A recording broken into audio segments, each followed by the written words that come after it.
Where's my 40 at, man? Duval County, 904 in this bitch, huh? Put your hands up. Yeah. You feel that bass? Turn it up. It's that dirty South punk rock. Dirty South. Dirty South. Yeah. Throw it up. Where you from, nigga? Where you from? Duval. You could get caught in the club. Roll with your hood, throw it up in the club. Hey. Or you could get stomped in the club for a dub that I start. Show me we don't give a fuck, yeah. But you don't want no problem. You don't want no problem. You don't want no problems with me. Whole weed, maybe 50 deep. Hold on back, hold on back. Man, fuck that nigga. Hold on back, hold on back. Man, fuck that nigga. Hold on back, hold on back. Fuck that, fuck back. DJ Dirty Ski. When I reach for the herb, nigga, what's the word? Bitch, what's the word? Nigga better recognize real G's down the ride. Dirty South, I'ma rep it till I die. And I ain't even got to tell her what my name is. I just walk right in like I'm famous. Get out the way, bitch. I'm heading straight to the VIP where I'ma drink everything for free. Damn right. You can get caught in the club. Roll with your hood, throw it up in the club. Hey. Or you can get stomped in the club for a dub that I start. Show me we don't give a fuck, yeah. But you don't want no problem. You don't want no problem. You don't want no problems with me. Whole weed, maybe 50 deep. When I say whole wheat, y'all say bread. Whole wheat, bread. Whole wheat, bread. When I say whole wheat, y'all say bread. Whole wheat, bread. Whole wheat. Y'all motherfuckers don't want no problems, nigga. Whole wheat bread, bitch. Southside Duval County. It's that dirty South punk rock shit. Y'all gonna have to try extra hard to get up in this punk shit now, nigga. Y'all niggas don't want no problems, nigga. Shut up. Back the fuck up.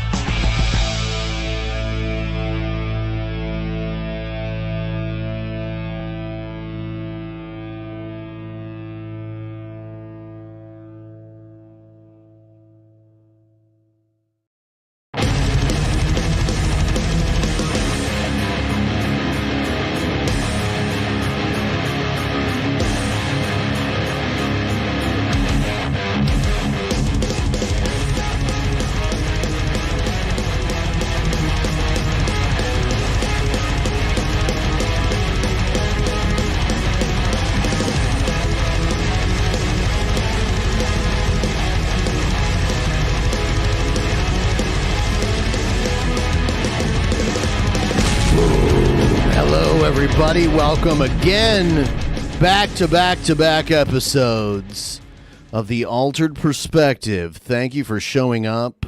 Please like the stream. We've got a bunch of fun stuff to get into. I slept so well last night.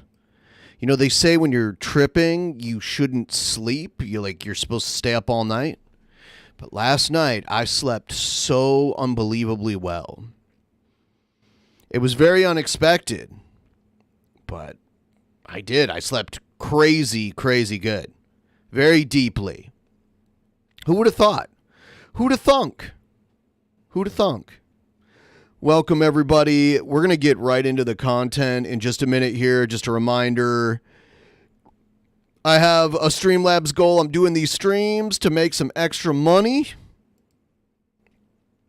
If you would be so kind as to get a tip train rolling, I would be eternally grateful. Link is pinned in the chat. It's also down in the description.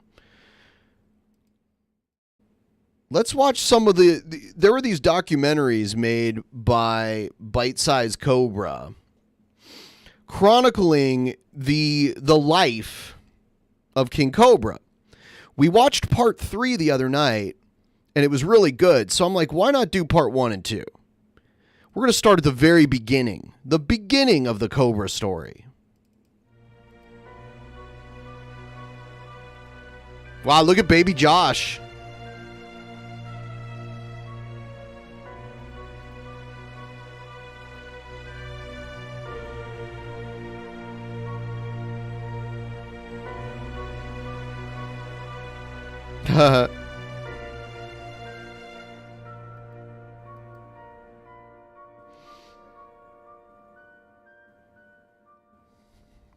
Joshy.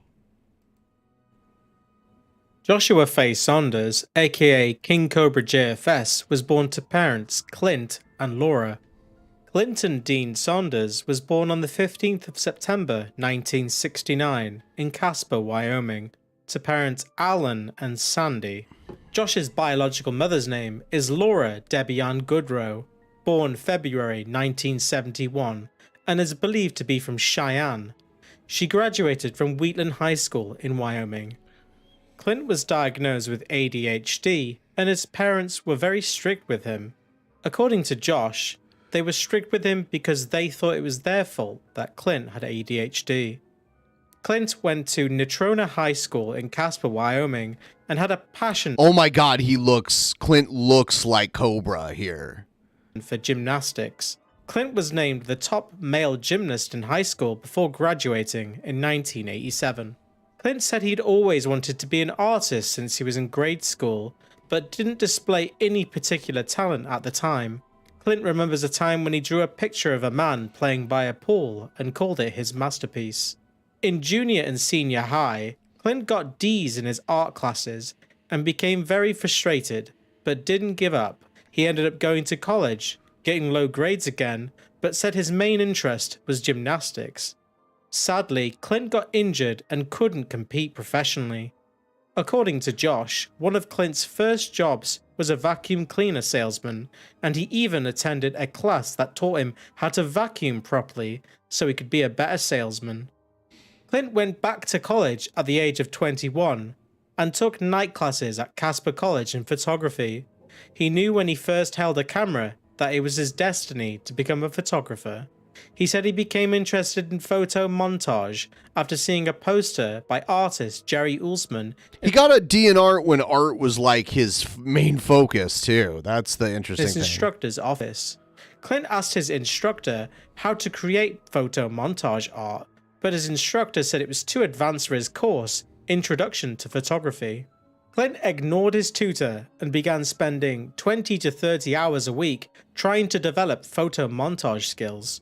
However, he would end up quitting the photography course, feeling that art and photography were just better as hobbies and not career paths. Josh's parents met in Casper, Wyoming, and got married between December 14th and the 21st, 1990. As you can see from this newspaper article, Josh's mother was mistakenly named Laurel. Joshua Faye Saunders was born March 26, 1991, in Casper, Wyoming, at the Wyoming Medical Center. Josh was born with underdeveloped lungs and was placed in an incubator. Josh's parents were very young, only 20 and 21 years old at the time. When Josh was a child, apparently Laura did not breastfeed him and instead opted to feed him formula. Josh claimed that he had a bad reaction to this formula and it allegedly made him bleed from his rectum. What? At this time, Clint was working at a convenience store and later claimed he was only earning $3 an hour. Clint shared a small apartment with Laura and Josh. Clint owned a '66 Mustang since the age of 15 that he had restored. Unfortunately, he totaled his car by crashing it into a deer, but ended up selling it to help pay for Josh's medical bills. Josh's parents ended up getting divorced in 1992 or 93. Josh described his biological mother as being crazy, possibly suffering from a mental illness, and said that Clint had to fight for custody of Josh.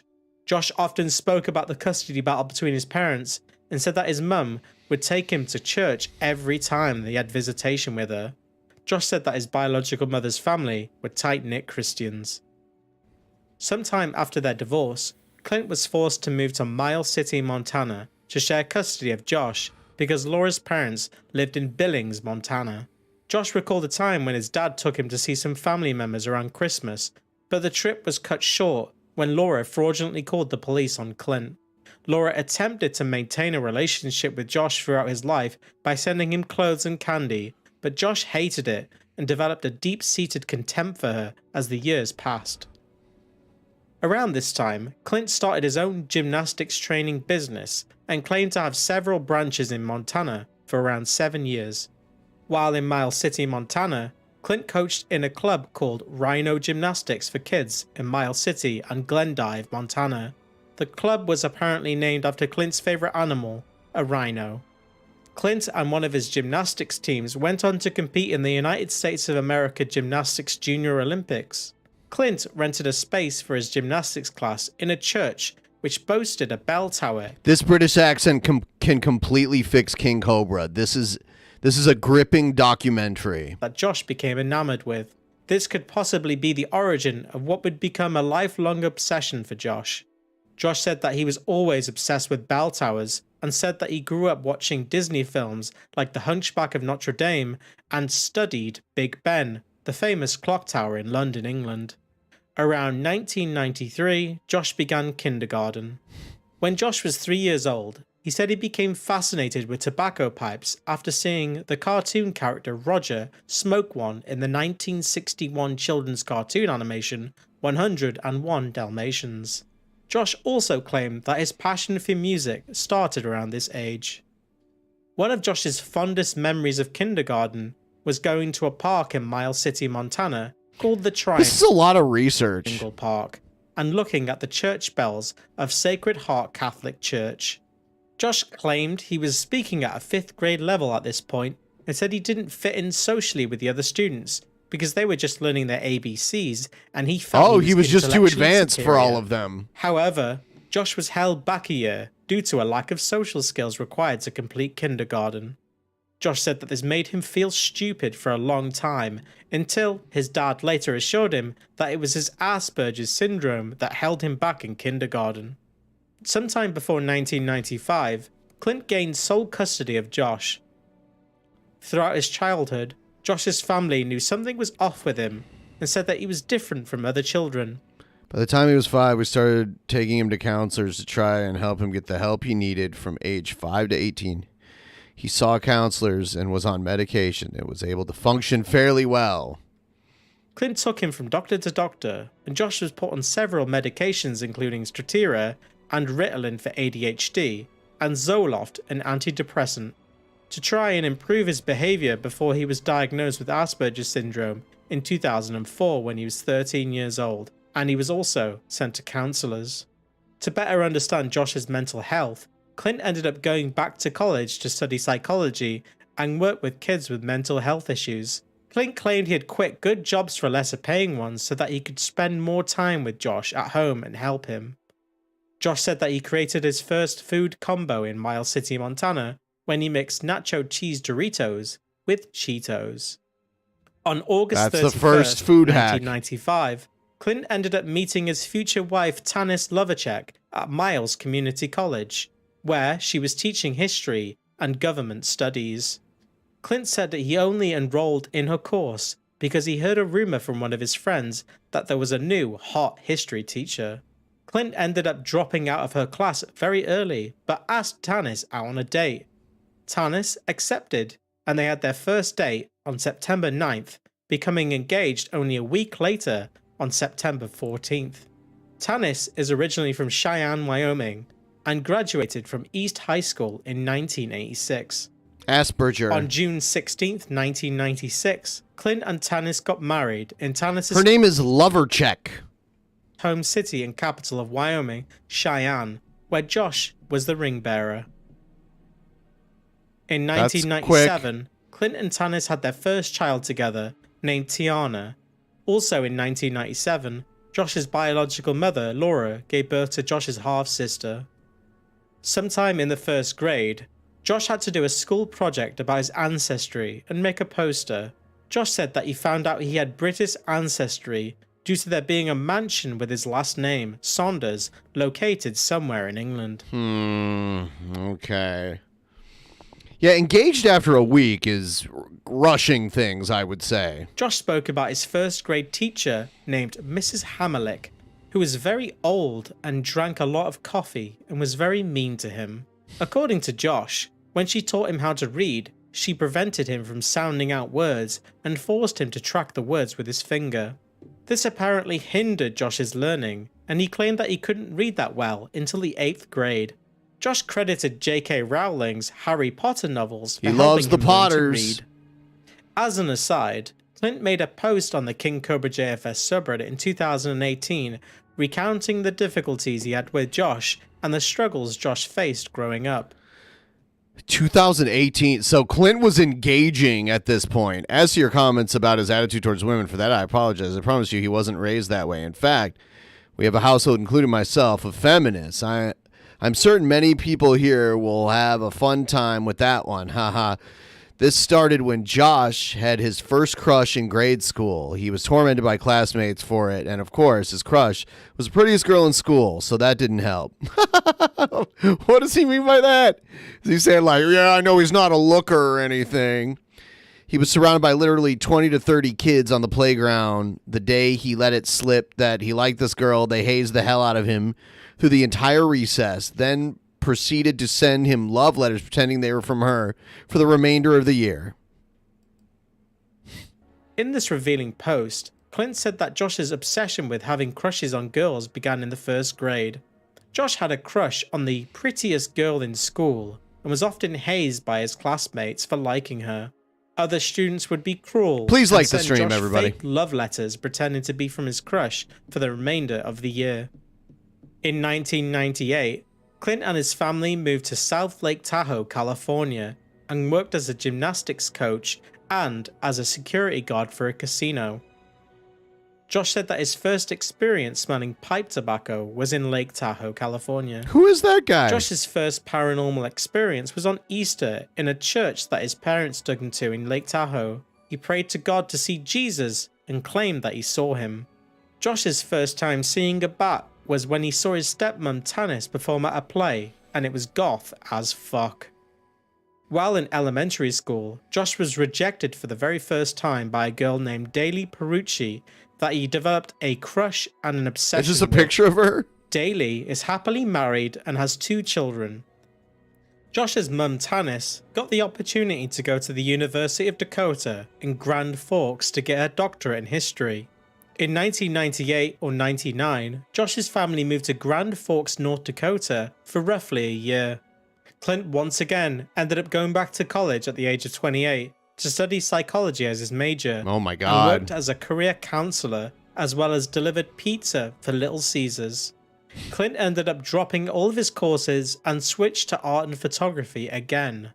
The only thing Josh can remember about living in Grand Forks was that he used to watch anime like Dragon Ball Z, Tenchi Muyo, and Sailor Moon. Josh recalled his dad buying a blue and hot pink 92 Geo Tracker convertible that he and his dad were going to work on as a project. Josh said that it was his plan to spray paint the car royal blue with black flames to match its blue and black interior. Weird. Josh alleged that some kids broke into his car and tore out the CD player, amplifier, and speakers and threw it into his neighbor's yard, which turned out to be his parents' landlord. Josh ordered an Awooga horn, CD player, Ooga. amplifier, speakers, a new carpet, and a new top for the car. Josh's stepmom also bought him a steering wheel cover as a present. Look at this ring there. Josh was also planning to use a snakehead from a walking cane as a shifter knob. The walking cane originally had a He was going to make a Geo Tracker like this with a snakehead shifter. sword in it, but Clint probably knew best and took it out. In the year 2000, Clint moved his family to Valley City, North Dakota, where he attended Minnesota State University and graduated in 2001 with a Bachelor of Science in Graphic Communications. Sadly, the Geo Tracker engine broke, and a brand new one was out of what was presumably Clint's budget. It's assumed that Clint put everything back into the car and sold it, but Josh got to keep all of his hardware for his next project car. In Valley City, Clint was also a curator and an art gallery manager and an art teacher at Valley City State University from 2003 to 2005. There's a clock tower there. They should have just let Josh live in the clock tower. Tanis also worked at Valley City State University. Shortly after arriving at Valley City, Josh's parents signed Josh up to a church function/field trip so that Josh could meet new kids and make new friends. During this field trip, this was the first time he would see Alicia Rhodey and had a crush Is that really her? on her instantly. At the end of the trip, Josh bought her a purse from a coin machine for 50 cents at a pizza restaurant after going go-karting. Josh attempted to give Alicia the purse, but she left it on the table on purpose. Ha ha ha! thought that Alicia forgot her purse and attempted to give it back to her on the bus, but Josh discovered that she had a boyfriend. Ah. When Josh was in 4th grade, He still talks about her. It's ridiculous. in the year 2000 or 2001, he said he was horrendously bullied in school and on the playground, and even on the bus to school. It got so bad even the bus driver had to complain. Josh said that the 4th grade was the worst time of his life. Josh's earliest memory that sparked his obsession with snakes and cobras began after playing the early 90s computer game Buzzy the Knowledge Bug, specifically the jungle version. Josh distinctively remembers clicking on a cobra and it hissing.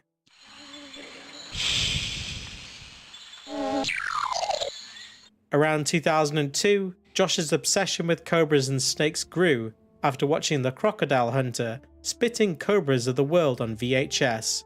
Josh's first encounter with a real cobra was he went to the Reptile Gardens in Nemo, South Dakota.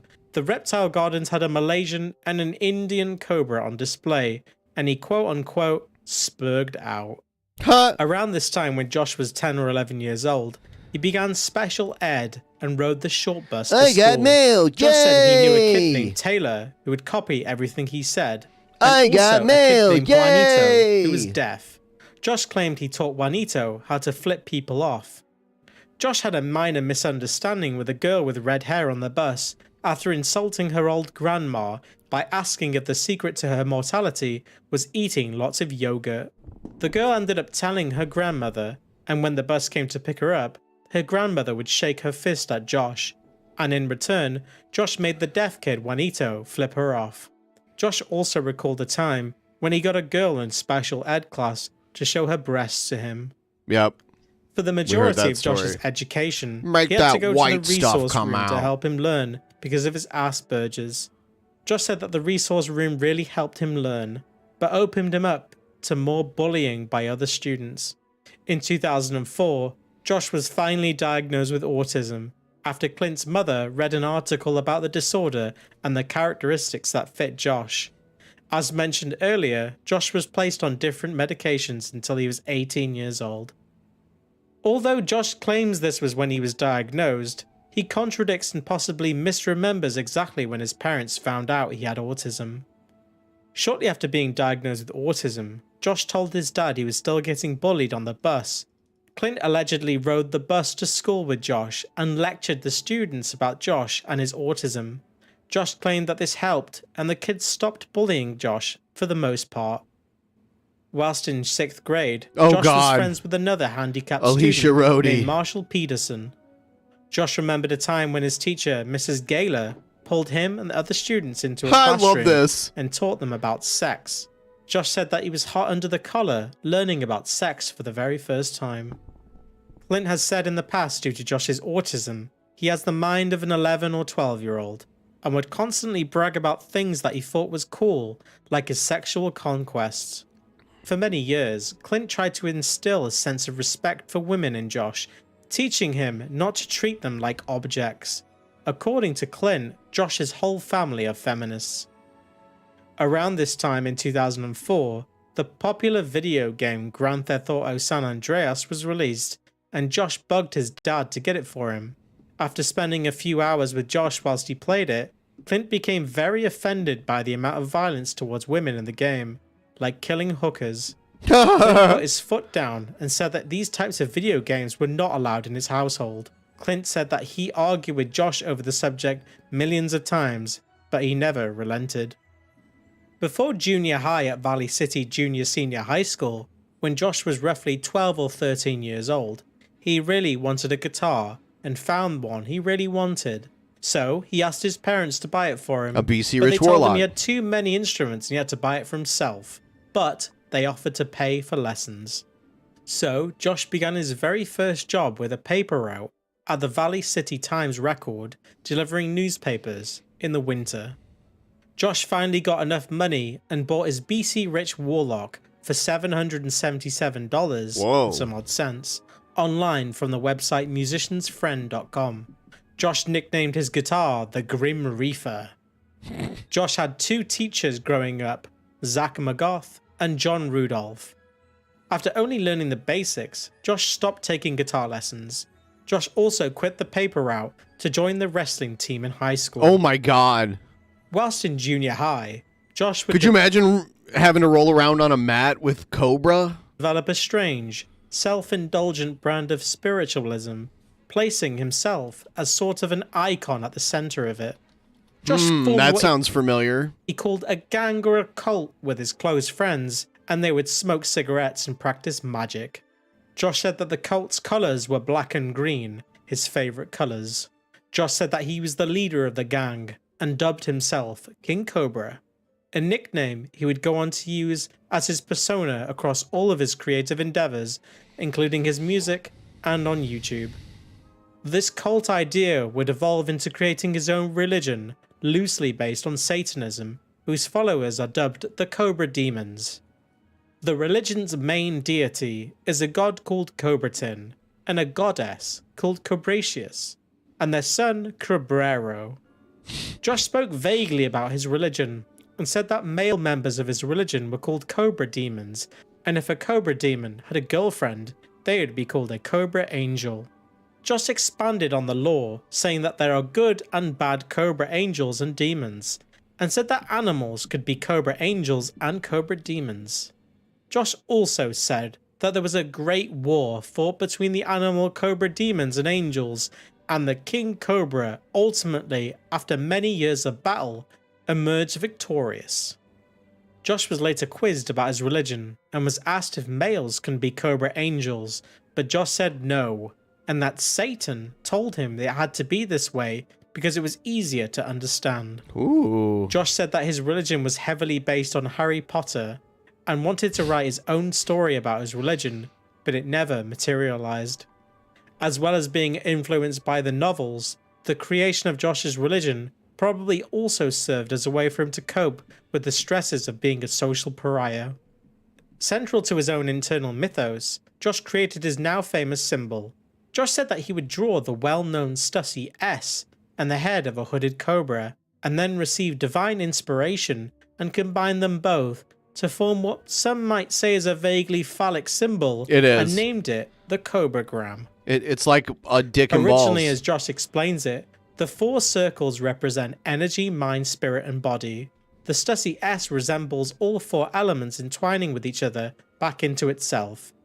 The line connecting both symbols represents belief. Over the years, Josh has revised the meaning He of has the this origin of the tattooed on his Cobragram. arm. The exact significance has become very fuzzy, with Josh struggling to explain the original meaning and importance of not only the Cobragram, but also his religion overall. Josh would later say that his symbol is meant to represent the image of a hooded cobra from behind, and that's all. Later, when Josh turned 18 years old, Josh got his Cobragram tattooed on his forearm by the cousin of his first guitar instructor, Zach McGough, at McGough Tattoo Parlor in Valley City, North Dakota.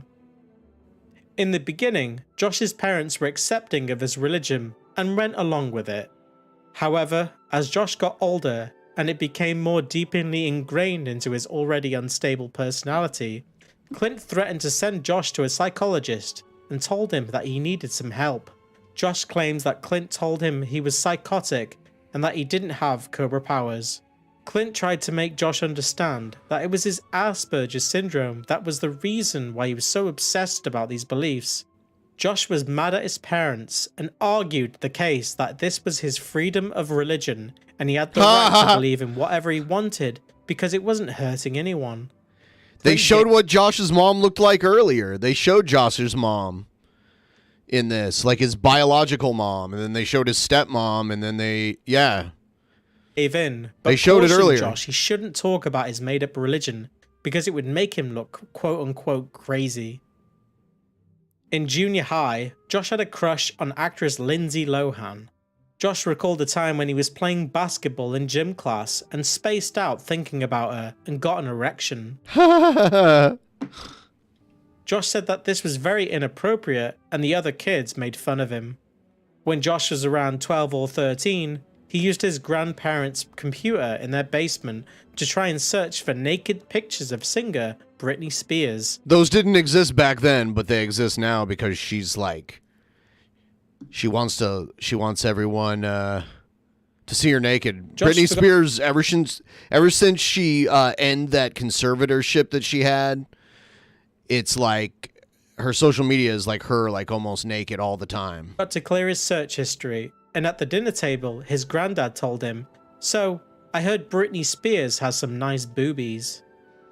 At the end of Josh's junior year, he mixed some of his parents' Bacardi from the liquor cabinet with some juice and drank it. Huh? After Josh The got beginning of the end. tipsy, he attended the school dance at the Valley City Teen Center. Josh fondly recounted dancing like a male stripper to AC/DC and flirted with the girls. Josh also fondly recounted seeing two girls kissing and became very aroused. After the dance, Josh's parents found out that he had pilfered their alcohol and they punished him for it. Around this time, Josh went back to Cheyenne to see Yeah, there's his mom, his biological mom there on the left. his family. Although he couldn't remember who arranged it, Josh ended up meeting with his biological mother Laura at the mall and they ate pizza. Josh said that they hardly spoke to each other and described the experience as being very awkward. This would be the last time he would meet his biological mother Laura in person. Wow. In 2005, Josh's half-sister Sammy was born. Sammy was born with hearing difficulties and a medical condition called funnel chest, a condition which a person's breastbone is sunken into their chest. Yep. I've Around- known people that had that. This time, Josh discovered Cradle of Filth after searching for ghost videos on Google Video. Cradle of Filth's song, Her Ghost in the Fog, was recommended as a video. Josh listened to the song and was instantly an adorant fan. Josh's parents, however, didn't like him listening to this type of music and took some half-assed measures to prevent him from listening to the band. These attempts obviously failed, and they just made Josh want to listen to them even more. In his desperation to stem Josh's obsession, Clint cited an article about goths being Satanists. Josh claimed he showed his dad an article countering the argument, and Clint apologized to Josh after this rebuttal. Around this time, Josh started listening to Ozzy Osbourne after watching an interview with the lead singer of Cradle of Filth, Danny Filth. Danny Filth said that one of his idols was Ozzy Osbourne, so Josh gave Ozzy a try, and the rest, of course, is history. Ozzy became one of Josh's idols. In 2006, when he was in his freshman year at Valley City Junior Senior High School, It's funny how Cobra's dad back in 2018 was posting about, like, on the Cobra subreddit about him. He should not have done that. in the previously mentioned subreddit post from 2018, Clint spoke about Josh's hygiene. Clint noted that Josh's hygiene was abysmal, and he would often be late to school because Clint would send Josh back to his room to change in some clean clothes and even brush his teeth, which would, of course, end up in a massive argument between them both. Clint referenced sensory aversions associated with Asperger's and attributed Josh's objection to normal hygiene practices to this. Josh's poor hygiene, in particular his resistance to oral care, would continue into his adulthood. To try Yeah. and attract women in school, Josh would wear Axe Chocolate Dark Temptation shower gel on the odd occasion he would shower. Yeah, he was so obsessed with, like, attracting women, but he wouldn't brush his teeth. That's a big mistake. I hear my little puppy at the door. She's whining. I'm going to let her in. Hold on.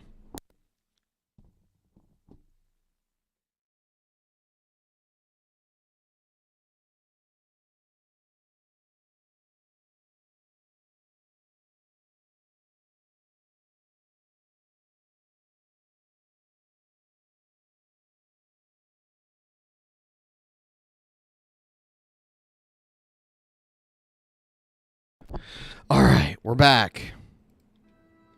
As Josh's personality developed throughout his teenage years, we see the beginnings of what would be long-term repetitive and obsessive behaviors and talking points.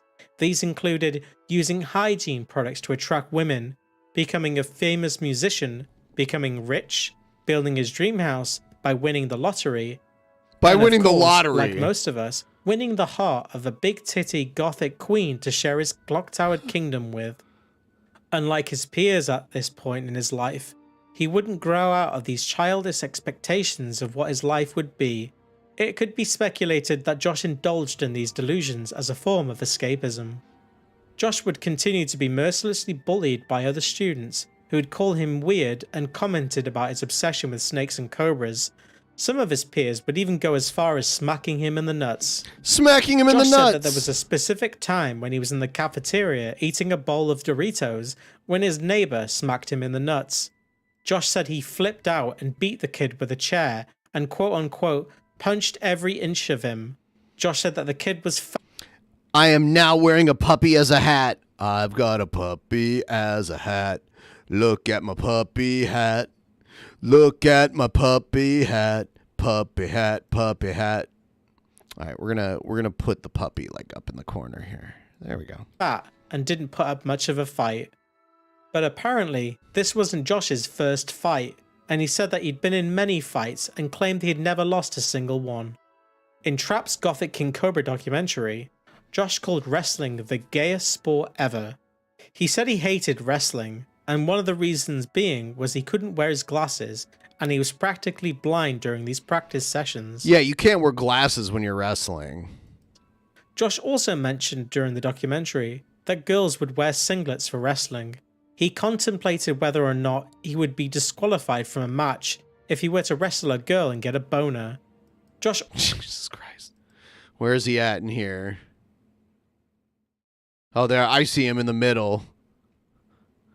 also recalled a time when he was getting dressed for wrestling and other students would make fun of his pubic hair, joking that a bear was attacking his crotch.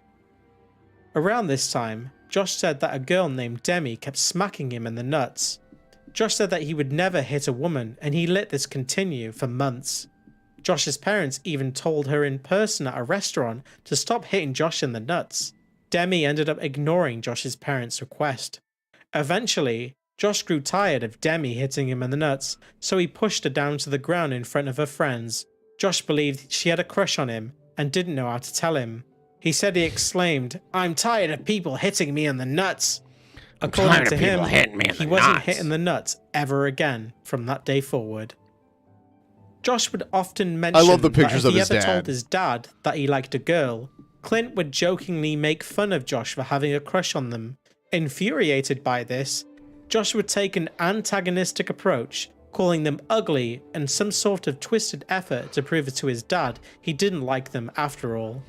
The inability to distinguish when people are and aren't joking is a common trait of autism and could explain why Josh perceived his dad's playful jokes as genuine torment. This is something Clint probably should have been aware of by this time. Throughout high school, Josh's major crush was still Alicia Rhodey, who Josh shared an art class with. He keeps finding these pictures of her, Alicia Rhodey. Girl at school. Josh became completely obsessed with her. Alicia teased and bullied Josh in high school along with her quote-unquote preppy friends. Josh claimed that Alicia would come to school wearing revealing clothing, and Alicia would signal to her friends to watch while she got Josh's attention, only to say out loud, "Stop staring at me!" Years later, Josh would try and reframe Alicia's behavior as her expressing attraction for him. Josh would often accompany his stepmother when she would drop his sister, Oh my god, where did he find these photos? He recalled Is she like an Instagram model or something now? all the time when he started petting a dog outside the daycare, which coincidentally turned out to be Alicia's dog named Mud. Later in 2010, after Josh left Valley City, he stalked Alicia on social media. Josh even once used his magic to help Alicia win a Hooters competition, where she wore a green dress, green as in Josh's favourite colour, and her number was 4, one of Josh's favourite numbers. Josh also began writing a story that he didn't finish, called A Special Blonde in 2012, which features a protagonist based on Alicia. I don't think this was in Wyoming. I think this was in like North Dakota or something. He lived a whole bunch of different places. Sometime in junior high, Josh said he was pressured into smoking weed but declined the offer. He was pressured into smoking weed again in his senior year at Natrona High in Casper by his friend Tevin Reams, and he accepted. Josh says that smoking weed helps with his Asperger's and chooses to self-medicate.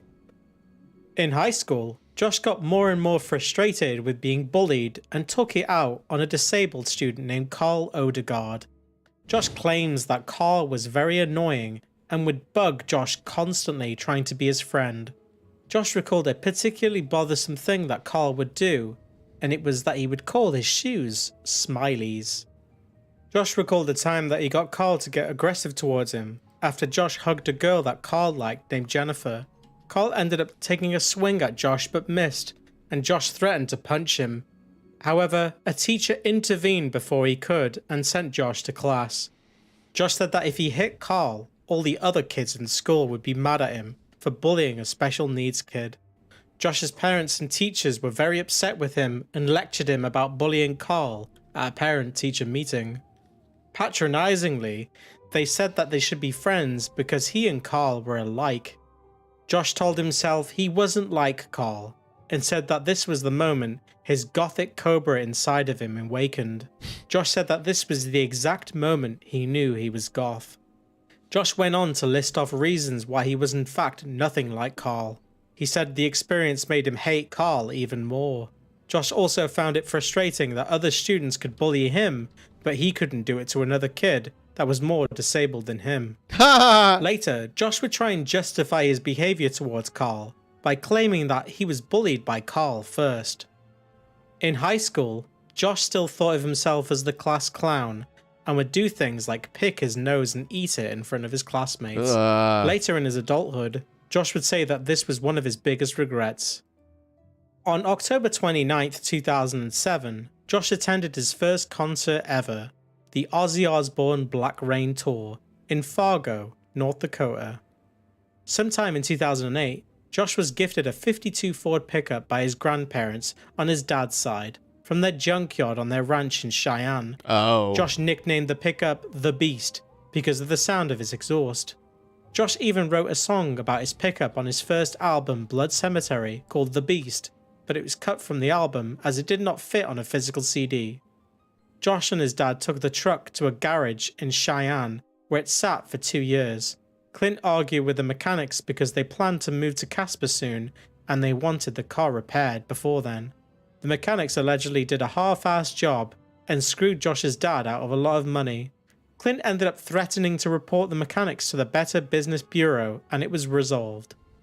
Josh's uncle owed his family a favor, so he agreed to work on the truck. Josh's lazy uncle Don was staying with his grandparents at the time, but unfortunately for Josh, he would never finish the repairs. In his senior year, after he turned 18 in 2009, Josh claimed he got his first kiss from a girl he didn't know outside of an abandoned building while he was ditching gym class. Josh said that he was listening to Cradle of Filth and Ozzy Osbourne on his iPod Nano and was smoking a Salem Full 100 when 2 homeschooled girls walked by. They got chatting and one of the girls who had a boyfriend felt bad for Josh and gave him his first kiss. Josh, in a state of total bliss, floated home to tell his dad. Josh's happiness was soon punctured when Clint could smell cigarette smoke from Josh as soon as he got home. At this point, Josh said that he would never get advice about girls from his dad ever again. Clint would later claim as soon as Josh turned 18 years old, he became an adult and stopped taking his medication and instantly began smoking because he wanted to be normal. In Valley City. Yeah, and that's the problem when you don't brush your teeth and you smoke. That's Those double are trouble. beautiful Fords. Beautiful Fords. Thank you for being the first donator. We're 45 minutes in. That's my first one. Anyone want to start a tip train? I will not complain. Otherwise, at least like the stream, if you could, please. Josh got his first job at a frozen pizza. Someone said, I thought his first kiss was a special needs girl. No, that was the first pair of boobs he felt. And he tried to kiss her and she moved away. She let him feel her boobs, but when he tried to kiss her, she was like, nope. Pizza factory called the According Pizza to his Corner, story. which was owned by Clint's friend. Josh worked on the production line. Pizza Corner was eventually sold, and Clint would go on to start a photography business with the owner called Obsessed Photographers. Obsessed. On May 28, 2009, Clint announced on social media that he and his family were moving back to Casper, Wyoming.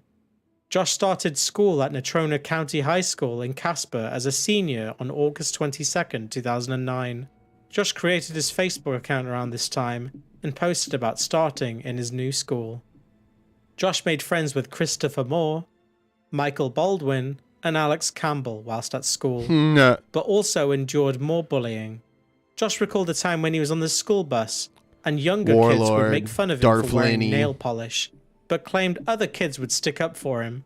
Josh even threw insults back at the kids by swearing at them. On September 12th, Josh's friend Chris Moore, who would later be known as Couch Chris, commented on Josh's Facebook post of him pretending to be a white vampire. "Vampire in my house. The white vampire has an evil grin on its To train face. for my Lol." favorite YouTuber. Thank I you. have nightmare about teeth and gums that are just filled with tobacco and don't brush. Ah. Yeah, like I have to, after I have my morning coffee, I have to brush my teeth because my mouth feels all dirty from drinking coffee. So there was a time in my life where I smoked cigarettes. I had to brush my teeth. There's no way I could smoke cigarettes and not brush my teeth. It makes your mouth all nasty. Total I'm channeling badass. all of my energy to start a spirit tip train. Tip train. That's what we needed. We need some more of that shit. That's why I've been streaming day after day after day to keep the tips flowing. And we got I have to feed this adorable puppy too. So your tips go towards feeding that adorable puppy that's right up there. Right there, right above me. She's floating right above my head. So if not for me, then for the puppy. She needs to eat. Thanks. Most of Josh's Facebook history of this time consisted of him posting music videos to his favourite bands and talking about cars. The fuck are you talking about? She's not dying. She's taking a nap. Jesus. What's wrong with you? And other random things. On Josh's 19th birthday, Josh said he went to Barnes & Noble with his stepmom Tanis and she bought him a Playboy magazine. Josh's parents told him that if he didn't graduate from I love that there's so many weird pictures of his dad. His dad is an odd fellow. high school, he'd be grounded for the entire summer. Josh said that he spent the last few weeks of senior high busting his ass. Throughout his years in high school, Josh's yearbook photos stood out from those of his peers. Let's see. Yeah, you know, it's weird how they let him have his guitar in his freshman year picture, unless that's just like a different, maybe it's not a yearbook picture, I don't know.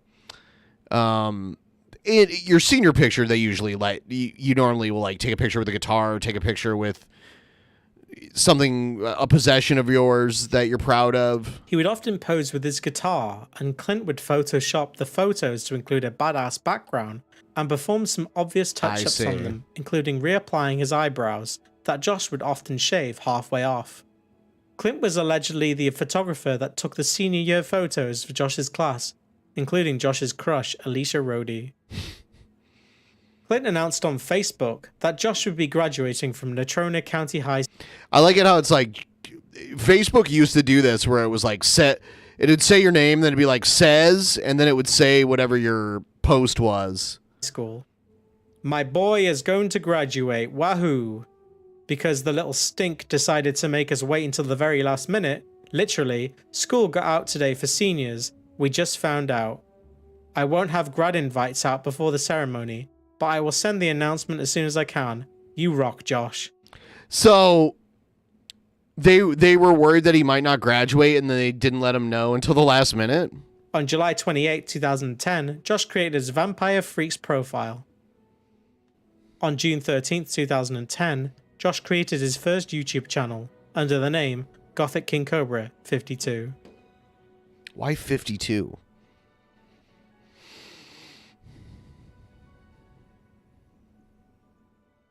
All right.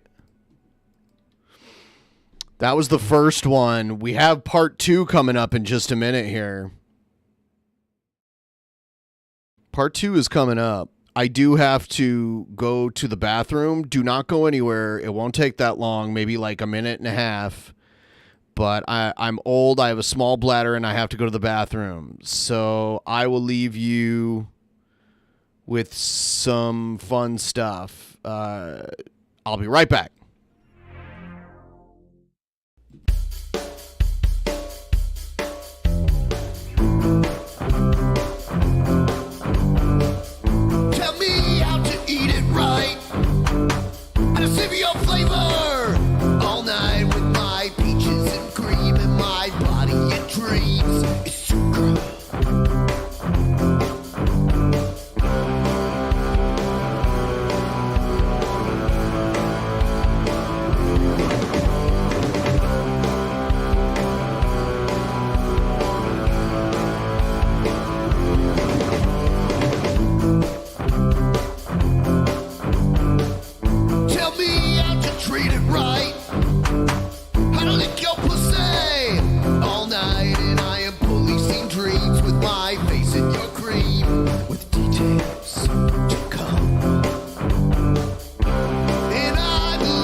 Yeah. All right, we're going to do part 2.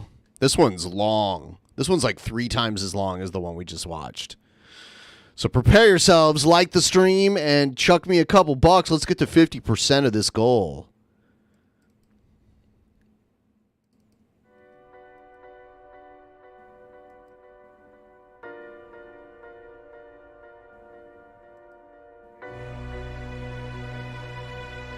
Someone in the chat said I don't look a day over 30? You're joking, right?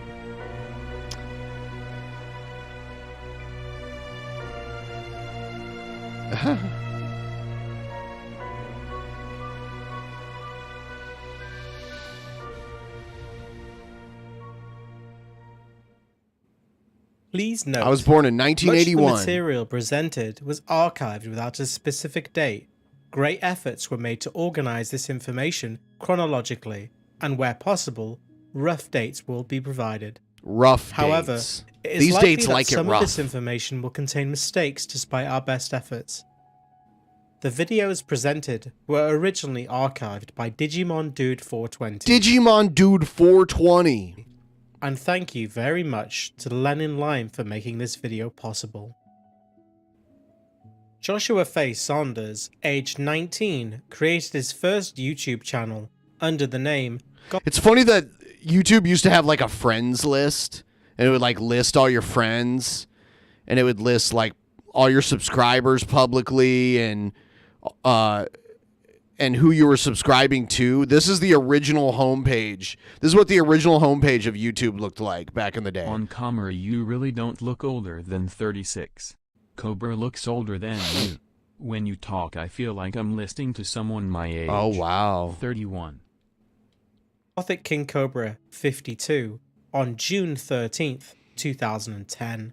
Josh broke down his username Thank you. Gothic I feel because young. Josh identifies as Goth, King Cobra his favorite animal, and 52, a reference to a 52 Ford pickup. Ah, I was wondering why 52.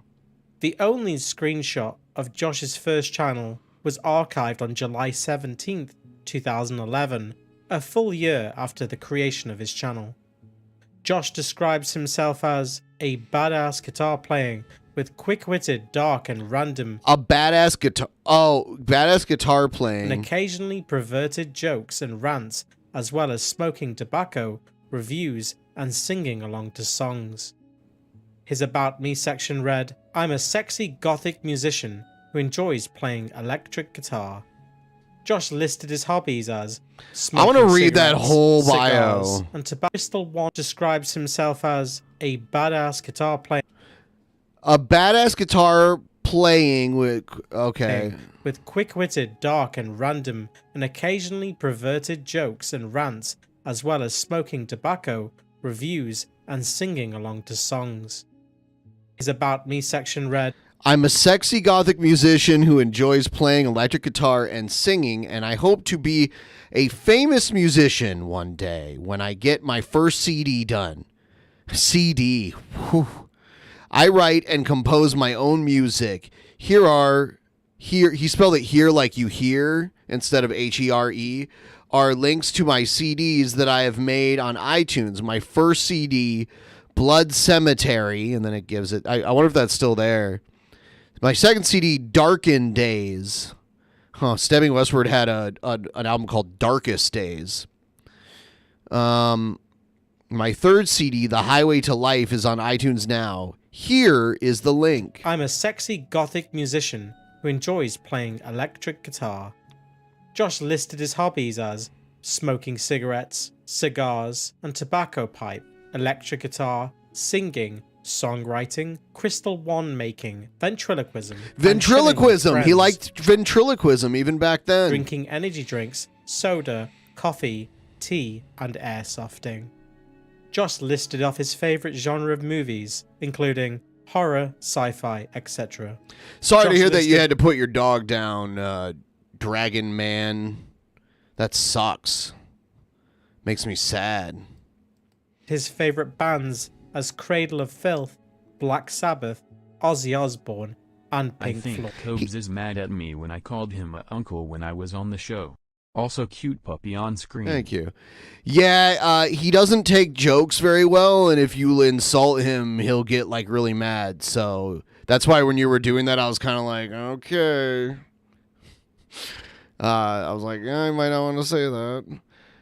I like how he put Marilyn Manson as Merlin Manson. Merlin Manson. Stained, but I think Stained is just spelled Staind. Papa Roach, Skillet, 3 Days Grace, Linkin Park, Slayer, Emperor. Some of these, like Tom Petty. That's an interesting one that doesn't quite fit up there. None of these are goth, by the way. Josh ended his About Me section by discussing his favorite literature, Harry Potter, ghost books, and books about the supernatural, books on witchcraft and Wicca, non-fiction, and fiction. Pretty sure Wicca is spelled Wicca. The very first video Josh uploaded to his channel was a video called... I don't consider Manson goth. I don't. I would say he's more like glam rock. I would not call him goth. Guitar Insight Intro, sometime in June 2010, likely shortly after creating his channel. This was our first look at a fast-talking teenage version of Joshua Saunders. Hello, this is Gothic King Cobra 52, which will be doing a series on YouTube called Guitar Insight, where I play my electric guitar. I mean, yeah, people who have little understanding of what goth is would call him goth. He's like glam. There's like almost nothing goth about it. There's almost nothing goth. Like he was industrial. Like he played industrial music.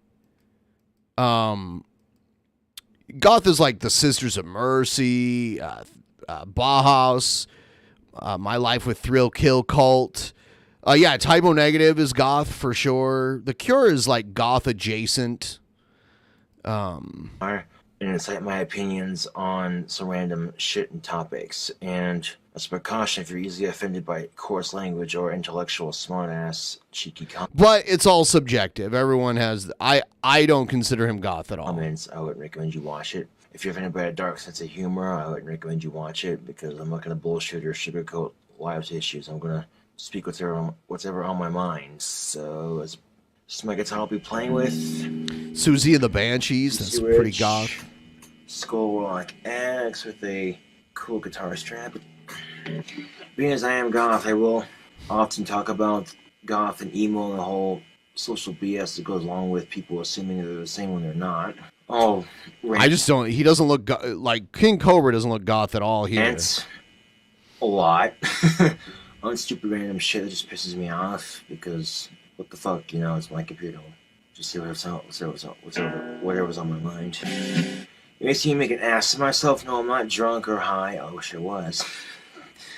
I'm not just doing it because I can. I don't give a shit what people think. And that's part of life, you know. You learn not to care what people think. Just do what you gotta do and get by with life the best you can.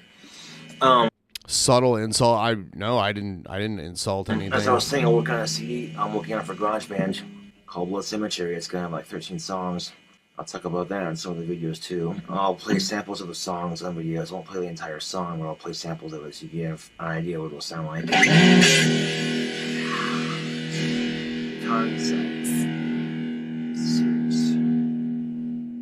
Josh's video structure at the beginning of his channel followed the same formula. He would rant about a topic, usually goth subculture on the mainstream media, and then would finish off the video by noodling on his electric guitar.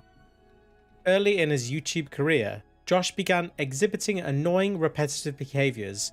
One of these was complaining about boy bands.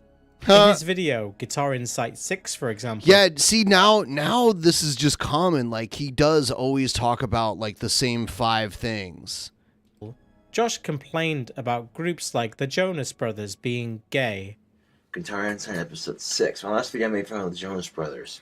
But I heard one of them just got married recently. And I thought, oh great, another ring they have that the guy throws says he's not going to have sex. Also kind of surprised when I think it was NSYNC or Backstreet Boys. I can't remember which one of those gay bands it was, but one of the members was gay. I thought the rest of a whole lot of them were. I was like, oh, that's a big surprise. I wonder if the word fag is like a gay word, like nigger as a black Oh my God. person's word. Like, you go up to a gay person and say, "What up, fag?" And they're like, "You can't say that. It's our word, okay?" And then, I don't know if that works out like it or not. But imagine be like if someone went to a gay African American and said, "What up, nigga?" And like, "You can't say those words. Those are our words. We're gay and we're black. You can't say those words." That's terrible. But just, no, I'm not racist towards black people. I'm not going to be. It's just a stupid thing to do. But before you go bashing homosexuals or thinking I'm not. I'm just making jokes or whatever, you know. Josh's hatred for these bands could have stemmed from either the mainstream media attention they received and also his half-sister Tiana's obsession with the Jonas Brothers. Josh regularly used his Facebook account to express his thoughts and feelings, often reflecting on how hard he thought his life was. His lack of self-awareness and openness led to some hilarious posts. In the early days, he didn't have much of an audience. His social media reach grew, and his infamy increased over the years, and he would unfortunately become more guarded and less candid. Whilst living at home with his parents Clint and Tanis, Josh started working full-time at Burger King. He said he was also working on his first musical album titled Blood Cemetery. I got a job working at Burger King, so I got money and get days off. Ah, look at his Aussie getup. This is actually kind of cool.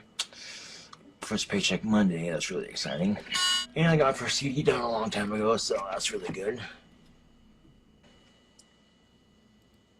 Now, you've seen my videos before, you see that my songs did change. I had to cut the CD shorter because the 20 songs didn't fit on the CD like I wanted them to. And most of them had to be redone because I lost a lot of them, so most of them had to be re-recorded, and I decided to split the remaining songs that wouldn't fit onto a second CD, which I'm making right now. My first CD is Blood Cemetery, my artist name, King Cobra, my initials, JFS, and the parental advisor sticker, you saw that. On Facebook, he expressed his hopes for the success of his debut album and becoming a famous musician, even though he didn't fit the archetype of a rock star stud yet. An amusing pattern began to form of Josh creating artwork for his albums before they were even completed. This is something that his audience would see repeated throughout his musical career. For his first album, Josh even created a handmade physical CD with a track list. A few weeks later, Josh attempted to get his foot in the door of the music industry by sending his album to the record company owned by Gene Simmons, the lead singer of the rock band Kiss. Sadly, Gene didn't respond. In an attempt to attract women with his godlike physique, Look at that. Josh posted many pictures of himself shirtless. I mean, he's in way better shape here than he is now. For sure. And flexing his muscles in his room on Facebook. Something noteworthy about his decor was a Britney Spears poster on his bedroom door. He would go on to admit in 2022 that he would practice kissing with it. Oh my God. That's so cringy. I remember being a kid and I had a Britney Spears poster in my fucking room and I'd make out with it because I hadn't had my first kiss yet. Josh also frequently posted pictures of himself wearing a long black wig, attempting to emulate his idol, singer Ozzy Osbourne. He spoke about wanting to have long hair again, but his parents wouldn't allow it, and Clint would often use haircuts as a punishment for bad behaviour. Josh would receive some ribbing from his friends on Facebook, calling him gay for posting pictures in his wig and skull sunglasses. On September 16th, Josh proved how unintentionally funny he could be by making a cringy statement. People ask what's wrong with me. I tell them, want a list? Josh would go on to change up his YouTube content with what was perhaps his very first vocal cover, singing the song Forever by the band Papa Roach. Hello YouTube, this is Gothic KingCobraJFS, and I'll be doing a sing-along to a song called Forever by Papa Roach. Let's do this shit. Sitting by a fire on a lonely night, last kiss. Damn, he rocked it out. Wouldn't be one of his if I didn't play some guitar, so. I'll play guitar with my tongue. This is, yeah.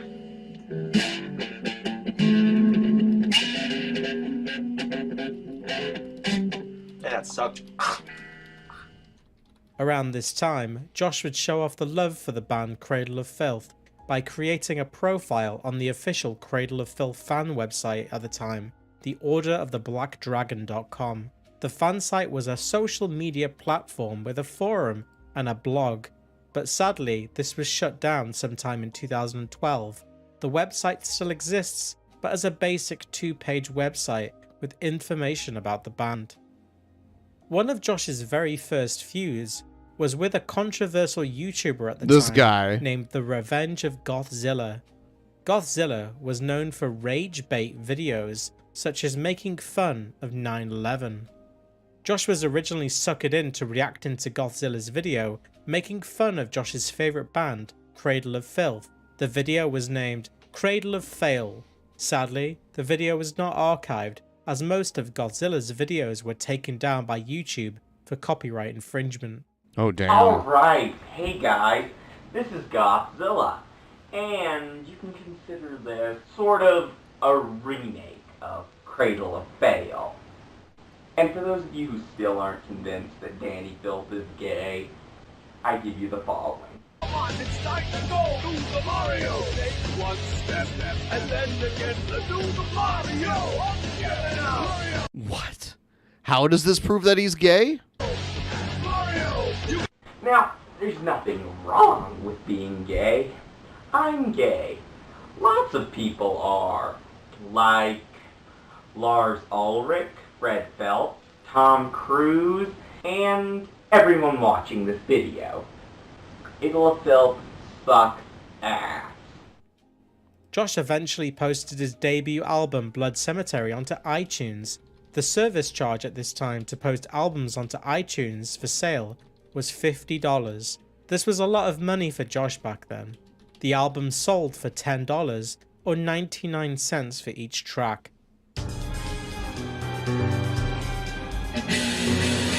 Oh, God.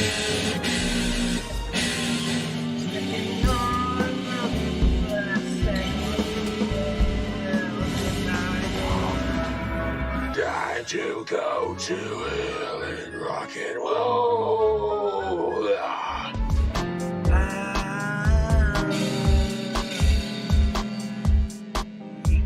See a balloon, just drifting along. At the time, half the days. There's no way I am.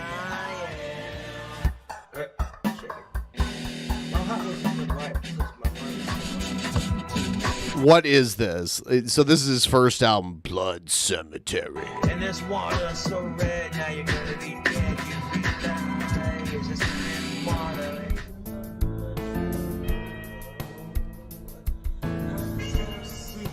So he has one called Done, and then the next one is Fuck It, I'm Done.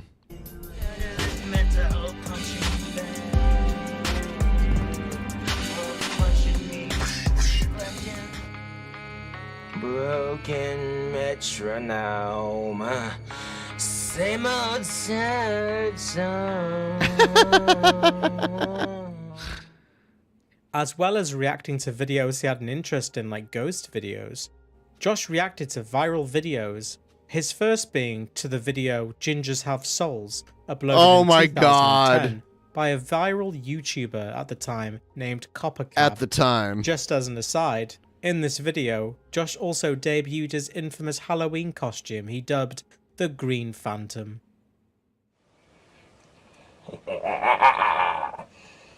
Hello, YouTube. He was doing the same thing when he got kicked out of Frosty's.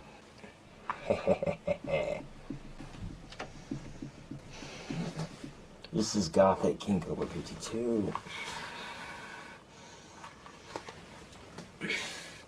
With guitar and sights. And that there is my Halloween costume. Got the mask at Kmart and had a little Scream costume robe laying around.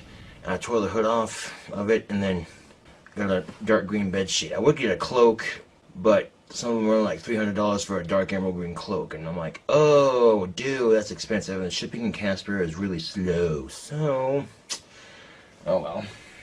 Halloween's gonna be awesome. I love Halloween. Halloween's awesome. Chase Guitar Insights on a couple of videos that this user called Cooper Cab did. He's a Cooper Cab.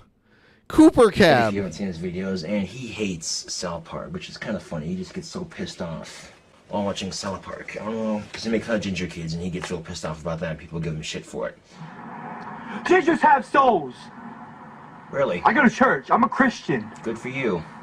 The funny thing is that South Park even responded with a video of their own, having Cartman dressed exactly like this kid. I'll play it real quick. It's really funny.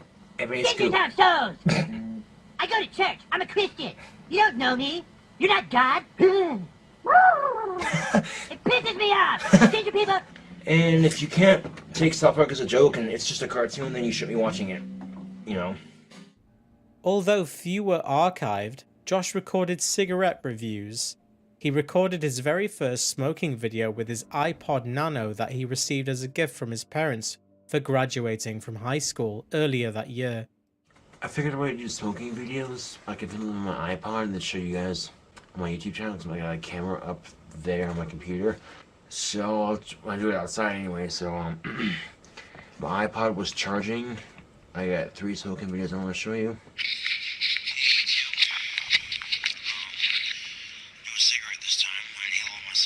Oh my god, what is... That was my first one. Well, actually, my third one, but before that...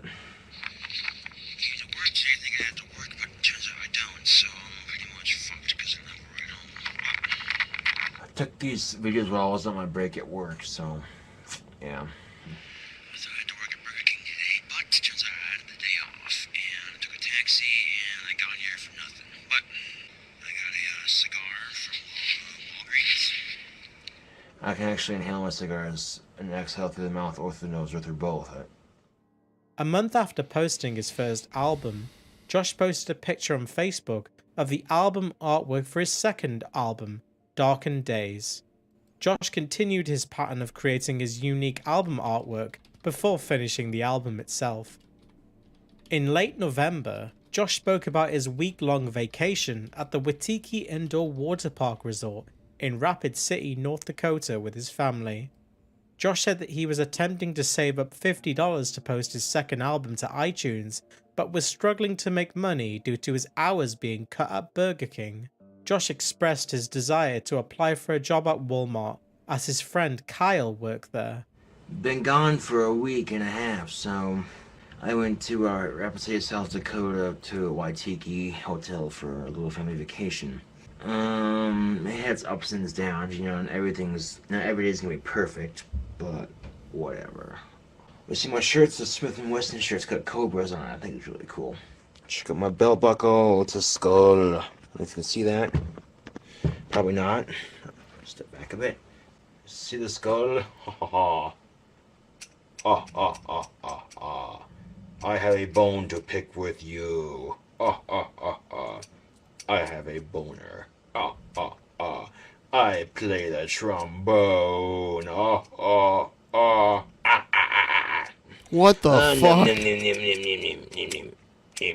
Okay, enough of that nonsense. That was random. But I am working on my second CD, Darkened Days, and I'm looking forward to posting it on iTunes. As soon as I can get $50 I can spare for that, I can do that. Put it on my debit card and post it on iTunes. However, I do not have any money right now. I am broke until my next paycheck. And I work at Burger King. But He did Burger King and Wendy's. they've been cutting my hours back a lot. So I'm thinking about applying for a job at Walmart because they're hiring overnight stalkers and they're paying more. And I work late at night, so it's not that big of a deal for me. But I don't know. I'm gonna go chill with my friend Kyle at 7 o'clock when he gets off work, which ironically enough he works at the Walmart I want to apply at. So I drove 4 hours from Castro. I went to South Dakota. And about 3.5 hours were spent with my sister and my sister's fighting in the back. While I'm trying to listen to Harry Potter, they're all whining and bitching at each other, and my dad gets pissed off. They're all Harry Potter fans. He's a huge Harry Potter fan. It's just like, oh my god. And while we're at Wendy's, my dad says to bitch at me about painting my nails. Well, heaven forbid I want to express myself and have a little freedom, you know? Whatever. And then the last night staying at the hotel, these dickwads next door were making a shitload of noise and would not quiet down, so... Because I couldn't get to sleep at the hotel till 2 o'clock in the morning. I was not happy about that. Neither was my dad. Or the people listening to these buttfuckers next door screaming and laughing. My dad called the front desk. He's like, screw this. He gets up and calls the front desk. And the front desk sends someone up to tell him to quiet the fuck down. And the guy's barely, like, he's down the hall and hears them talking to you, like, oh, yo, whatever, man. And I wanted to listen to Harry Potter in the car. We listened to Harry Potter in the car because we have it on my dad's iPod. But towards the end of the trip, I fell asleep, so I missed a crap load. I was like, kind of bummed out about that. I was like, dude, seriously. Josh recorded a couple of videos with his friend Kyle on his iPod. Their edgy and at times racist and homophobic humor was on full display. Smoking videos I made her at my friend Kyle's house. They're pretty long, so... Yeah, it's empty. This is Gothic KingCobraJFS with another smoking video. I'm here with my friend Kyle. Chilling at his house and... biatch. He's recording this shit on an iPod. You boy fucking wanker. Nicotine rush, motherfucker. Oh my god. And because you can tell me and Kyle are very random, but... You're both 19, so any of you motherfuckers say you look underage, fuck you, I'm 19, nigga. I'm my ID right now. I just said nigga. Whoa. Because you see with an alien, it's not racist, so we shit on specs. Kyle and Josh wacky smoking shenanigans. We just smoke tobacco and goof off and be totally random because we are random. A few days after making this video, Josh posted another video in which he made a formal apology to his co-workers at Burger King. Josh said that his manager was made aware of his video, where he complained about his hours being reduced. I haven't had that many trolls on my channel, but if they do troll my channel, people... I don't have that many trolls on my channel. Whoa! Prepared for a war on a Guitar Insight. I will own their ass on the internet because I'm not going to take a troll standing down. Cool to get positive feedback on my videos, but if you're going to troll and be a negative dickwad on my channel, then I might respond with a comment or a Guitar Insight just because I can. Anywho, I have to apologize to the Burger King I work for because then one of the videos I was bitching about the hours I was getting, and one of my coworkers saw it and showed it to my manager, which was not good. It was awkward. You know, my manager laughed about it, I guess, which is good. My manager wasn't pissed off about it, which is good. I'm gonna get fired from a job I just got, you know, like the summer, you know, so I apologize for that. You know, I'm grateful for the job. It's fun working at Burger King, and I am grateful for the hours I'm getting because I'm making money, because I know there's some people out there who don't have a job. But I'm just glad my manager laughed about it, and my manager didn't get all pissed off about it, you know. I'm just glad my manager was able to laugh about it, so that's just something I gotta watch out what I'm doing on YouTube, is not to complain about my work on YouTube, because you never know who's watching my videos. Oh well. This is Cobra. You can't have present day Cobra without this Cobra. Don't pretend like it's a different person. He was just left to his own devices for so long. Made Cobraverse history and debuted his ventriloquist puppet named Sean. Sean is a Charlie McCarthy puppet that he received as a gift from his parents at an early age. Sean would become a popular main character on Josh's YouTube channel. Not only did he tell a quotable and memorable joke about working at a funeral home, but it could be said that Sean served as an outlet for Josh to be brutally honest and make fun of himself. Something Josh would do less and less as his channel grew, and he needed to reinforce his self-image of being a desirable gothic badass. You know, if the bands that use chunks for their songs and my songs, they sue me for copyright infringement, the record companies, at least I can say I didn't take all the credit for myself. I gave them credit for it. Hopefully they'll smooth out a somewhat bumpy road, I guess. I'm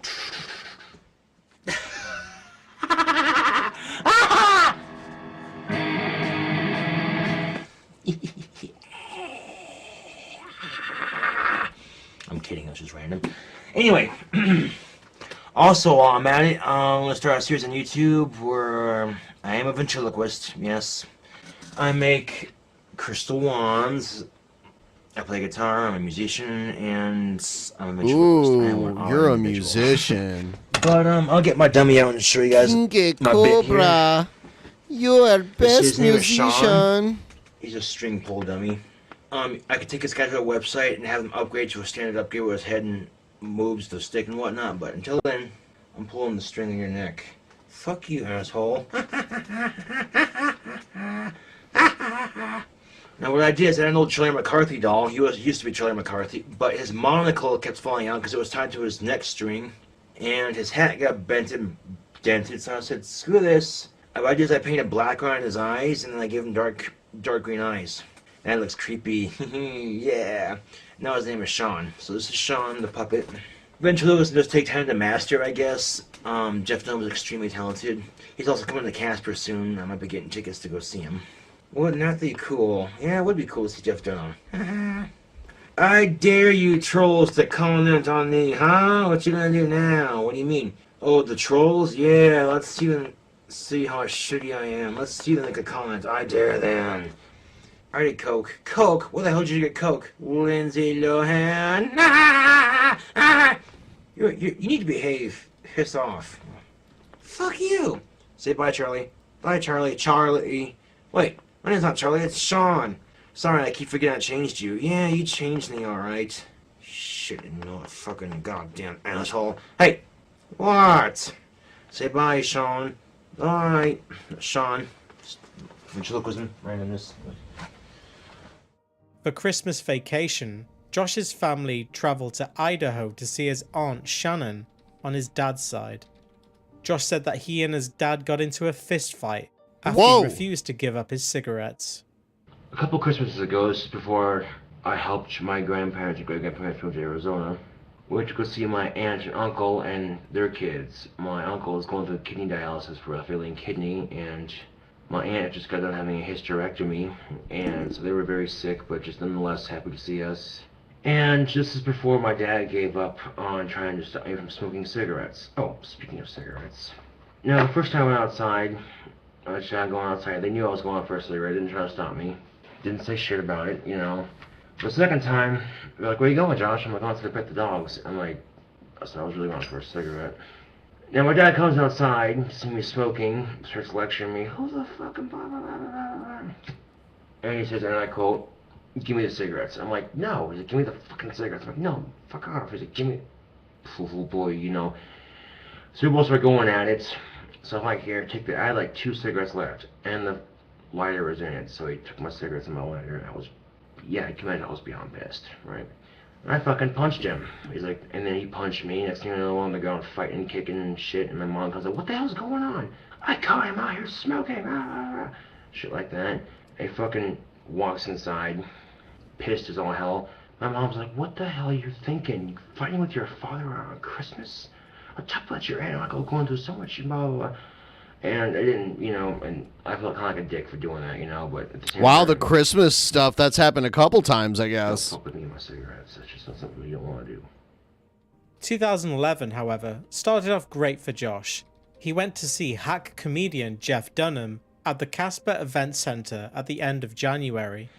Been on Christmas vacation for a while, and so I haven't got a chance to post videos and whatnot, but now I'm back, so tomorrow, I got money for Christmas, so I'm going to go to my bank, and then when I get back, I'm going to upload my Darkened Day CD and get an airsoft pistol.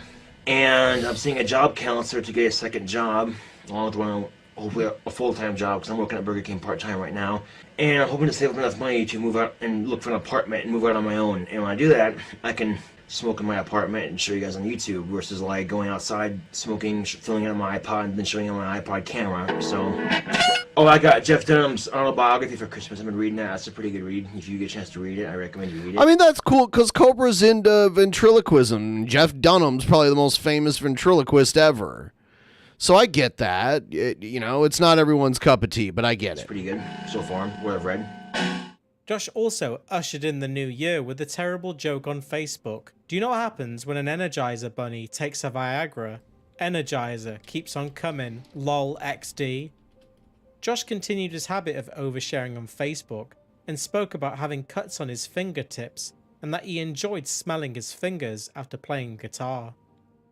In early January, Josh's second album, Darkened Days, had finally been approved by iTunes and was available for purchase. Fucking mistake, fucking kill yourself, I fucking hate you, Mom. Ow. I like how we're getting a little snippet of everyone.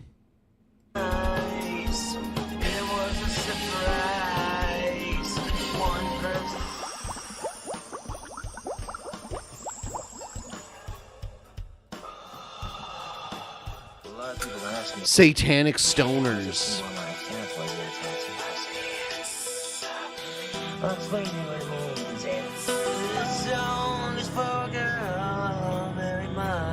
She hated me, and the stupid I'm so going to hell for this song. Well, fuck it, I don't give a shit. Here's what I gotta say before the song starts. Check it.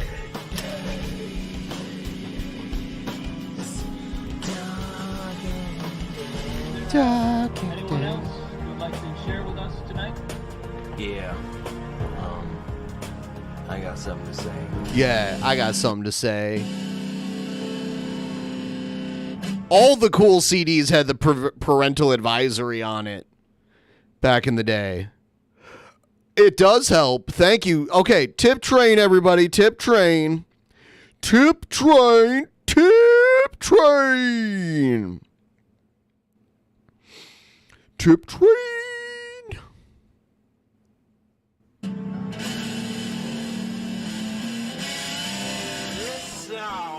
Giant middle finger to two giant middle fingers, yes, to the mainstream.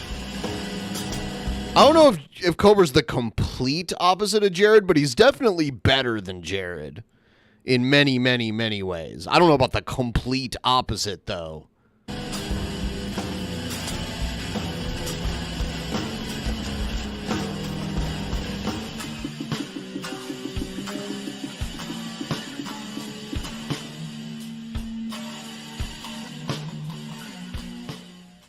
On top of successfully posting his second album, Josh spoke about the meaning of each track in his video, Guitar Insight 47. The song that had the deepest meaning was the first track, My Mom Laura, a song about his biological mother Laura. The lyrics contain some harsh sentiments, such as hoping for her life to end. Jesus. My second CD, Darkened Days, is now on iTunes. If you guys want to check it out, I'll post a link in the description below. The first song I wrote about my mom, Laura, because I'm extremely pissed off at her, my real mom.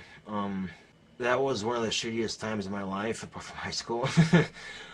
So I figured it'd be fitting to express my anger in a song titled My Mom, Laura. Bones in the Ashes. It's a song about the Holocaust. I'm not Jewish or have any Jewish heritage, but I was in art class one day. I had some free time, and while I was working on my art project, I was writing down a song called Bones in the Ashes. Because one day I thought that'd be cool, like, Bones in the Ashes. I thought that'd be cool for a song. And then it came to me just to do a song about the Holocaust. And then I was writing in art class, and, you know, it just came to me, musical inspiration. And one of my fun songs, just for funny satanic stoners, the reason why it's funny because stoners are so mellow and Satanists are so uptight and serious, but try to take... Oh, look at right there. A $5. The tip train is a rolling. Rolling. Boopy. Did you see that? Did you see the tip train is rolling? Did you see that tip train is rolling? Boopy. Did you see that? Speak? No? Speak. She won't do it now. She just woke up. All right, go back to sleep. The two, like, put them together. It's like, what happened to the damn goat we were sacrificing? Oh, sorry, man, I ate it. I got the munchies. And then the other guy goes, oh, at least we could drink the blood, or use the blood. And then the guy goes, no, man, my friend over there, he had cotton mouth. He drank the blood. And then they get pissed off. And I'm like, why the hell would you drink and eat goat and goat's blood? Why couldn't you go to the convenience store? And they'd be like, well, man, we'd go to 7-Eleven, man. But we're in the middle of a forest doing a satanic ritual, so we couldn't. So you tired? Just a dark sense of humor song. My symbol is just a song about my tattoo and what it means and all that. Too Good to Be True is a song I wrote about a girl I used to have a major crush on, a bit of an obsession, and I've gotten over it, but the bitter memories are still there, and so I wrote a song about that. Too Good to Be True is pretty good. I love you stretching? Devil's Thunder is basically a song, two giant little fingers to the ignorant right-wing Wow, she won't do it. Normally she always does it. If I had a treat in my hand, she probably would. The same people, in fact, who say, hey, Par's trying to conform us to witchcraft and be a Wiccan. When Wiccans, in fact, are people who practice magic with nature. They're not bad people. Darkened Days, of course. Emo CD guy with a theme song. That's a pretty good song. Love Addiction, another personal song. I struggle with it because of my Asperger's and my obsession and whatnot, but I've gotten over it and realized that I'm not the kind of person that should be falling in love. Funeral song. Next song, Fuck the Corporation. This song is a crime against music. This is basically a song about how Justin Bieber, the Jonas Brothers, all those mainstream assholes who are destroying music, in my opinion. Anyway. So he wrote an album, a bunch of songs about his love obsession.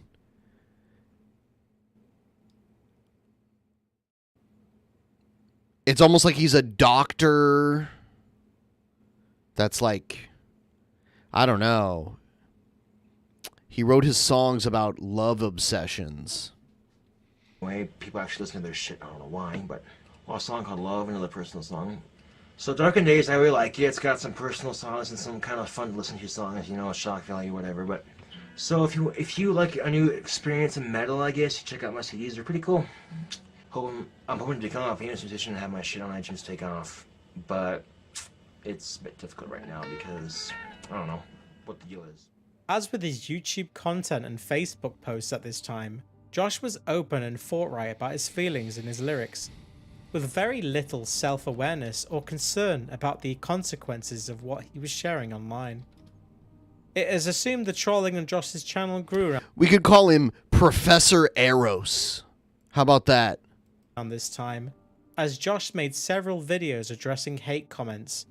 In one particular video, Josh ranted about the trolls calling his Cobragram tattoo a penis. Yeah, I've been getting a lot of... He gets triggered. Like, that's how Egghead is. People know exactly how to push Egghead's buttons, and they do it, and they do it, and they do it. And I don't know, like, he gets so caught up in how mad he is that I think he does realize that he's feeding it, but he's just, like, so emotional about it that he can't stop. And that's kind of what I see here. Trolls on my channel lately, and all the trolls I've seen thus far on my channel have bashed me, my tattoo, and my guitar playing, awesome singing, etc., etc. And it's kind of sad, actually. Really, it is. Because about 98.9% of the people who troll my channel and say shit like that are just jealous. And I go to their channel, and they don't have any of them videos of them playing guitar. That's just random hate comments. I'm not giving you guys the attention you want. So if you're going to troll my channel, just leave a negative comment.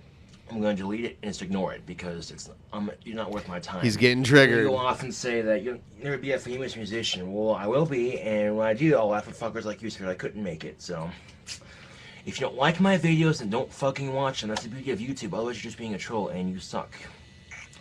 Take off the ring. Fuck trolls. In a surprisingly quick turnaround, Josh revealed that he was working on a new album titled The Highway of Life, his third album. This would also be the first time Josh mentioned that with help from his dad, he filled out an application form to go to Job Corps. Job Corps is a program that offers free education and vocational training to young men and women ages 16 to 24. Ozzy Osbourne is doing a Best Buy commercial with Justin Bieber. And I've been doing a lot of thinking, and I do not particularly care for his music. I despise it, and yes, I am jealous that he's making it and I'm not. I mean, I'm not gonna sit here and deny it anymore. I mean, it takes a big man to admit when he's wrong. I'm wrong. But I figure Ozzy's just doing it because he wants recognition for his music too. He wants all those young fans Justin Bieber has to recognize some of his music.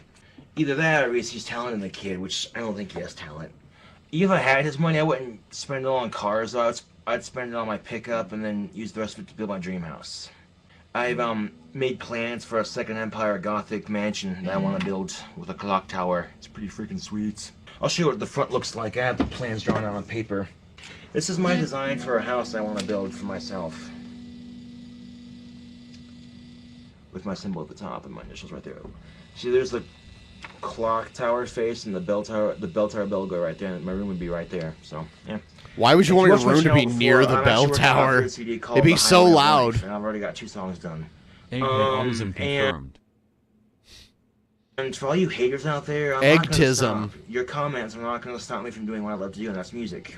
So keep doing music. Also, I gotta finish filling out applications for a Job Corps. I'm going to Job Corps in Utah and possibly to get a degree in auto body, because I love working on cars. I love working with the body of cars. That's always really fun for me. Now, whether they teach you how to work on an engine or not, I'm not sure, but that'd be nice to know too, because I have a 52 Ford pickup with an F-150 with an 84 Ford Windsor 351 dual exhaust. It sounds nice. Hopefully by the end of February I get to bring it home and start working on it. And with Job Corps training, that'll help me further my education. The downside is I won't be able to bring my guitar with me to Job Corps. That'll really suck. I'll miss it. But after like 2 weeks, I think they let you come home and visit or have your parents visit. So when parents visit me in Job Corps, they can bring my guitar and I can show off for people. Even though I don't plan on being very social in Job Corps, you know, I plan on being one of the quiet people, I guess, because I'm not particularly a social person. I have a couple of friends I really like and I hang out with a lot. Job Corps should be an interesting experience. It'll help me grow up a little bit, help me learn how to live on my own, so. Throughout the year, Josh expressed his eagerness to finally learn how to drive. However, he said that he had failed his driving test at least twice.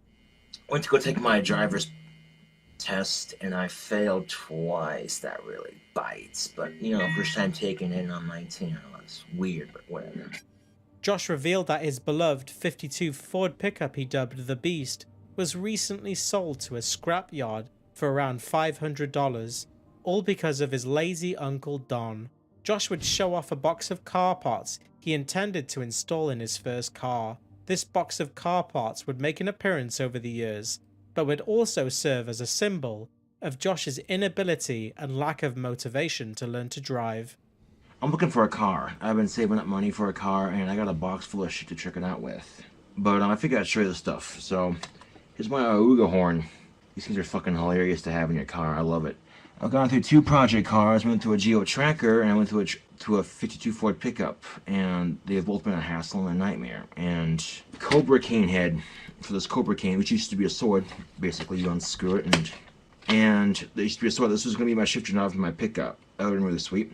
But my pickup was given to me by my great-grandparents off their ranch in Cheyenne, and took it to my uncle's garage, and 2 years later, my great-grandparents and my grandparents were moving to Arizona. I helped them move, and my Uncle Don was living with my great-grandparents, his parents. And he couldn't afford to take it with him to Washington, so we ended up selling the damn thing for $550. And my uncle is kind of an incompetent, lazy bastard. I mean, he has knowledge to make the cars that he's been known to make, but he never finishes anything. But basically, these are the 2 speakers I had for the door. That's what they look like. My mom got me this really cool steering wheel cover for my pickup. You know, I was saving to put it on when we got it here, but it still hasn't been opened because the pickup had to be sold. So, yeah. And this little thing right here was going to be on my pickup mirror mount. This is Beast. It's a little pentagram. He bought all this stuff for a Geo Tracker originally. You know, gun keychains and whatnot. Geo Tracker, it was like such a cheap car. It was like the super cheap car that I remember when I was in high school, like 16 and 17-year-old students were getting it because it was like one of the cheapest cars you could get at the time. There was also neons. So, yeah. I know it's cheesy, but I thought it looked cool hanging from the mirror of my pickup. I made this myself. Pretty sick, isn't it? Or with like a 1970 Cadillac Coupe de Ville, but those things are gas hogs. And being as I don't have my driver's license, I'm new to driving. I haven't driven very much in my life so far, so I'll play some guitar, because you're probably sick of me rambling about nothing, you know, because, you know, it's part of my videos. I play my guitar and shit. But Josh's next viral video on his channel was named Fuck the Mainstream. This video ended up gaining a lot of views in comparison to his usual content, and a lot of fans credit this video as being their gateway into Josh's channel. It also served as a good introduction to his content, as he spoke about the mainstream media, boy bands, and the goth subculture. Josh also showed off for the first time a crude sketch of his dream house that he wanted to build once he won the lottery. That ring is so ridiculous. Now, the problem with the mainstream, that's the problem with the mainstream, is that you cannot literally create your own trend and do something different because the mainstream will catch on to it and make it trendy. You can't be different or rebellious anymore because it's now trendy, because whatever you do becomes popular with a trendy crowd and they follow it, and it makes you look like a conformist asshole when you're not, and you're the one who started the trend to begin with. I do wear my nail polish at work, but I always wear gloves you know, just as a safety precaution because nail polish does chip off. Because I don't want that shit in the food, you know. If I was a customer, I saw someone with black nails, I'd be like, dude, I wouldn't judge them for it, but I would hope that they're at least being sanitary and keeping that shit away from my food. So I actually drew up plans for my dream house on a piece of paper, and I'm gonna build it when I get the money. This is what the front's gonna look like. Basically, my symbol on the top, you know, clock tower, bell tower makes my room, you know, just, yeah. Floor plans on the back, you know. And if I do make it as a musician, I want to donate money to the Cancer Society and help find a cure for cancer. He wants to find the cure for cancer just so that smoking won't be dangerous anymore. Because this no longer be dangerous. How sweet would that be? People would be like, put that cigarette out, you're giving us lung cancer. It's like, fuck you, I donated $10,000 to the Lung Cancer Society. Because literally, if cancer was cured, tobacco would no longer be dangerous. We could be 106 and smoking 4 packs a day and it'd be as healthy as an ox. How cool would that be? Josh warmed up to the idea of going to Job Corps and said that he wanted to go to learn how to work on cars. I might be going to Job Corps soon. I'm not sure when. I'm getting the work filled out to be an auto body man. Because the plan is, if I do that, I can get my own shop and build custom cars for people, custom rods if you will, make a shit ton of money doing it, and then until my musical career takes off, at least, you know? I can bring my tobacco supplies and my cell phone and iPod with me and a couple of books, and, you know, I'll be content at least. I won't get to bring my guitar, obviously, but, I mean, less YouTube videos whenever I come back to visit, and if I do bring my guitar, it's on the weekends when I don't have class, or work, I should say. If I qualify or not is the question. That's why I'm getting my paperwork filled out. I gotta finish my packet, get a drug screening, and wait to hear back from them. And the only Job Corps that I know of that has that is Utah, which is only a couple hours away, which is pretty convenient. They'll give me a chance to learn how to be independent and get the tools necessary to have a structured career that'll support me until I make it big as a musician. I'm almost done with The Highway of Life, which is my 3rd CD. I just gotta post it and get the money. And I've started working on my 4th and final CD until I make it big, The Darkness. So, yeah. Out of nowhere, Josh apologized for stalking his high school crush, Alicia Roby, during a video called Drama with an Ex-High School Crush, and said that he reached out to her on Facebook and wrote her a long apology. Now, if you've ever done shit in your life you regret, I've done a couple of things that I regret, and one of which was in junior high and early high school. I had a crush on this very beautiful girl, and I went about expressing my love the entirely wrong way, stalking, sexual harassment, and I regret it sincerely. I feel like a real jack off for doing it, and I finally left her alone completely, and whether it paid off or not, I don't know. Well, a year later, I found her on Facebook and tried contacting her, and I chickened out and canceled the friend request, because, you know, I figured, maybe not enough time has passed. I get a message from her saying hi. I'm like, what the? I just deleted thinking, whatever. When I go to her Facebook page, it said add as friend, so I click on that thinking maybe it didn't go through correctly. And then I got blocked from her Facebook page. And the guilt was eating at me. I mean, it was literally making me feel like shit. Like, okay, what the fuck, you know? So just recently, I created another Facebook account with my name that I'm not going to use, just to send her a message to say, hey, I'm sorry, you know, with a very sincere apology. And I'm hoping this guilt can get off my conscience, because quite frankly, I feel like shit for what I did to her. I really do. Putting her through that, you know, I feel like a real ass for doing it. And whether or not she forgives me, I don't know. I really don't care. I'm just letting her know that, you know, I'm sorry, you know. But girls are so fucking complicated, you don't know what the fuck they're gonna do next. So, you know, and I feel like a real ass for doing it. And she wasn't the only girl I stalked and sexually harassed. I regret each and every one of them, you know. That certainly didn't help my case, being as I do dress the way I do, and, you know, she's probably a bit creeped out. So I don't blame her for feeling the way she did. Perfectly understandable, considering, you know, I was this creepy goth kid with Asperger's stalking this amazingly hot chick, you know. But yeah, I wish I could change it. I wish I could go back and wish I never would have fallen in love with her, you know.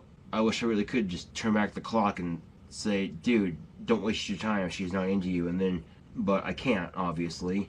So the best I can do is hope for forgiveness and just move on with my life, because quite honestly, there's shit in life we can't change. So I'll give you some advice, guys. Don't stalk and sexually harass girls. It doesn't work. Just from one guy to another. It's not a great way to pick up chicks. They find it a bit creepy, especially when you dress the way I do. JoshMusic52@gmail.com is my second email address I created strictly for those applications, you know, and whatnot. He's not really I mean, like, here he's a little more self-aware, but now he's like even less. Although I'm not filling out applications right now because I'm getting more hours at Burger King and I'm really appreciating that, you know. So, just thought I'd share with you guys. So I'm a little nervous right now if, she'll respond to it or not. But I basically said, hey, it's Josh, I just want to say I'm sorry for the shit I did in high school. I was a creep. You don't have to be my friend or anything. I'm just letting you know how sorry I am, because the guilt eats away at my conscience every day, and, hopefully you understand, shit like that. And then said, I hope you're having a great life. Cheers, Josh Saunders. And I left it at that. Just something like that, My dad's friends with her on Facebook, which is kind of ironic, because he did her senior pictures, because he used to have a portrait studio. She's letting photographers fight to take her picture. I want to take her picture next. She's that freaking gorgeous. Yeah. Hoping I can handle like a mature adult that I am. I am 20 years old after all, And when I get my first car, I want to drive to Valley City, North Dakota, Raleigh on the Valley, basically, to hang out with some of my old friends there. There's probably a good chance I'll run into her, because she went to Valley City High School with me at the time when I was harassing her. Because quite honestly, it's a great way to get chicks to hate you.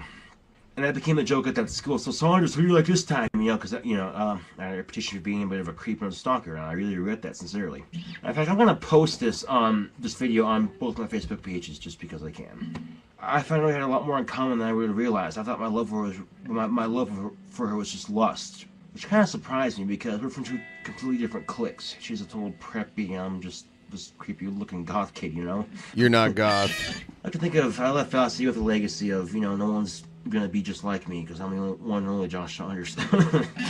Love and life, they both suck, but finding a way to deal with them appropriately does help. But after almost a year of being on YouTube, Josh explained the meaning of his religion, his Cobragram tattoo, and his dad's disapproval of Josh's religion. Hey YouTube, Gothic can go to the video. I'm wearing my custom-made sweatshirt. It's got my symbol on the... Okay. Now I'm going to try to explain the meaning of my symbol to you. I'm going to explain it, and I also got the symbol tattooed on my arm. Now, back when I was in junior high, I made the symbol. The mythical creatures it represents: Cobra demons and Cobra angels. Cobra demons are like wizards. It's the male form of these mythical creatures, and angels are the female version.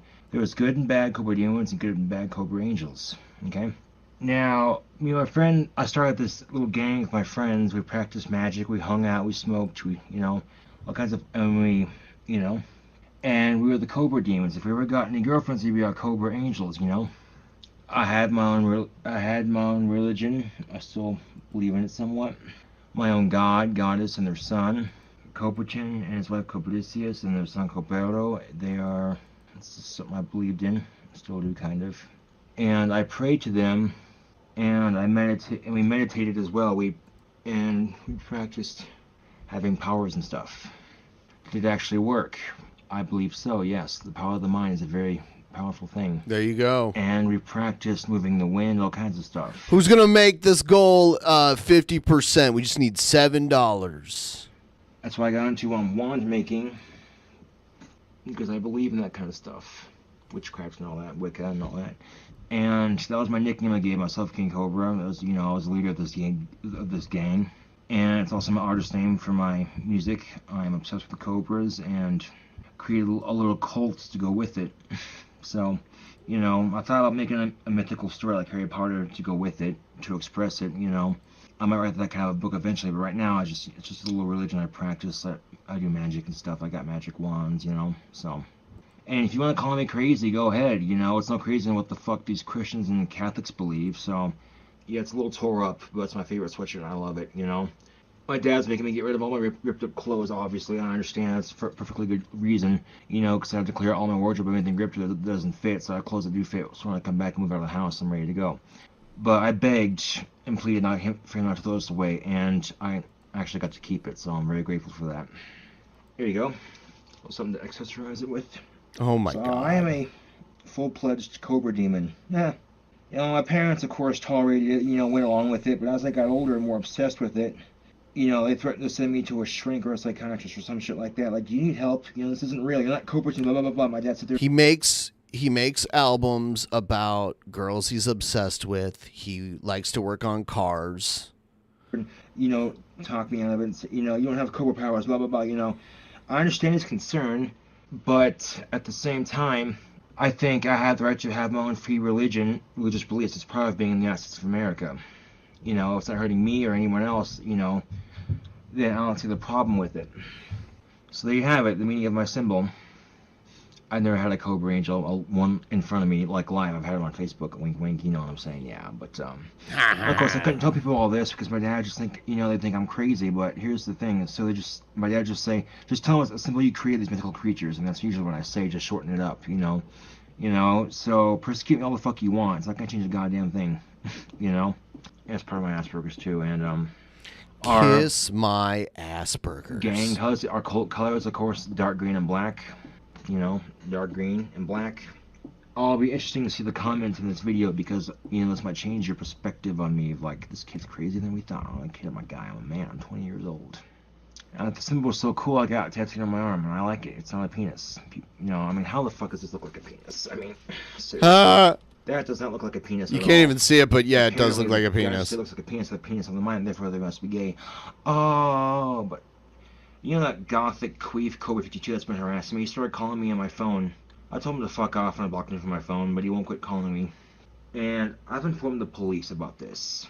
See, ever since my YouTube fans have found my Facebook, I have a lot more Facebook friends. I'm on YouTube fan page on Facebook, so...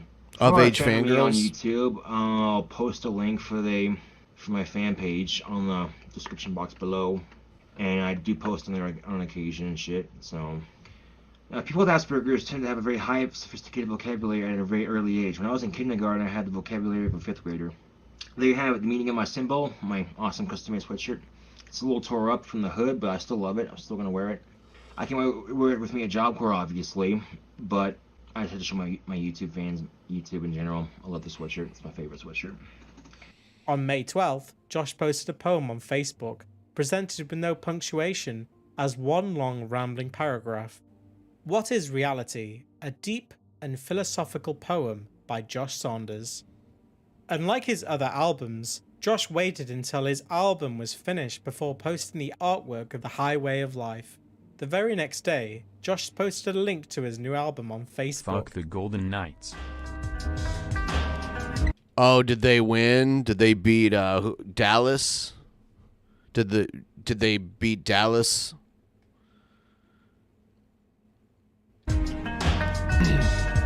I was going. I wanted the Golden Knights to win because Dallas eliminated the Kraken. You suck, but whatever. Life is what you make of it. Oh, really? You're liking Cobra less now that we don't have Billy here to defend everything that he says and does and put like a weird spin on it, like he's his lawyer? Hey, Boopy, what's up?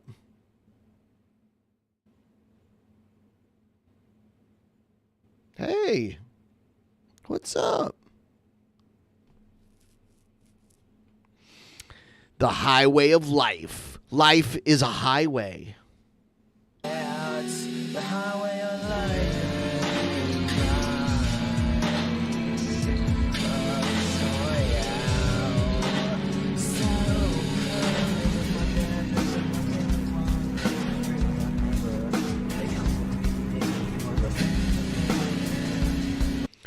Yeah, his mom. Well, I think his mom's name was Laurel, not Laura, but whatever. Or no, you know what? It is Laura. It was Laura.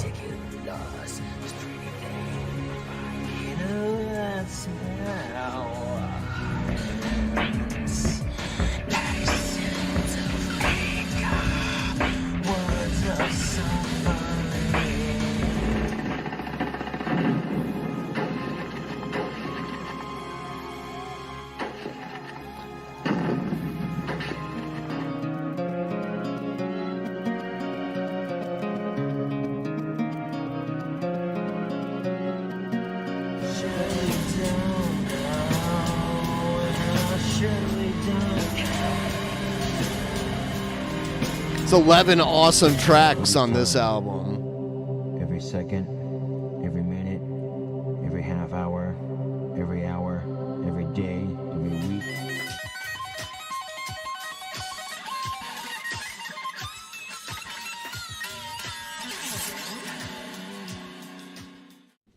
After a heated argument with his dad, Josh posted a video called "I Lost My Ring, Eyeliner, Nail Polish and Knife."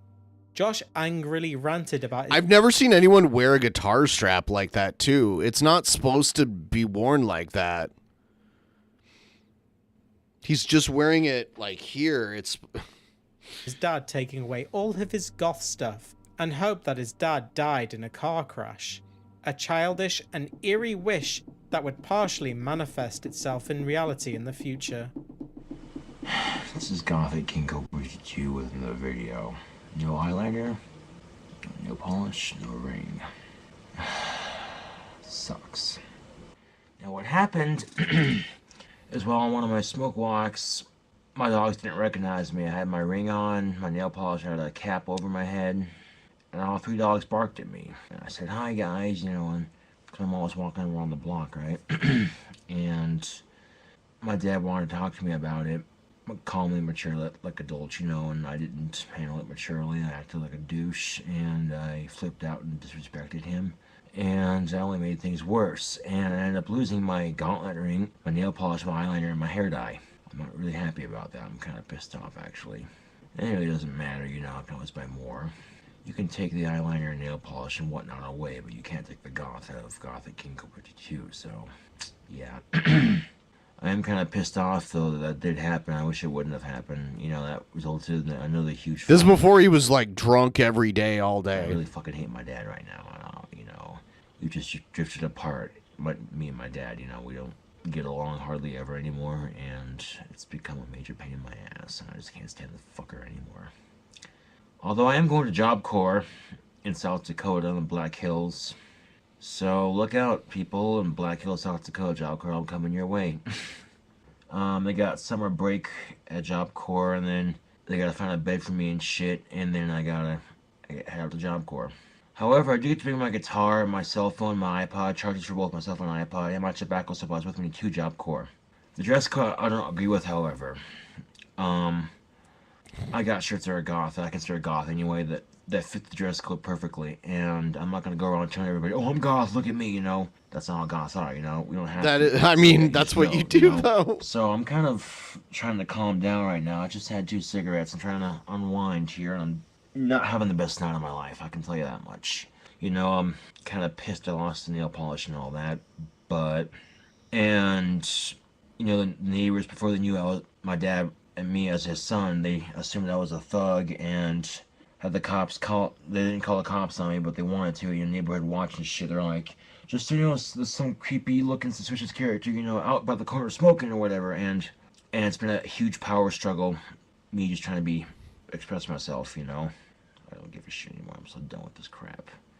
And when I'm at Job Corps, get my own fucking place, I can dress as goth as I want, and no one's gonna fucking stop me. I'm really looking forward to that. This is not a permanent thing, no nail polish or eyeliner, I can guarantee you that. That's for damn sure. He can guarantee you that, Tubes. Stop me. It's not against the dress code or anything. 21 and up. Problem. That huge fight I just had with my dad, just about, you know, fuck him. I hope he dies. I really do. Whoa, don't say that, homie. I'm fed up with this shit, you know. And she's like, well, then move out, you know, get your own damn place, do what the fuck you want. And I said, well, you're making me go to Job Corps, so I was gonna save up for a car, and then save up for an apartment, and then move out, work at Burger King until my music takes off, right? But they've kind of forced me to go to Job Corps. I'm not really scared to go to Job Corps. I'm just kind of unsure and kind of bored, actually. But for the training I get, you know, for the a twisted sister pin on your free uniform, room and board, and they pay you, you know. You know, I get to bring my tobacco supplies with me, my guitar, my iPod, and phone, so I'll have something to do while I'm there. I'm not intending to make friends there, you know. I'll be polite and talk, but, you know, I'm not very social, and I want to distance myself, you know. His music kind of took off. People buy it. Weights again. Get bulked up, bigger than I am now. I'll give you an example of one of those moments, if you will.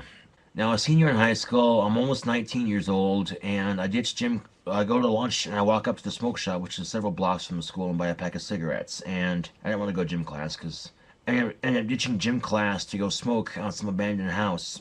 Long black hair and all that, right? And these 2 hot girls walk by, and we start talking, and they find out I'm a virgin. I had my first kiss. I said, oh, I'm so one of the hot one of the hot girls was like, "Oh, I feel so bad for you." I'm like, "Ah, it's no big deal, you know." I ended up getting my first kiss out of pity. Best damn 2 seconds of my life, and all of us were smoking, you know. I got both their numbers on my phone, and that alone just made my entire day, you know. I felt like I could take on the world, and then I got home, and my dad smoked cigarettes on me, and he ended up confiscating my lighter and my cigarettes and giving me a huge bitchy lecture about how smoking is bad for you. Well, obviously, if they've let up on the smoking, it's taken me from 17 to fucking 20 to do that, you know. It's kind of pathetic. And that bubble of happiness I had just popped. It took off. He's famous. I'll be in Job Corps for a year. I want to try to complete it in 4 months tops. I'm just going to work my ass off and get in and out quickly as I can. And at the end of Job Corps, I get a huge ass paycheck and whatnot. So, which should give me enough money to get my own apartment and look for a job. So, my dad says, "Okay, if you get kicked out of Job Corps, I'm sending you to a group home for people with Asperger's, and they basically control the rest of your life. I can guarantee you I will be killing myself before I do that, because I'm not going in a group home. Nothing wrong with group homes, but I want some goddamn freedom, okay? I've had enough of all this, you know, bitchy complaining about me choosing to dress the way I dress, you know? So, I'm kind of on edge right now, trying to unwind." Hey, Boopy. How's it going? She can like lick her whole face. Like her little tongue somehow just like can lick like her whole face. Right? Right? Boopy? Boopy. You can lick your own face. You just winked at me. She winks at me a lot. She's like... Josh later posted on Facebook saying that he'd be hopefully going to Job Corps in Black Hills, South Dakota in roughly 6 weeks. Originally, this may be a chicken or the egg situation individual. But I wonder if his eyes was crooked so he bent the glasses, or maybe his glasses got damaged and his eyes started spreading apart. They were showing the lens clearly. They were showing pictures of him as a little kid, and he had the like wandering eye. So the wandering eye, he's had since birth. Was planning to go to Job Corps in Indiana, but a change of plans meant he would be going to South Dakota instead. Whilst Indiana would be so far away from where he lived. Indiana's pretty far from Wyoming. Josh's parents were away on a trip. Josh took this opportunity to give a big bad boy Oh, you were making a joke? middle Okay. finger to his dad by smoking inside. This was not only to prove to his fans that he did in fact smoke, but also that he wasn't afraid of the wrath of Clint. Josh made a series of videos during his parents' absence, including a video of him smoking a cigar in his bedroom whilst he spoke about being a virgin. Josh also defied his dad's wishes and took his eyeliner and nail polish back. No, like when it's fucking Stephen Hawking reading it off to me, there's no like tone of voice or anything. It's just like a bland robot voice. It's hard to pick up that it's a joke. But only until his parents returned. Yeah, great risk of getting my ass kicked mentally and by my dad and my mom chewing me out. I'm smoking in my house. I don't give a shit right now. But I've taken all precautions. Both windows in my bathroom and room here are opened, and towels underneath all the doors and shit. So yeah, and I'm watching the house without being paid. So fuck them. Put Space Puppy back on. Tap co-host. She's right there. She's like right above me. She's there, right? Are you there? Why are your eyes getting so squinty when I talk to you? Hmm?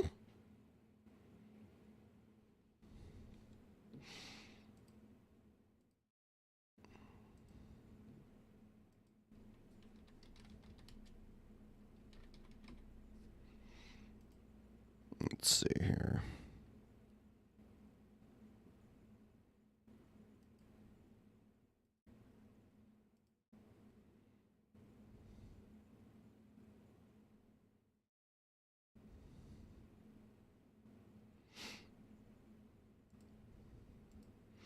Let's see if we can get her triggered really quick here, because it's really cute. Hold on.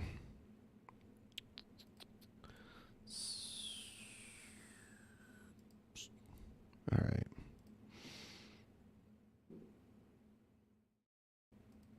Let's see here.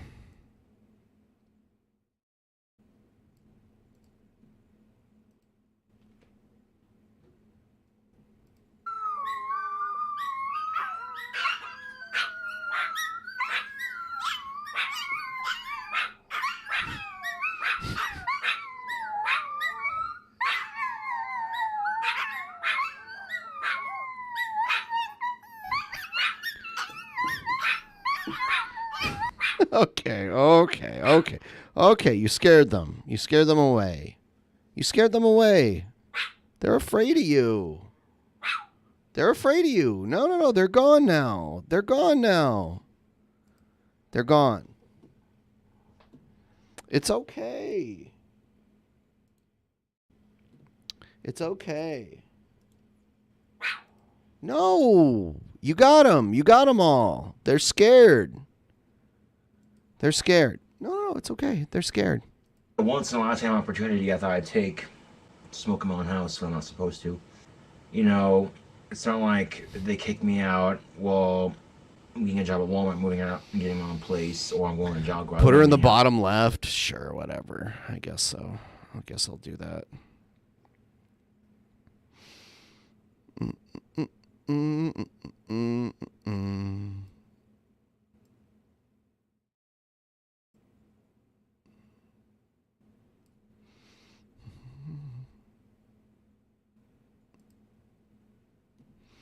There. Now she's like bigger too. Oh no, it's like cutting off part of her face. I have to fix that. All right, we can do it that way. All right. There we go. The house. So this will be the last tobacco I smoke in this house at all. I've done it before, but not on YouTube. For a while, I didn't get caught until I got caught by my mom, who said, "If you do it again, I'm telling your dad." And my dad, you know, gets pretty pissed off pretty easily, and this just set him off, you know. Oh well, who cares? And normally I do a smoking video on my phone, but I can't get it figured out. I can't get my fucking phone figured out for YouTube and shit, so I'm doing it in my house. Fuck it. You know, I'm trying to unwind. You know, my damn dog ran away after I let him out to play with him and Chance so they get exercise. Like, my mom told me straight up, she's like, you know, Opie and Chance out so you have room to exercise. And that's what I did. She told me to, and it's the second time he's escaped. He does this all the time, of course, but I'm kind of pissed off, you know. I called my dad, told him about this. He's like, you know what? Don't do what mom said, just put him in the fucking pen. Don't need to, you know, run around the yard and shit. I'm like, all right. And my dad goes, I'll back you up on this when mom arrests you. I'm like, all right. You know, I'm watching The House for a week, home alone, you know, so why the fuck not? You know, I'm 20 years old and not paying me to do it. So, yeah. Smoking makes your dick smaller. Please. My dick's pretty big. 6 inches fully extended, 2 inches wide. Starts off at 4 inches. It may be average, I really don't know or care, but... 6 inches long, but also 6 inches wide? What? The size of your dick that counts. It's really the... if you know how to use it. Although I was getting picked up for Burger King, right, one day. And I saw this amazing hot blonde walk in. Boobs, perfect. Just, oh my god. I think my mouth hit the table. I was thinking, holy shit, she was hot. And I thought, okay, Josh, close your mouth. Don't be that perverted caveman stare at her. You know, I did. And then some nerdy, scrawny-looking, ugly, shit-faced nerd walks in holding her hand. I'm like, my mouth hit the table again. I'm like, what the fuck did she see in him? So again, it could work out like that. You know, you could end up getting a hot girlfriend with no experience being kind of nerdy. It all depends if she's into you or not. If I die a lonely virgin, I'm really lonely. I got friends to keep me company. I got tobacco and caffeine, my guitar and shit. Who cares, you know? Now it's booze and it's a nasty zip. Duster. There we go. I've had kind of a crap day, and just trying to unwind, I should say. But I'm gonna show you how to apply eyeliner. I found some in my bathroom. I'll be right back.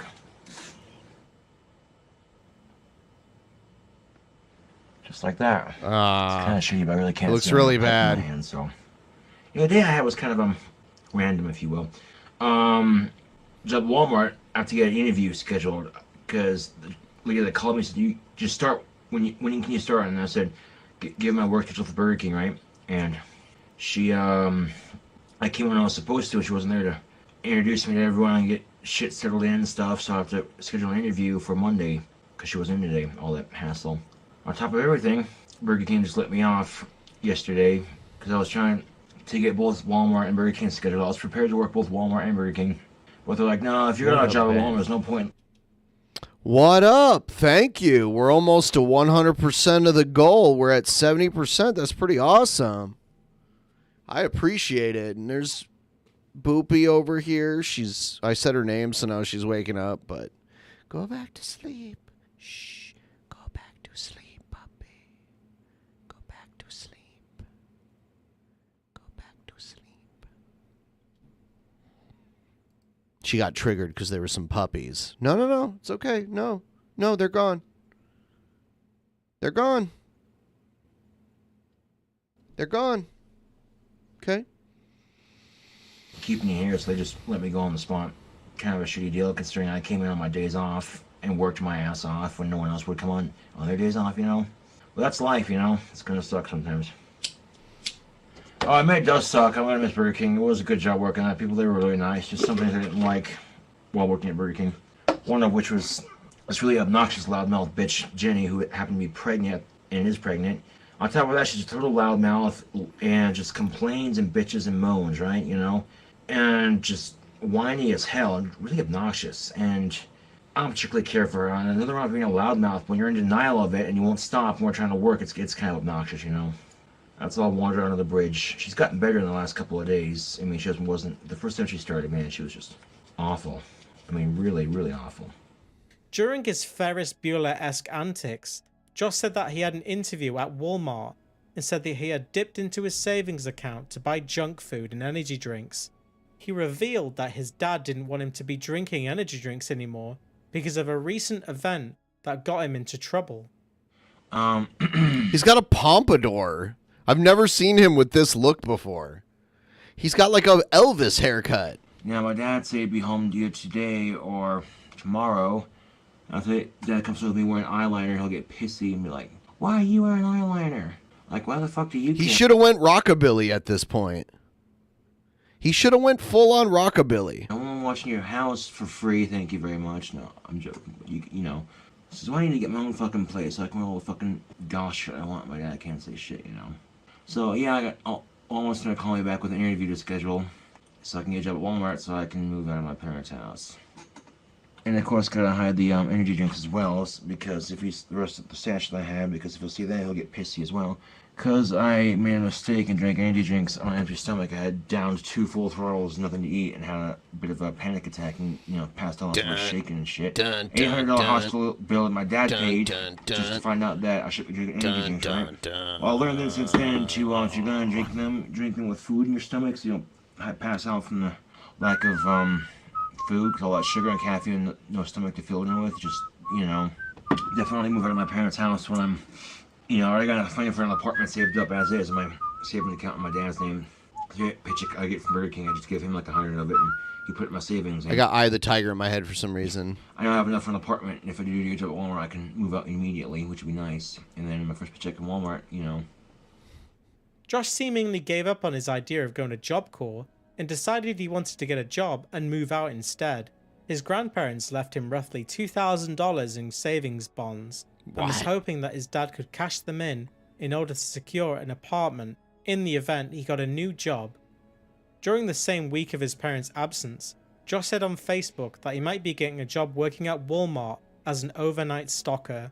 In actuality, Josh was counting his chickens before they hatched, and it was uncertain that he even had a job interview at this point. A few days later, Josh said that he had an interview at Walmart at 10 AM. Josh was eager to get a job so that he could move out of his parents' house, get a driving license and a car, and license, Lysins, getting out of going to Job Corps. In a funny yet predictable turn of events, Josh claimed that he quit his job at Burger King because he had the Walmart interview lined up. However, despite his celebrations, the interview never actually happened. His audience were becoming more familiar with and expectant of this kind of careless behavior from Josh. A few days later, Josh posted a video and said that it was his last day working at Burger King. Not only would Josh... Alright, let's see here. Alright, I am going to go to the bathroom. I'm not going to put the video full screen. I'm just going to play this while I'm gone. I'll be right back. Downtown, hobo on the ground, says he's got a pro. Oh my god, my chode, but no, that's sick. If I want a dick, I can get a dick. And I like the metal sink with the little drip, slap a knob on the top and all the stickiness. And I know the satisfaction of a man, don't get me wrong, boggles your mind. And baby, doesn't turn me on Like when a man tries to beat me, puts me in hobo clothes, and then he tries to breed me. Cocking your mouth, moving it out, so thick and sound, make you scream out. Then I'll be the hobo you and your friends talk about, standing in the street, getting bent over a bend. Looking forward to the hobo experience. Got the loop-doop, grease it up and back in action. Stick it in and watch the hobo's ass contraction. Hobo, hobo, hobo, hobo, hobo. Anal, anal, anal, anal, anal probing. Probing, probing, probing, probing, probing. Hobo, anal, probing. Chilling at home, watching Zoom, sporting a boner for the feeling of the hobos on a Tuesday morning. Feeling good, looking out the window. Looking down the alley for a dirty old hobo. Yeah, I like the anal probe and also like the dirty dozen. Says the ladies in a dress, baby's mamas and his cousin. Make me feel like a hobo, tie me down for anal probe. I'll sit down and whip man, ask you what you think is funny. Take a look and bust you in the nuts and hear my mom. Sucking dirty hobo dick, it's also like the sausage strip. It's a large bike trip, the hobo probe in confidence. Building up to that moment that you just start fucking. Hobo, hobo, hobo, hobo, hobo, anal, anal, anal, anal, anal, probing, probing, probing, probing, probing, probing, hobo, anal, probing. Fuck it, I'll bang you too, bitch. I'm a hobo too, motherfucking this, and feel that rim job, big cock in your mouth. I'm thinking a match with the anal probe bus. Grease it, grease it, grease it, grease it, grease it up. Stick it, stick it, stick it, stick it in. Slide it up and down, slide it up and down. Slide it all around. Grease it, grease it, grease it, grease it, grease it up. All right. Back to the Cobes. Be getting more hours in his new alleged role with Walmart, but the job was also within walking distance from his parents' house. In the video, he spoke about his experience working at Burger King. He mentioned that he qualifies for low-income housing and emphasized that he'd be allowed to smoke indoors. This is something that would end up coming back to bite him in the years to follow. What's up, YouTube? Today was my last day at work at Burger King, right? So now I got a job at Walmart. I'm working overnight stocking. Super excited about that. Now tomorrow I go to work from 4 o'clock in the afternoon to 1 o'clock at night in the morning. So, you know, and Burger King was a great way to get me in the workforce, and it was a great way for me to get me out there and get me, you know, recognized as a hard worker. And because of that, they've helped me get noticed in Casper as a hard worker, right? This past couple of days I've been pretty, you know, buzzed on caffeine and nicotine. I love it. Now this job at Walmart, if it works out, I'm sure I know it will, I'll be able to get my own apartment instead of going to Job Corps. I know a place that's close to this house right here, low income housing, that I could get an apartment, and I know there's smoking there. My friends live there. Friends of mine live there. Because, you know, they have a kid and shit, first time out, you know. There's nothing wrong with living in low-income housing. If you got a roof over your head, you know, and you're making it happen, you know, who cares where you are, you know what I'm saying? And next Monday, this Monday, coming up with next one after that, I'll have to take my hat and name tag down to the main office, or fill out my paperwork for Burger King to begin with, to get my last paycheck. So, a thank you to Burger King for letting me, give me the chance to work there, having the patience to deal with me and my Asperger's, because, you know, that's my weakness with a new job, is that I don't adapt to change very well. But once I learn the job, I'm a steady-faced worker, and I stick with it, you know. When I'm gone, shit, man, they're gonna miss me, because I'm usually doing all their bitch work while I'm working the broiler and my dishes. Mom got back from her trip in Cheyenne, and she's leaving for Europe tomorrow. She gets to go to London on her first stop. I'm so jealous, my stepmom. She can say London. Okay, I have English heritage, Saunders. It's a very common English name. Because I did a project in first grade about my ancestry, and I found out mine was London, England. So I'm British. Yeah, man. British people are awesome. Let's get the job at Walmart. They start me off at $9 an hour if I get it. This will be $1.25 more than I made at Burger King. Nice. Cheers, YouTube. Oh, he's got a blue moon. That's not how you pour it. It's going to foam over. Here's a crazy drink combination I'll try called Cobra's Mist. Let's just see how it tastes. Mountain Dew and Blue Moon beer. So let's see how it tastes. Can't wait to taste the Mountain Dew. I need to pour more Mountain Dew in there. No. I'll taste the Mountain Dew in that now. I'm just discarding the taste of beer because I don't care for it. That's crazy to think of. Caffeine to go with it. That's good. That's really good. It isn't sure if Josh actually got the job at Walmart. The best guess from the fans who were around this time that were watching said that there was a misunderstanding and Josh didn't actually get the job at Walmart and would spend the next couple of days being ghosted by the hiring manager. Some say that Josh even turned up at Walmart and they said that he didn't work there, so he just left. In a rare occurrence, Josh posted his first video to Facebook called Rap for Facebook. Josh's fans were surprised at how well he could freestyle rap, and some argued his rapping was one of his strengths. Okay, seriously, I got a request video from a friend of mine on Facebook to do a rap for Facebook, so I got my Ouija board, gonna contact the dead. You sickos are fucked in the head. You think I'm fucked in the head? Your world is so dead. I bust a rap and don't give a crap. Alright, you tree set monkey rap and shove a crap down your throat. Write yourself a little note. I'm back in black. I'm scary, kind of funny looking. Fuck it, I'm off my game. It's a damn shame I could bust a rap and rhyme every time I find a dime to bust a lyric and not give a fuck what you think. So fuck Britney Spears and fuck NSYNC. I ain't no mainstream faggot. Look at those mainstream cocksuckers sucking off the music industry like a maggot on a corpse. It's disgusting. It's disrespectful to the industry. It's a complication. It's easy to see. I'm laughing and taking a pee on the mainstream. Fuck the mainstream. He's taking a pee on the I mainstream. bust raps and play guitar. Someday I hope to be a fucking rock star. I got my shit on iTunes. Working on a 4-CD, I got 3 to boot. And you know, I give you the boot to the... Boopy is this adorable just because that's how she was born. And when she was born, she was like so little. She was like unbelievably little. Mainstream, kick it up the ass. Land face first in the mud and the like half the size that she is grass. Oh, I like to harass and make controversy on my YouTube channel. You don't like it, it's my opinion. You state your opinion, that's just how it is. That's YouTube, get over it. Now I jam out on my guitar to play some licks and split lickety-quickety with my sweet pickin' and barbecue ribs or finger licking good, cause now I bust raps when I'm in the neighborhood. Haha. So here I go with my guitar pick and my slick guitar lick. Motherfuckers know what's on distortion on my PC rich. Life's a bitch, but you deal with it.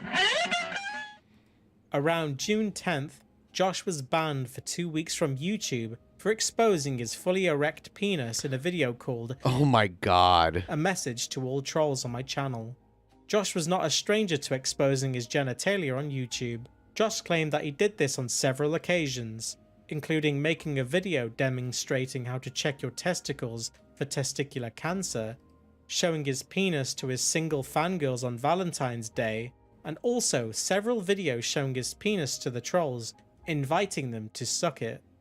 On June 13th, Josh created a new YouTube channel called Peach Monster 666, named after his favorite fruit, a peach, and his favorite number, 666, the number of the beast. That same day, Josh uploaded the first video onto this channel, welcoming his audience. In an effort to disguise himself, Josh donned his Halloween costume in the dark and attempted to put on a deep voice. He said that his true identity was a secret and that this was his trolling account. This was Josh's attempt at going undercover and infiltrating the circles his trolls moved in. It is uncertain if this operation was successful. Greetings, you two. I am Peach Monster 666, and I welcome you to my channel of doom. I am going to troll and destroy you all. And any of you fuckers who respond to me are just hypocrites, cause you're trolling too. Yes. Sniff that, you cock-sucking motherfuckers. And remember, the Peach Monster 666 has spoken. You will never guess my identity. Yes, I am the king of all trolls. You will never stop me. Yes, indeed. You will never, ever stop me. Never, ever. In conclusion, go to hell and suck a dick. Later, dick lickers. During Josh's YouTube hiatus, Josh posted on Facebook that he would either end up a famous musician or end up in an insane asylum. Later on that night, Josh vented his frustration with his 2-week YouTube ban. His friend Kyle remarked that he needed to be careful in the future showing his penis, and Josh agreed. 2 weeks later, Josh returned to YouTube and explained to his subscribers where he'd been and give an update on his life. During the ban, Josh said that he got an online girlfriend by the name Laura Martin. Josh also wrote a song about her on his new album The Darkness, but when he found out she was allegedly 14 years old, he cut ties with her. Fuck He's not a sickos. fucking sicko. Exactly. In a surprising turn of events, Josh also said that he was now working at Taco Bell. And look how long my hair has gotten in my 2-week ban. It's getting long and I'm loving it. Now, I was gone for 2 weeks because of flashing my penis, so there'll be no more of that on my YouTube channel because I want to lose my YouTube channel. So I moved to my Restless Troll Trolls in my channel video because I showed my penis. And 1, because 2, it was cold in my room, so it was like this fucking small, but when it's not cold, I'm like this. So I have a beach dick. Yeah. And, you know, I don't risk losing my channel again, so, yeah. Well, I was gone from YouTube, though. I don't know if I showed this in the last video, but recognize this pipe. But I redyed it dark green. How sick is that? With my dark green nail polish. And, so I decided to, fuck around on my Facebook while on my 2-week ban, making videos to satisfy my addiction to YouTube. And while on Facebook, I had a girlfriend.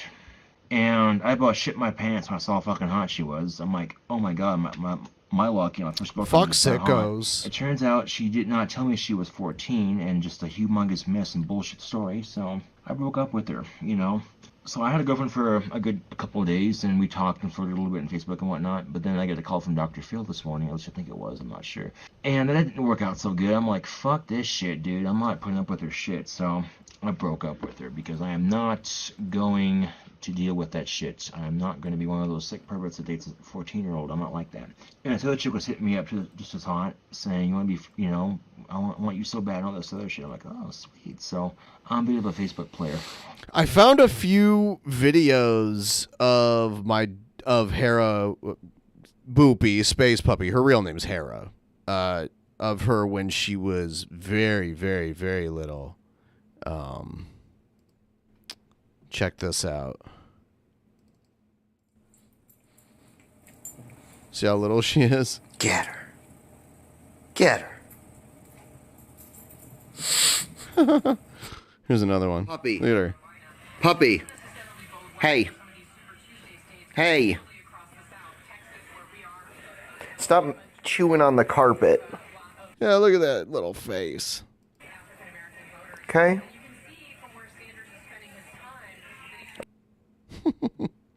Yeah. Yeah, she was so little. Anyway, back to Cobra. I also got a job at Taco Bell, so I'm working again. I had orientation Friday, and I started today, and tomorrow I'll go back at she was like 1.5 pounds 11, back so then. I work at Taco Bell. Really excited about that. Yep. Yeah, I did not know she was 14. She's, you know, and I feel like kind of like a dick for being let on like that, you know. I'm thinking, hey, my first girlfriend, she's fucking hot, sweet. And then I find out she's 14, I'm like, oh, fuck this, I'm done, you know. That's just trouble I don't want to deal with. So if you're going to online date on Facebook or anything, it's important to make sure you know her age before you continue anything else, just so you don't risk jail time or anything like that, because that can happen and that would not be good. And people are like, show your penis again on YouTube. I'm not going to do that, okay? I don't know what is this you like about my gothic penis or whatever. I don't know, I don't want to do that because I don't want to risk losing my YouTube account because of my penis. That's why I deleted all trolls. I don't want to risk closing my YouTube account because of my penis. You know? So all right, we are 70% of the way to the goal. We need $30 more. Let's start another tip train. We're 2.5 hours into this stream. Another tip train would be amazing. And then I'll add another hour, and I'll stream until, you know, the 3 hour and 30-minute mark. I got a lot to do after YouTube here. I gotta fix the song I wrote about her, because I wrote a song about her on my Darkness album. I'm gonna change the audio to something more fitting to the CD. And the Darkness is coming along nicely, I should say. It's a Darkness coming in nicely, very too. Cool CD. It's my 4th and final CD, so I'll make it big. And my ex is Laura Martin, you know. She dated me on Facebook, and I made a song about her. You know, that's all musicians do, you know. But I'm going to take the audio, my guitar singing, and make it, because the beat in this song is just so awesome. I hate to waste it because you know, some stupid shit on Facebook, so just gonna let it be. Yeah. So I'm gonna take the audio of my guitar playing and my voice out of that song and then post it as put it out as a different song, so yeah, I gotta remake that song War Martin to something different because of the Facebook drama, you know. So I'm lucky I didn't post that shit, you know. Oh yeah, one of my new shirts, Slytherin, represent. So that's basically what's happened in my 2 weeks while I've been away on YouTube. He's basically Snape. King Cobra's basically the younger Snape right here.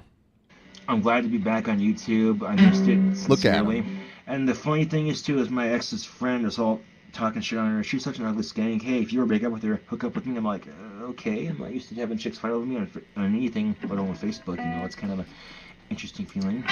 But make sure she's of age before you do all this shit with her, because you could go to jail, and that wouldn't be good. So, I'll see you in the next video, which I plan on doing sing-alongs and shit. So, I'm back, bitches. Suck it if you don't like it. A week later, Josh revealed that he had been fired from working at Taco Bell after only working there for he worked at Taco Bell too. Josh said that he got a call back from Job Corps and said that he'd be leaving at the end of July. Josh told Taco Bell, and they allegedly fired him on the spot. Josh also briefly mentioned that he had a new Facebook girlfriend named Melissa Hoffer. Second one down. Yes, I can drink energy drinks like water. I must not be human. The job at Taco Bell I had for 4 days, and Job Corps called back and said I'd be shipping out to Job Corps on the 17th of this month. So I let Taco Bell know, and they let me go on the spot. I was kind of bummed because I was really liking Taco Bell. Repetitive, works well with my Asperger's, and understandable because they spent a lot of money to train me only to let me go in 2 weeks. So, you know, so right now I don't have a job until I go to Job Corps. I got some cash on me though for cigarettes, and that's about it. And today I went and bought 4 of these fuckers right here. This is I shit you know, I got my own fan page on Facebook. I was pleasantly surprised and happy about that. I'm like, wow, I didn't think I'd get that big on YouTube. Holy shit. Thanks, guys. A quote from Charlie Sheen, if you will, just depicts my brain, if I can find it. Let's see. A quote from Charlie Sheen, right? Well, you borrow my brain for 5 seconds and just be like, dude, can't handle it. Unplug this bastard. It's oftentimes says unknown, but well, if you want to watch the interview, it's all been all over the fucking internet. It's in my like section. Well, some days having Asperger's just flat fucking sucks. So I'm trying to pick up a girlfriend, and I finally got on Facebook. Thank you very much. But before that, it's like, oh, you know, so having Asperger's, I'm socially awkward. But other days having Asperger's is grand because people with Asperger's are very creative. And I'm working on the darkness, my 4th and final seed to make it big as a musician. It's coming along nicely. Particular seed is gonna have a 20-track songs and shit, so it's gonna have 20 songs on it. Shit's like liquid heroin in a can. I love it. Rockstar times 2 or 2 times energy, extra caffeine. They're great. What? Just as an aside, Josh's dad Clint rarely made an appearance in Josh's videos. The only 2 times Clint was ever seen during Josh's videos was when Clint told Josh to do the dishes. What did you do in the video? What? I was coming up to do the dishes. I'm just making a YouTube video real quick. What? I'd like you to get done. Okay, I'll get the dishes done. So you can watch a movie. Okay. It's like, why would he upload that part? Why wouldn't he edit that out? Thanks for watching. I can't wait to get on my own so I don't have to put up with this shit. Seriously. So he doesn't ever have to wash dishes. Oh well. It's like when you're on your own, normally that means you do everything. And another of him walking in on Josh making a video wearing a cool bowler hat. Josh would eventually give an update saying that he'd be leaving for Job Corps on the 19th of July in roughly 2 weeks' time. Josh was keen on going to Job Corps but wanted to complete the program as fast as he could. Hello YouTube. Now on the 19th of this month, I leave for Job Corps. But here's the thing, my cell phone that I have here lets me upload videos to YouTube and shit, so I'm hoping that I can get YouTube figured out on my phone so I can make YouTube videos on my Job Corps. So if I can't, it'll be a weekend thing when I'm not in Job Corps. So I'll be in Job Corps for a year. When I get out of Job Corps, I get all my gosh shit back. Super excited about that. Also get a free pass with lots of good credit or grades, if you will, whatever the fuck they call it. I get a huge ass check, and they help you look for a job and shit, so yeah. Whilst preparing for Job Corps, Josh made several videos about his Facebook girlfriend, one of which was a video boasting that she had sent him a picture of her cleavage. Time for another alcoholic experiment. Arizona sweet tea. Triple sec.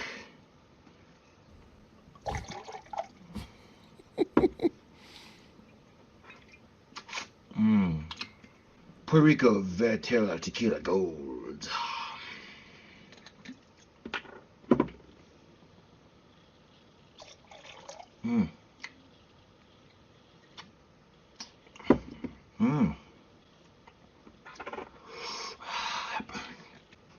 Armando liqueur. Haha. He really started picking up the drinking at this point. Monster Import Dub. I'll be right back. Hold on a second, YouTube. Put this back. All three of these.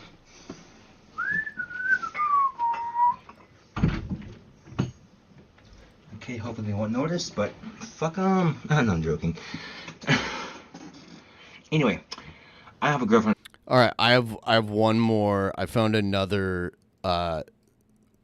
video of my little dog when she was like really little. It's so great. Check this out. Hera. Hey! Hey, little puppy! Hey! Oh, someone's jealous.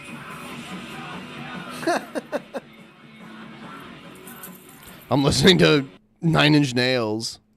Or, yeah, I was listening to 9 Inch Nails. Interesting. Yeah, she's so little. Like,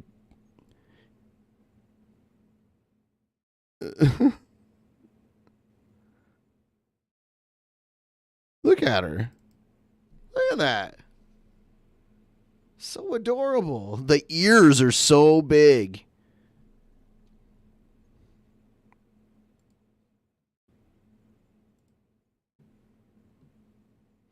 All right, let's go back.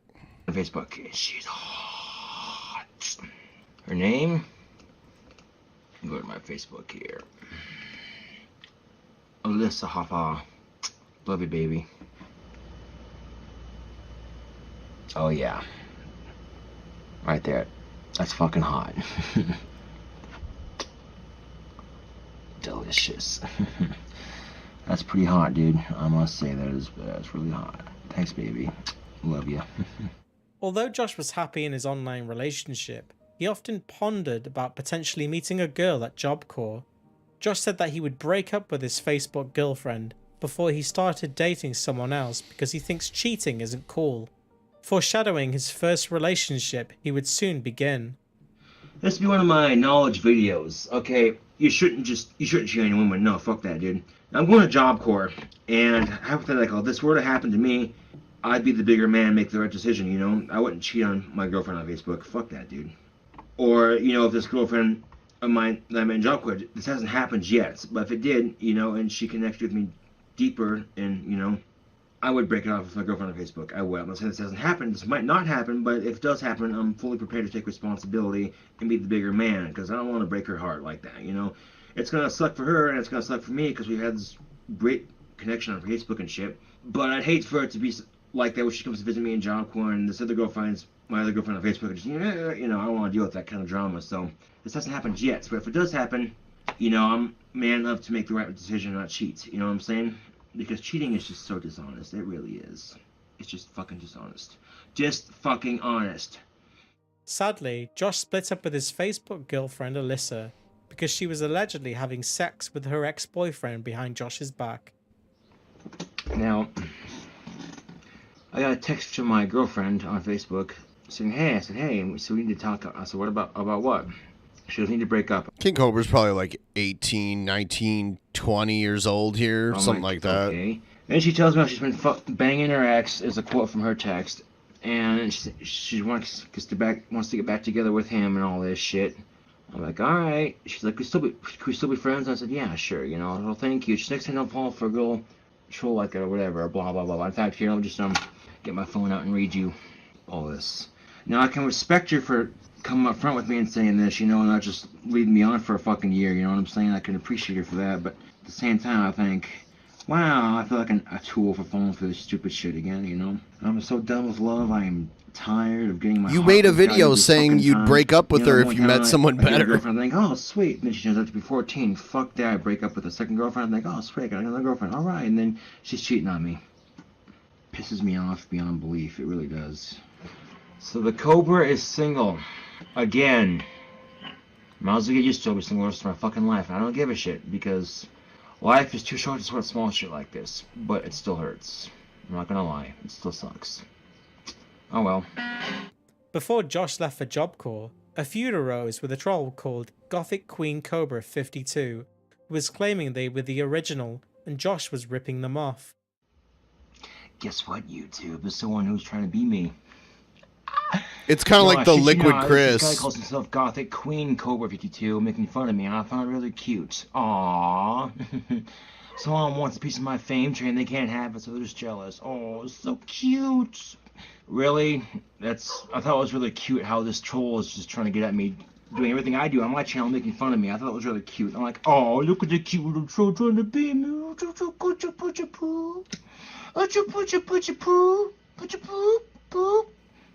Poo? I just liked the video, and at the same time I found it rather amusing, you know. I'm like, is that the best you got, making fun of me? Like, wow, a troll who's actually got balls to post his video. I'm impressed, but I'm the original OG, Gothic KingCobraJFS, so, you know, I don't know what this guy's beef is with me. I think it's just doing it to be funny, and I thought it was really funny. You know, I can laugh at myself, but at the same time, dude, come on. Come on. Josh, as he would continue to do throughout his online interactions, engaged with the troll and made a series of videos addressing Gothic Queen Cobra 52. And you know what? Seriously, fuck Gothic Queen Cobra 52. He is such a fucking copycat. He claims to be goth. He's copying everything I do on my channel, which makes him a conformist wannabe poser. Snack on that, biatch. He even wrote a song about them. 1, 2, 3, 4.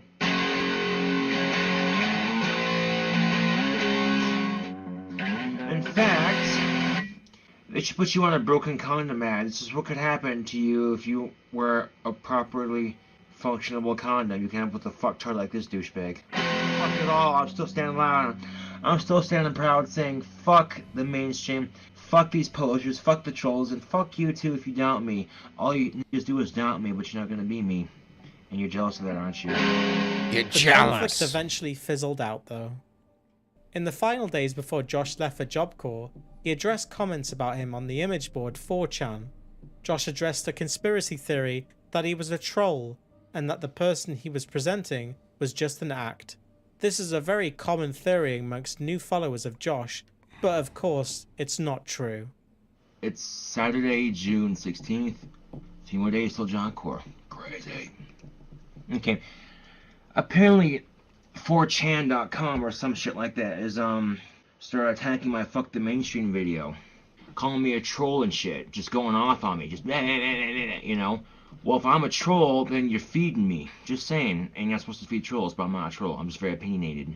And someone commented saying, oh my god, you have no life. You went to the movies with your mom. You're 21 years old. I'm 20 years old. And just because I'm 20 years old doesn't mean I can't spend time with my family now, does it?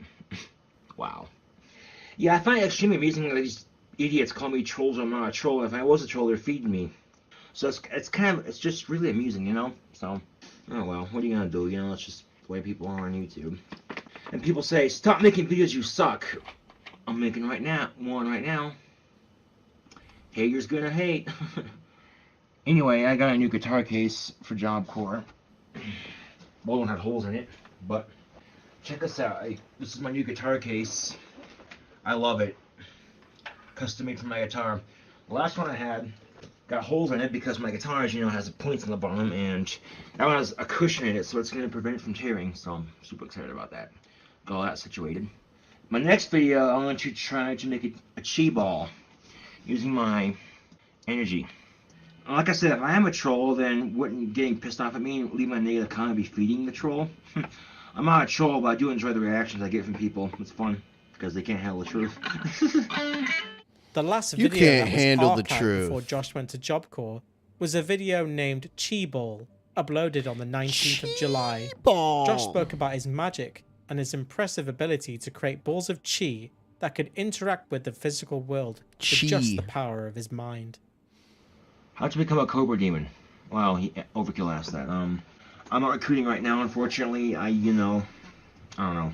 I can't honestly tell you I quit recruiting because, I tried that with my friends in North Dakota and it didn't last very long, I'd like to have my own religion started, and, I'd get my dream house built with my symbol on top of the clock tower. I think that'd be pretty sick. Okay. But I can't show you how to do a chi ball. A chi ball? It sounds like a cheese ball. Like all along here, okay?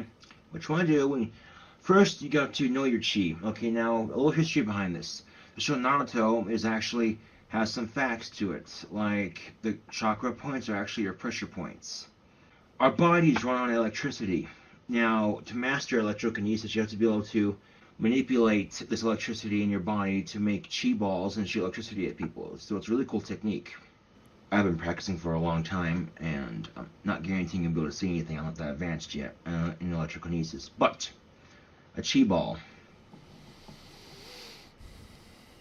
Here we go. Get ready for the chi ball. I can't really see anything, but I can feel it. It feels like I'm holding a gigantic ball of energy. It's really cool. I've done 4, 5, 6 chi balls in the last hour and a half, and like a couple last night. So I'm brushing up on my electrokinesis. It's a really cool technique.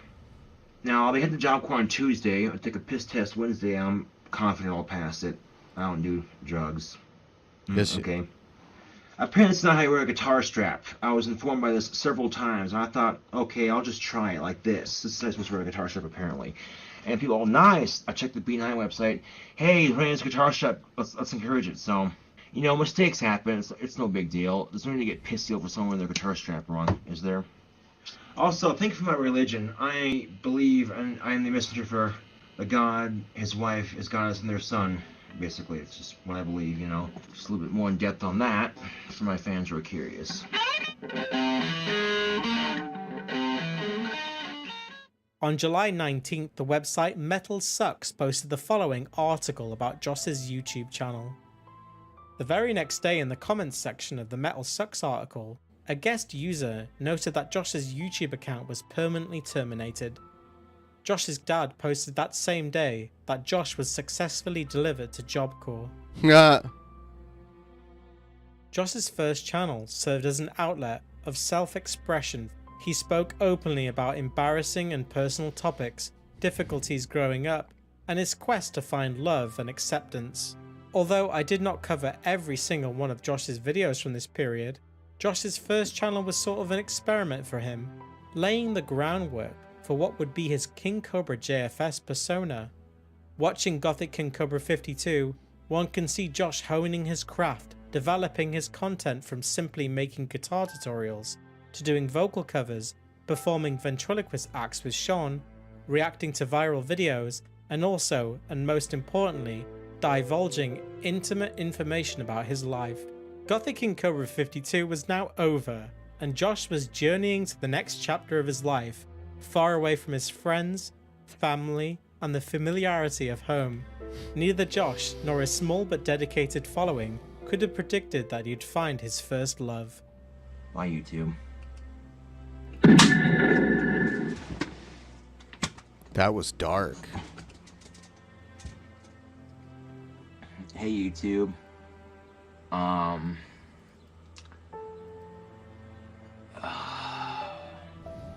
So that was part 2. And I am going to step away to go to the restroom and maybe grab a snack.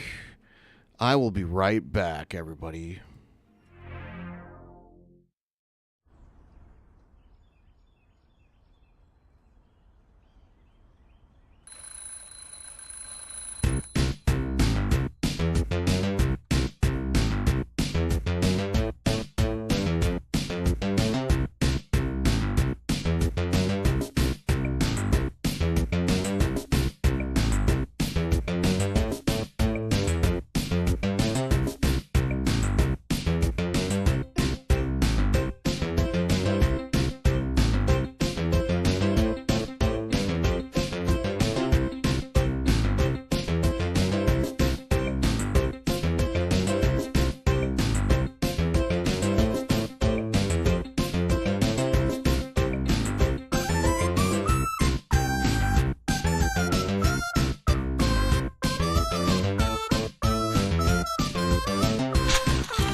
Greetings, one and all. Hello.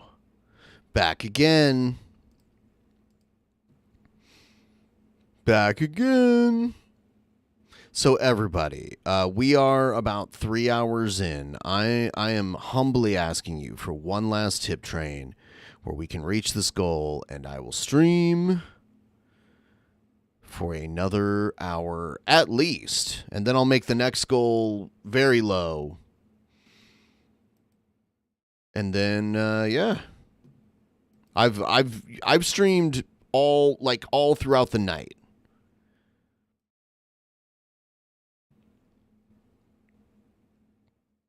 I've got some interesting shit here.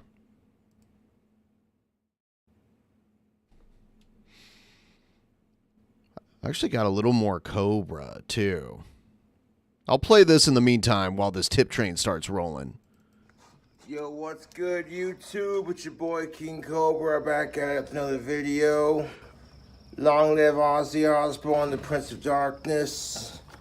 It's a beautiful Sunday. Right now, it's a little stormy outside, but that's alright, YouTube. That's just alright. Yo.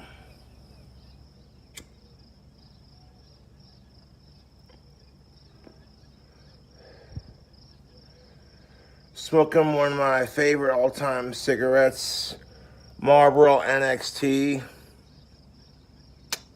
Now, cigarettes are for 21 and up.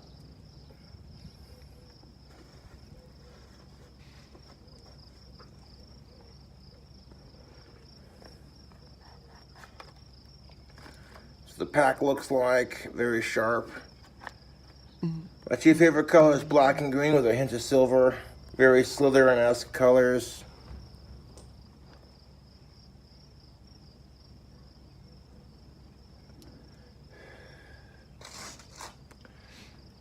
Now right there is where you crush the bead and you could turn it into a menthol just by boop doing that. You squeeze it.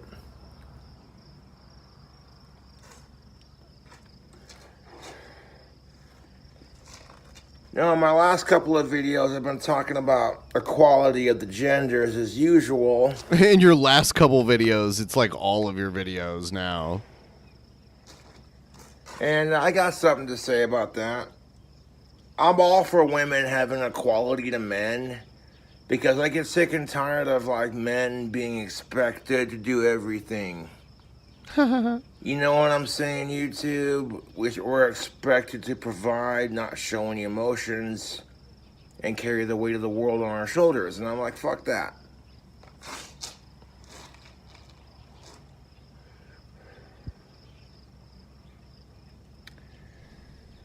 Might have to get me some alcohol, man. It's Sunday. Damn. I need to get me some alcohol. Actually, no.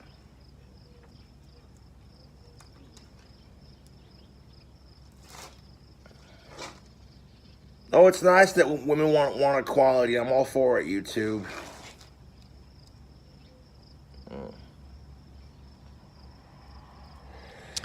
Yeah, I'm doing Spin Till You Spew midway through or like kind of towards the end of this month, so I want to work my way up to that. So, and I've been trying to get into better shape, so.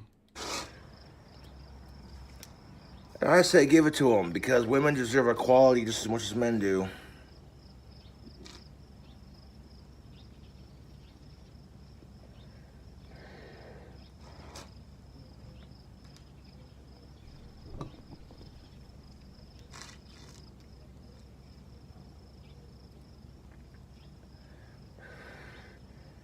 $21 and up for these cigarettes.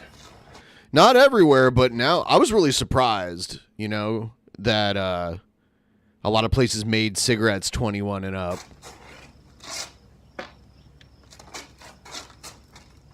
That was a weak ass fart. That was a weak ass fart. On a seriousness note, though, it's what it is. I don't mean to come off as like, you know, people are gonna take what I say and twist it anyway, so it doesn't matter.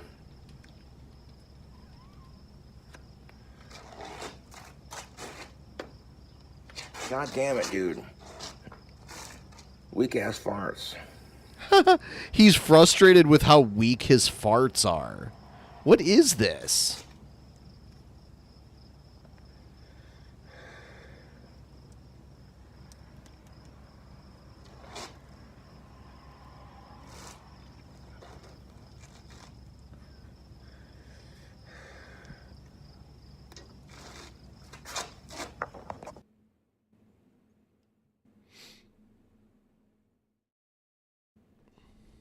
I used to smoke cigarettes, but it's been a long time.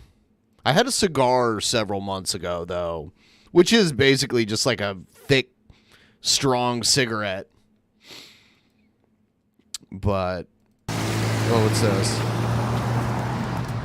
See, King Cobra gets out and touches grass. We got deers. They're running away. We got deer, YouTube. Can't really see them.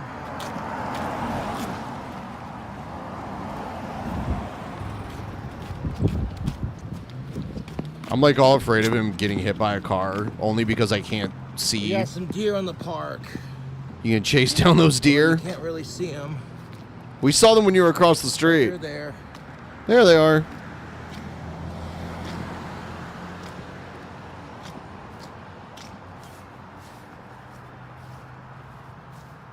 Casper's got beautiful wildlife, yo. Check this out.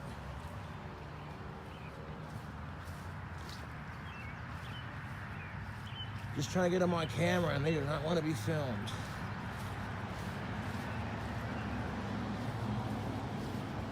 Yeah. I'm not gonna hurt you guys. Just want to get a photo. Yeah, but you Big shouldn't old deer approach just them. chilling out. Might chase them into the street or something like that. You don't want that to happen. It's okay.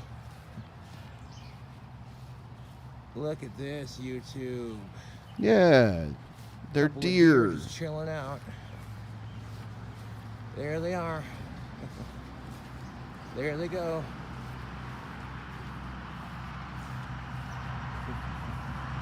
Run away! You're checking me out. Run away!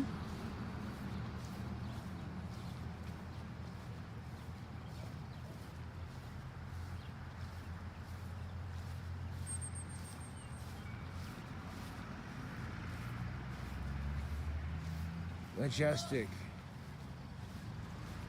YouTube, look at this. Look at this, YouTube. A couple of deer. Yeah, we see them. You've been Yeah. following them for a little while. Oh, there they go. I'm just filming you. It's about as close as I can get. Anyways, yeah, that's the cool thing about living up on a mountain town. The deer come down into town and shit. Beautiful summer's eve. Yeah, it looks very nice, Or Cobra. late spring. So nice. But yeah, YouTube. We chilling.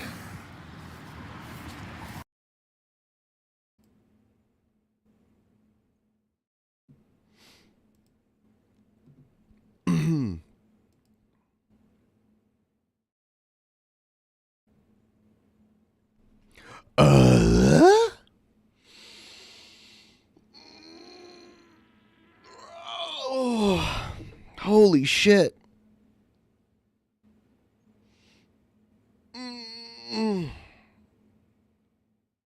Ah.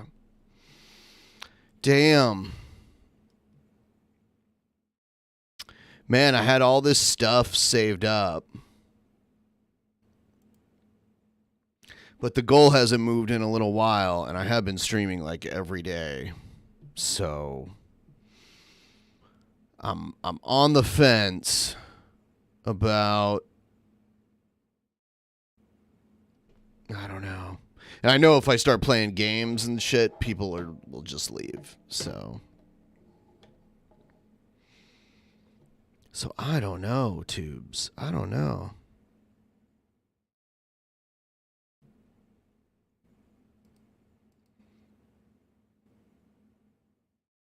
What should I do?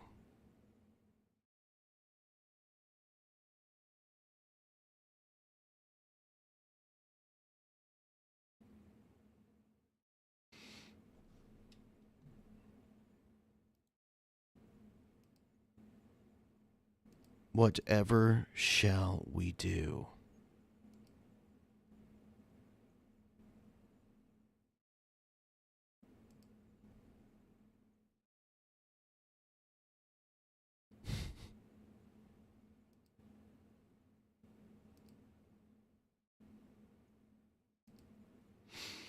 I do have some exciting news to anyone who has been using our Vance Global link to purchase edibles and smokables and all that good stuff through Vance Global. Vance Global also offers subscription services where you can order things through a subscription model weekly, and you save a little bit. And we have a new coupon code for subscriptions specifically that'll give you 30% off your orders going forward using coupon code. There's a different coupon code. It's SubscribeDP at checkout. So we still have code Peasants if you're just buying like a one and done type thing. But you can use SubscribeDP if you're doing a subscription order, and it'll keep paying the show every time your subscription renews every week. So if you're the kind of person that's going to keep ordering edibles once a week, if you sign up for this subscription, the link 404s, let me see. Oh, shit. Hold on. Huh. I wonder how that happened. Give me a second. That is very strange.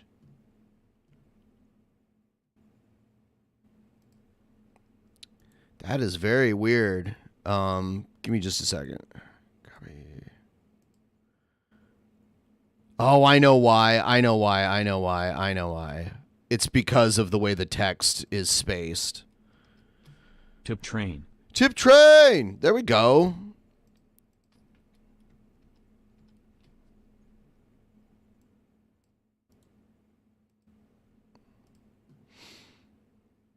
All right. Let's.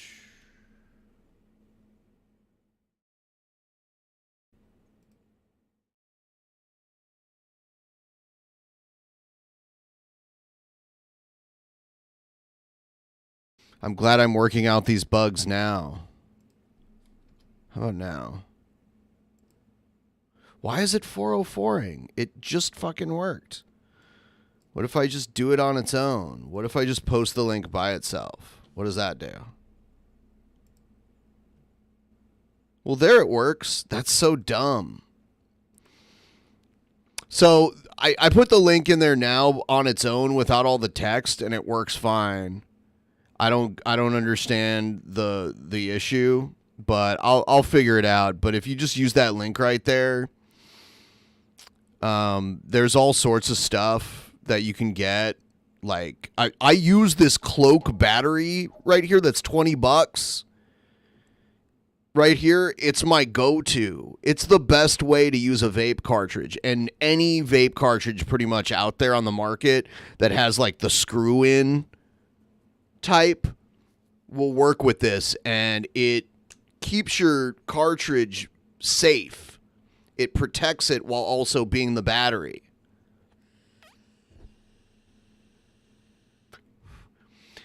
I didn't get a big cloud because I'm actually out of it. I'm out of vape at the moment. They got gummies, they got little smokable smokes, they got they got these giant boxes of gummies and smokes and all this stuff, and they got merch and all that. You can check it out. They sponsor the show. So there's 2 codes depending on what you want. If you're just going to buy shit once, if you're just going to go there and buy your shit once, use code PEASANTS to get 20% off your order. If you're going there to sign up for a subscription, use subscribe DP and you'll get 30% off your subscription order, which can be really good. And then there's the link right there.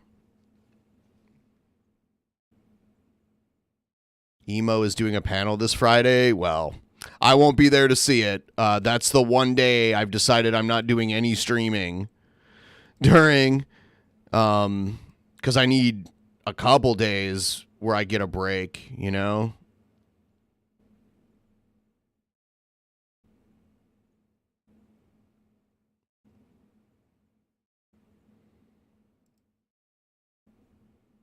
$21 and up, tubes.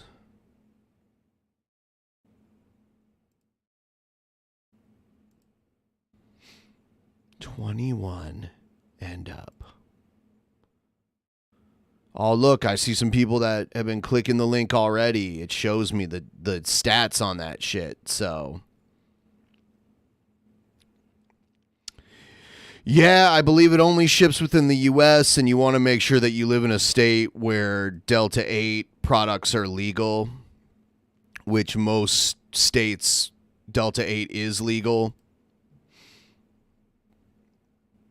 They used to have this product called CBD-O, and they had to stop selling it because it was made illegal.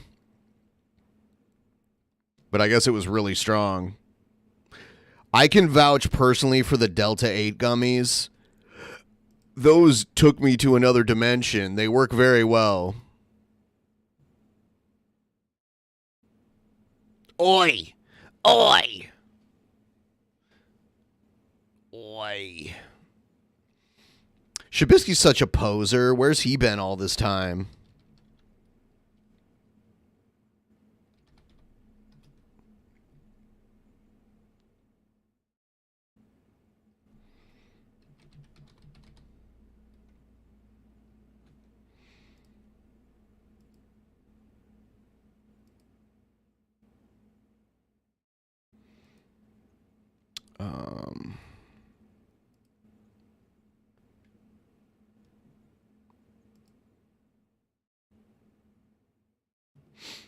Let's see what that. I'm really surprised he's not streaming right now. Is he not streaming right now? Hold on. Because he streams on so many different platforms, it's kind of confusing.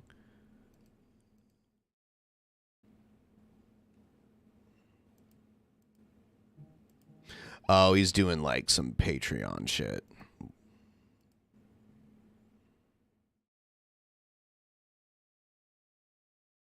He was streaming on Kick too. Okay, sometimes diversification is good, but when you're streaming on like so many different platforms, it just confuses your audience.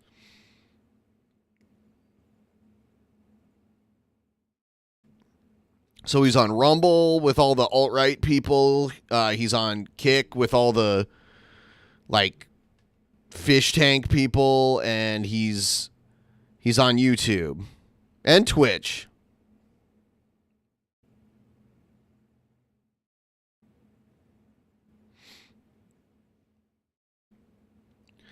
It's a spit swapping makeout match.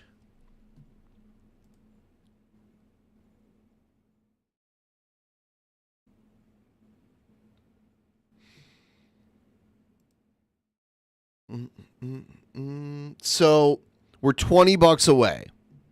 I'm going to put up a timer.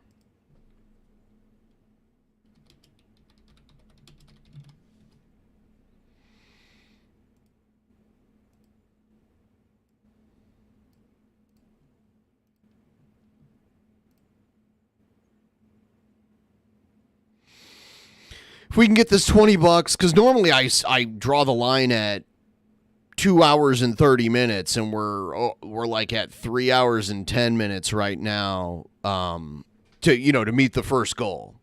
But I need the funding, and part of me wants to stick around here,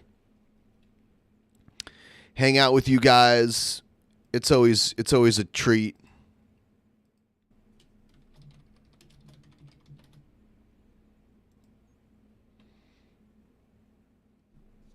Hit up the Streamlabs link in the chat. $20. 4 of you can donate $5 each. And that's all we would need to keep it going.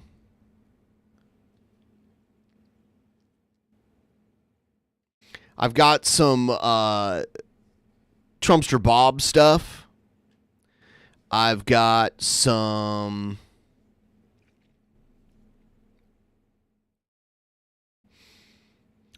other like weird characters, some people that we used to watch on DP back in the day that we haven't watched in a while. That sort of stuff. I got a lot of news too that I just haven't been touching because I'm just like, the news is the news and who wants it?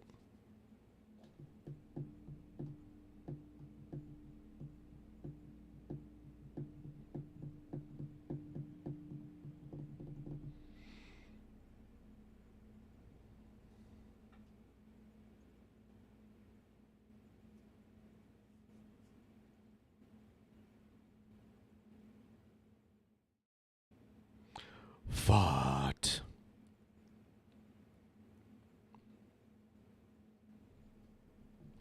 Farty fart fart. Fart fart fart.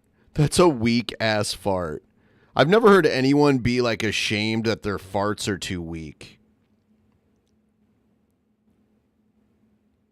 Have you ever heard of such? He was like, damn, that's a weak ass fart. What is the world that we live in? Really now?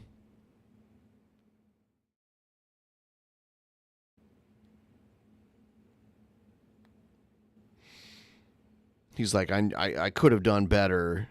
His father's all ashamed of him. Like, you could have done better, son. You could have done way better. Unfortunately, my son can only put out mediocre farts at best.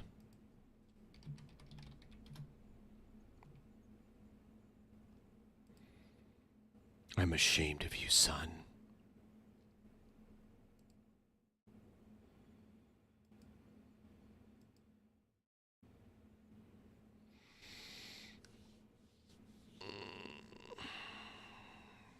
I here to save your day. There you go. There we go. That's what we needed. Drink some 0-calorie water really quick here.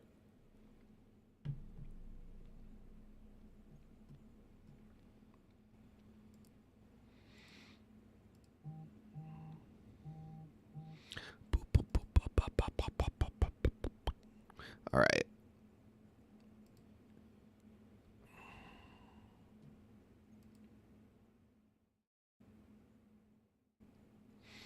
Let me change this shit.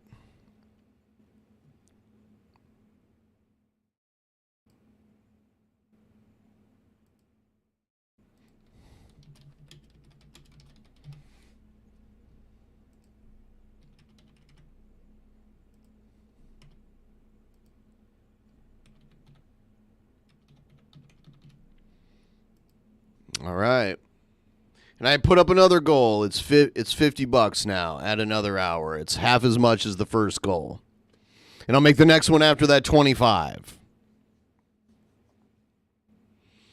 I usually like to have days off, but I'm just a lot of weird things happen financially over the course of the last week or so.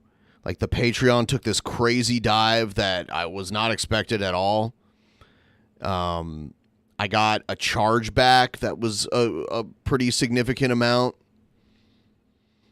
All around the time like rent is due, which is a problem. but we're working out of it. Like, I've been putting in the time. You guys have been helping out. That's what we're doing here. Thanks for helping out and liking the stream. Let's check out this Bob stuff. All right, guys. It's going to be fun. You're right. A lot of people said, Bob, this is going to be fun. And I said, oh, you ain't seen nothing yet. You ain't seen we're going to nothing kick this yet. thing off. But let me tell you, we're working behind the scenes to make this work also. And that is by Ben setting it up and us following along with his format. That's what I'm doing.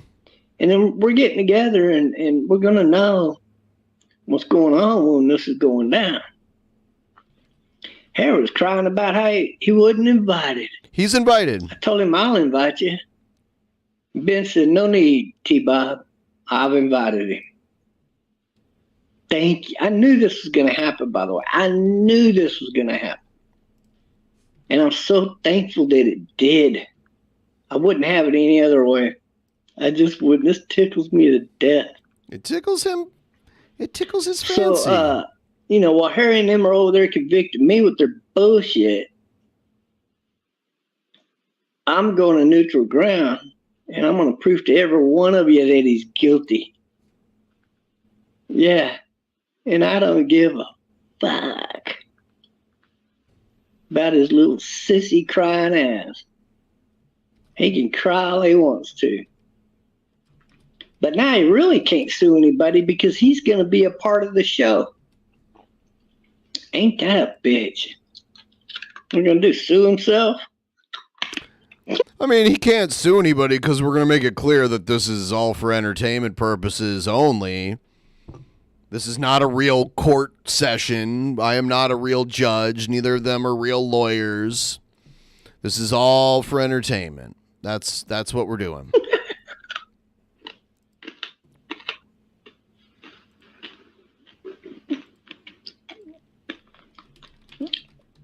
And it's my understanding, in Harry, that you were kicked out of the majority of places you ever lived, bitch.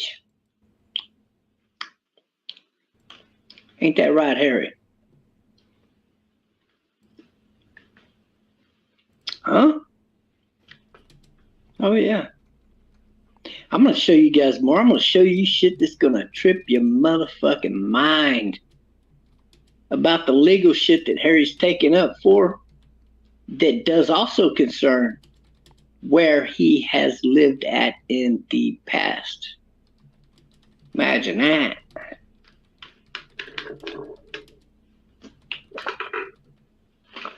I'm going to prove to you that Harry is a lying son of a bitch. And I'm going to prove it using his own addresses. I'm not going to show any addresses. Where he lived. Versus what his fucking mouth is saying. The addresses can be shown to the jury, which will not be streamed, but yeah.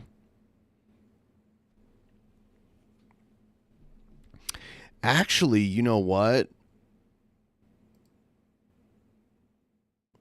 I heard that Bob actually can't make the trial because he's dead. This is actual footage from Trumpster Bob's funeral. Did you guys hear about this? Yeah, Bob can't make it. He's passed away. So we're going to hold a mock funeral for Bob instead.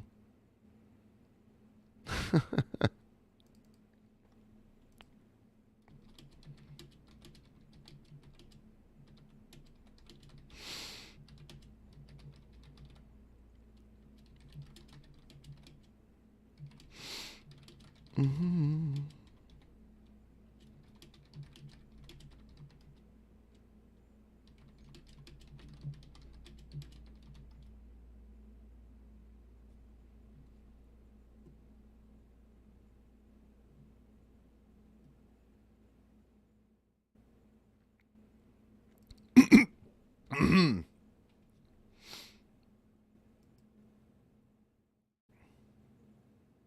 Let's see what we got here. Guys, I'm gonna make this short and sweet, okay? Because honestly, I've got better things to do than talk about these losers. But you're being mocked, okay? By these big companies. They think you're a joke. This is what they put up during Pride Month. A flaming Xbox logo, guys. They think you're a bunch of fucking flamers. They don't care about your agenda. Okay, I mean, they don't care about your sexuality. This is all just an agenda. You need to understand that, guys, and wake the fuck up. Xbox doesn't care about you. They all think you're a bunch of incel nerds. That's what they say behind your back. All these incels are giving us so much money. Come on, y'all. This was changed during Pride Month to a flaming Xbox logo. Wake up, guys. He's a crazy one, isn't he? You know what the Pharisees done? They took the teachings of Yeshua and turned them into some holy deity, holier than thou, sinless and blameless.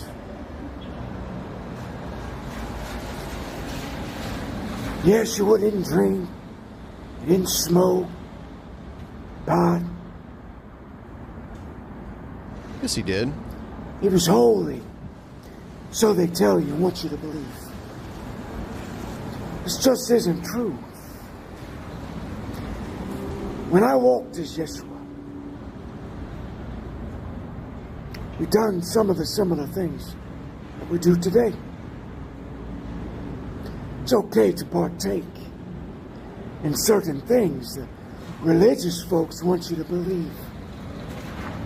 That it's a sin to do these things, and if you do them, you have absolutely no relationship with the divine, which is just nonsense or lack of wisdom and understanding. R.I.P. D-Bob. If only I could make it to your funeral and give you a Cleveland steamer for the road. R.I.P. T-Bob. Poor Bob. Man. Gone too soon. Poor Bob. The personification of Jesus. Jesus! That has held the world in bondage for far too long. For far too long. People look up to this Jesus character or God as if he possesses some kind of power.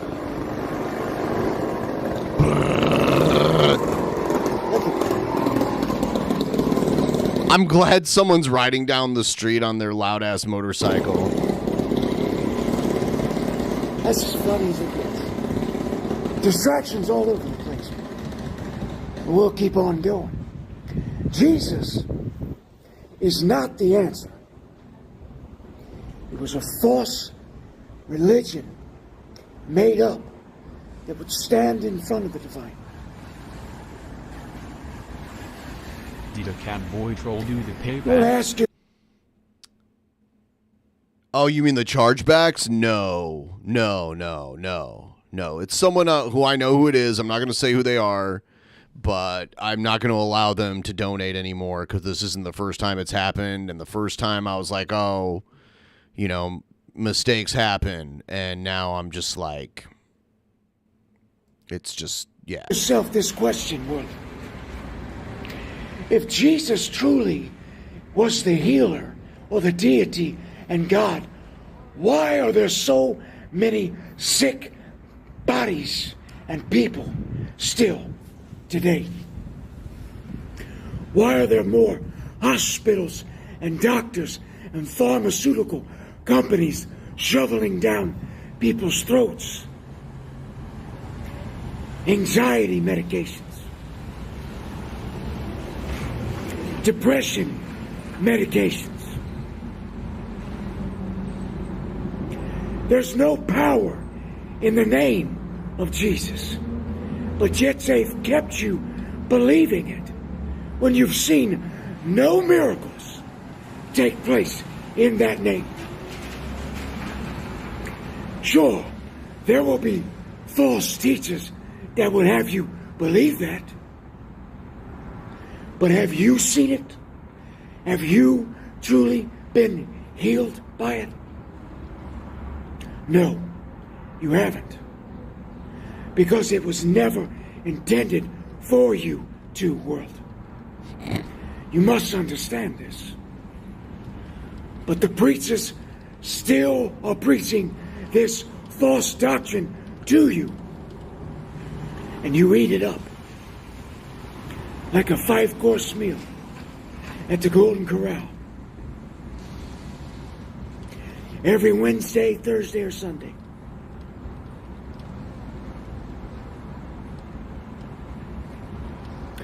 You got to think about it, world, if you choose. It was never intended for somebody to come out of the sky and save you. The power is already within you. We spoke about this when we walked as Yeshua. But they want to hide that from you. So that you don't access the true power that already lies within. They want you to look outside of yourself, similar to a video that I talked about when the Pharisees approached us and asked us to show us the Father. Most of the super crazy people that I encounter on the internet are just super religious. Well, God, the power already lies within you. But if they can get you to believe that the power lies outside of you, it'll keep you searching for something that you will never find. But a false persona. Think about it, world. If you choose. This same Jesus, the name Jesus, I do not speak of Yeshua, who brought an amazing doctrine with an ability of wisdom given by the divine and through the divine and royal council. I speak of the false deity and the name behind that. I speak of the false deity that what we and speak the name is the absolute behind that. And in that truth, you will find true freedom. Everyone is looking outside of themselves for answers, when all of the answers lie within us, each of us. The kingdom is not outside. It is within. We taught this when we walked as Yeshua. But they twisted this. And like I said, if the enemy can get you to believe... Stay a while and listen. Whenever I heard Deckard Cain, I thought he was like Sean Connery. I am the last one. You know? A lie. And they can keep you from knowing the truth. Think about that, world. If you choose, it will make you free. When you find the power that's already within you, and you master yourselves through the connection with the divine and within yourself. The alignment.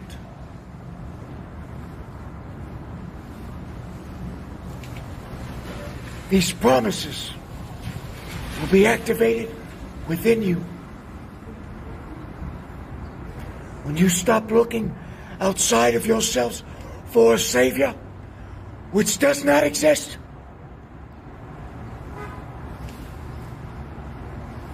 I do not say this to shame you in your belief, but to direct you into the truth,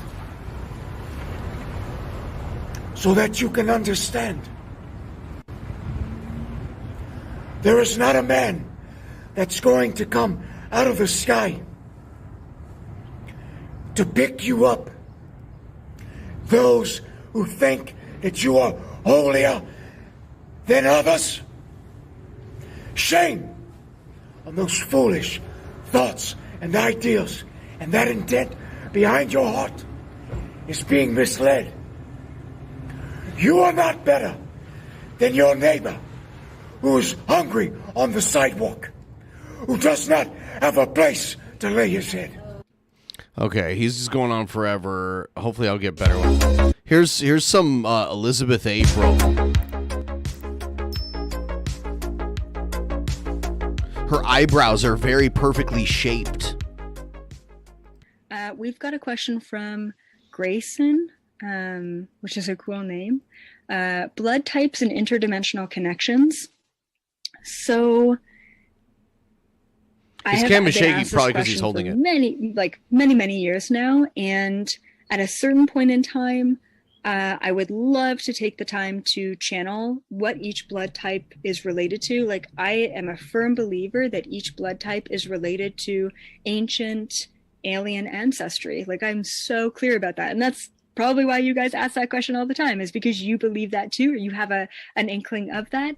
That being said, I just haven't taken the time, and I want to make sure that if I sit down and channel this information, it's not just a quick video. Like, it feels like it needs to be incorporated into a book or something like that. Like, so this video is called Blood Type and Alien DNA. So I think she says based on your blood type, you may or may not have alien DNA. It really feels like it needs to take, like, I need to take a lot of time with it. So that's why I haven't done it yet, but it's in the back burner. I just wanted to bring that up because I'm sure a lot of you also want to know that. Okay, so we've got a question here from Paige. Entanglement question. Hi, I just watched the Quantum Workshop and it was incredible. Quantum Workshop. By the way, if you haven't seen the Quantum Human Workshop, I was in her Discord for a little while just to see if there was any good content being created in there, just to like anything interesting and entertaining. And it was just insanity, and I ended up leaving. It was very strange. And it just made me, it like annoyed me and terrified me all at the same time. oh my God, it was so good. And so many of you are saying how much it resonated and just all of your glitch experiences. If you have seen the Quantum Human Workshop and you started to apply the homework, or you just started. I feel like, I don't know. She could be a grifter because she's very good at it. She makes a lot of money and she has a big audience. But it could come from a genuine place. I don't know. Started to, feel out some glitches in the Matrix, please hop over to the forum and, relay your experiences, relay your quantum experiences. Some of the things she says kind of sounds like Art Van Gogh, but she takes it to like a weird, science fiction level. Not just from the workshop, but in general, because it's. I think I got a little more from her. What is this? Hello again, beautiful Starseed. Starseed. Isn't that what Jared says? Doesn't Jared use the term starseed? Welcome to the channel. Today I am releasing a members only video from the Deep Akashic membership vault. And the reason why I'm doing that is she must have had that laser teeth whitening. Because her teeth are so ridiculously white for someone of her age. She probably had the laser teeth whitening. knee deep in some baby poop right now. So I'm really trying to pre-plan all of my content before baby comes so I can spend the appropriate amount of time with the new starseed. So we're releasing membership only content for this month only. If you are interested in brand new video drops and epic unfolding, activating content. It's so weird how ring lights, like they wash out any imperfections on your face, but they also make your eyes glow, which I think is kind of a nice look. And I always notice that because you can tell when someone has a ring light because you can see it in their pupils. Even more so than what I have on YouTube, please check out the Cosmic Society membership. We're going to put all of the links in the description and the comments below, so be sure to click there. You can sign up for free and peruse around, or sign up and pay to get more exclusive content.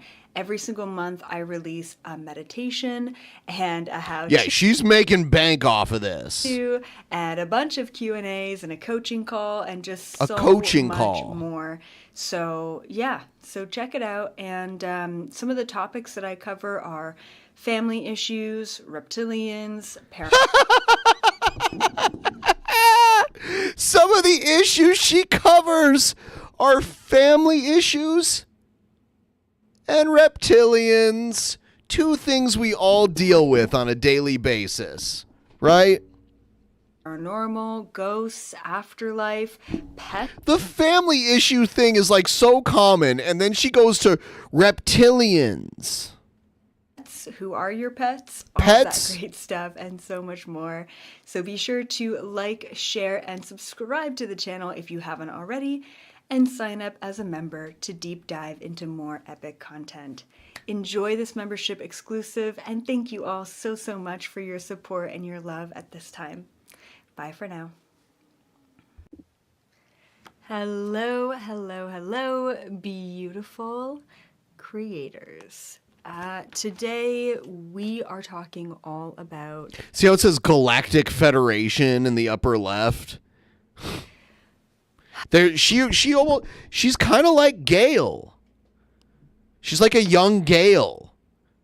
How to navigate this matrix reality in the best way possible so that you can actually program this reality to be whatever you want. It's kind of like Manifestation 2.0 or 5.0. It's pretty intense. So I want to kind of give you a general overview of how I view working with this reality. And then in the next video, I'm going to talk all about how to program your reality. So that's going to be the how-to video of this month, is how to program or reprogram your reality. Today we are going to be talking about us versus reality, and you versus reality. Kind of just laying out all of the different options for you so that you can start thinking about this reality in a different way. So essentially, we are reality hackers. That's what I believe that we are. Of course, we all have the capability of being a hacker of our reality, and yet probably less than 1% of us actually does consciously hack our reality on a consistent basis. We have all experienced breakthroughs, downloads, activations, aha moments, miracles even, manifestations, synchronicities, serendipities, all of the things. But imagine if you could experience all of that on a consistent basis. Imagine if serendipity, 5D, divine alignment, was your everything. The fifth dimension. She knows about, like, if you don't know what it is, you gotta pay Elizabeth April for a class to enter the fifth dimension and join the Galactic Federation. You'll learn about DNA, astral travel. I believe we can get to that point. All right, so like I said before, I'm an old man. I gotta pee. It won't take as long as the break earlier, but I gotta do it.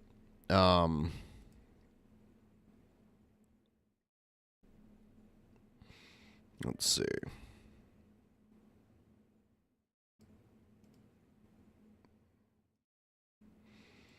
I will be right back.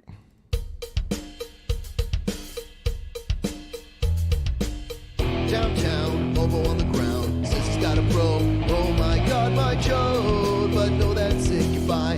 Want a dick, I can get a dick in. I like the metal sink with the little drip, slap a knob on the top and all the stickiness. And I know the satisfaction of a man, don't get me wrong, box your mind, and baby doesn't turn me on. Like when a man tries to beat me, puts me in hobo clothes, and then he tries to breed me. Cock your mouth, moving it out, so thick and out, make you scream out. Then I'll be the hobo you and your friends talk about, standing in the street, getting bent over a bend. Looking forward to the hobo experience. Got the loop tube, grease it up and back in action. Stick it in and watch the hobo's ass contraction. Hobo, hobo, hobo, hobo, hobo.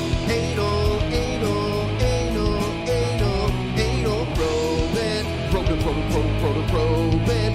Hobo, anal, probing. Chilling at home, watching tube, sporting a boner for the feeling of the hobos on a Tuesday morning. Feeling good, looking out the window.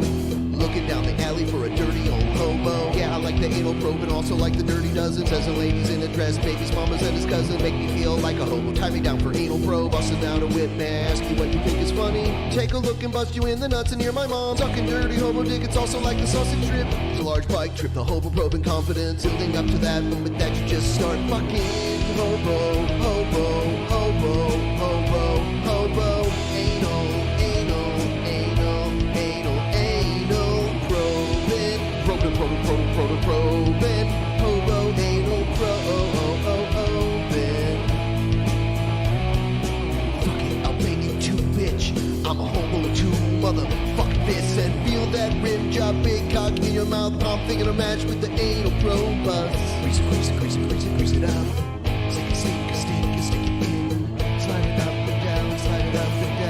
Slide it all around. Grease it, grease it, grease it, grease it, grease it up. Stick it, stick it, stick it, stick it in. Slide it up and down, slide it up and down. Slide it all around. Grease it, grease it, grease it, grease it, grease it up. Stick it, stick it, stick it, stick it in. Slide it up and down, slide it up and down. Slide it all around. Grease it, grease it, grease it, grease it, grease it up. Stick it, stick it, stick it, stick it in. Slide it up and down, slide it up and down. Slide it all around. Grease it, grease it, grease it, grease it, grease it up. Stick it, stick it, stick it, stick it in. Slide it up and down, slide it up and down. Slide it all around. Hobo, hobo, hobo, hobo, hobo. Anal, anal, anal, anal, anal. Probing, probing, probing, probing, probing, probing. Hobo, anal, probing.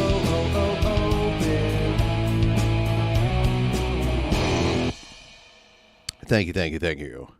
Thank you very much. Thank you very much. All right, back. Oh, by the way, if we meet this goal, I'll do what I did last night. I do have this Schedule 35. It's supposed to be a microdose, but it's supposed to be like taken, like there's 5 pills in here, and you're supposed to take like one a day over like a period of 5 days, but I'll just take 2 of them now, and then I'll set another goal, and if we meet that other goal, I'll take the other 2 after the second goal. So I'll take a total of 400 grams. Last night, we were... You know what? Like, honestly, yeah, I did, but I also had one of the best night's sleep I've ever had. Like, I didn't stay up all night. I kind of hung out and, like, laid there for a little while, and I'm like, oh, this is nice. And then I fell asleep, and it was so peaceful. I did wake up to go to the bathroom in the middle of the night, and I was all, like, super trippy, like, laughing, like, ha, ha, ha. On the way there, but if you want to see that happen, hit me up to let's get, because we're already at 20% of the goal. So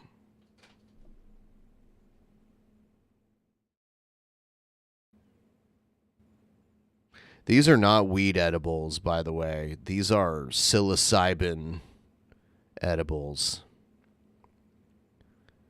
I don't know what kind of weed, like usually a weed edible like that's 50 milligrams should do pretty well, but these are not weed. These are not weed. These are not weed.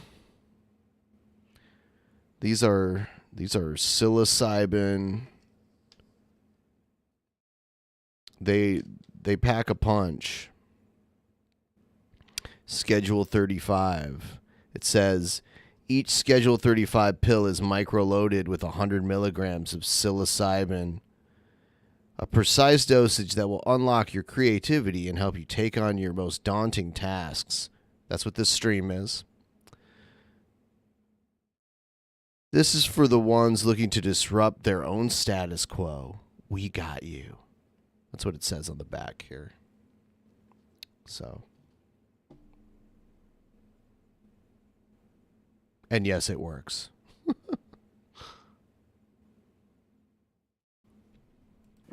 And I want to just first kind of overview my concept of us in this reality. So I believe that there are 3 different levels of working with this reality. And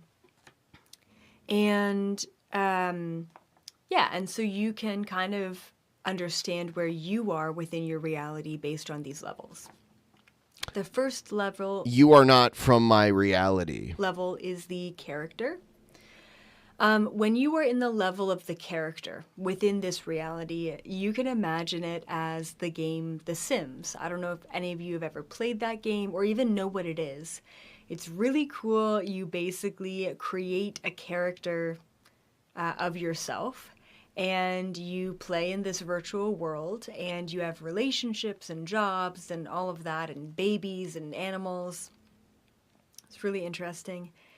And and so when you think of being the character of your reality, you are whatever you believe that you are, right? So like for me, like I am a female in a 5'1" body, living currently in... Oh, she's very small, 5'1". Canada, and this... Yeah, I knew she was from Canada originally because she has that aboot. One body, living currently in Canada, and... I knew she was Canadian. Reality. This is my sim. This is my character, right?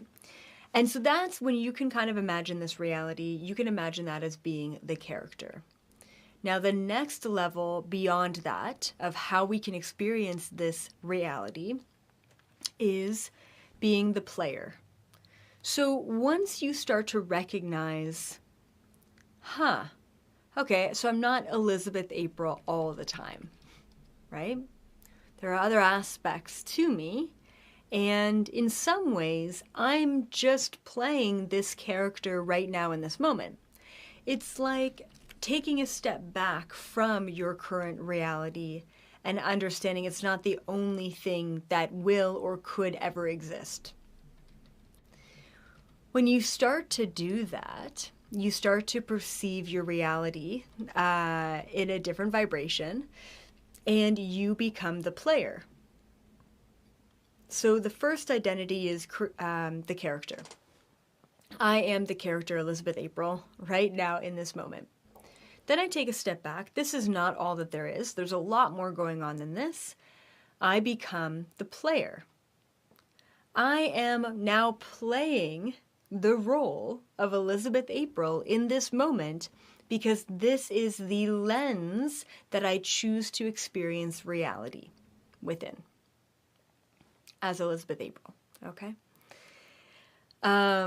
So becoming the player is really great because I can take a step back from my sim, from my body, from my reality, from my character, and say, Elizabeth April is hungry right now.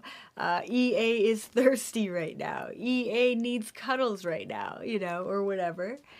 And that's possible, right? And all of a sudden, stubbing my toe or feeling a lot of pain or feeling a heartache or not getting the thing that I wanted, right? Or whatever it is, okay, that my character is experiencing, as a player, I'm not as integrated into it.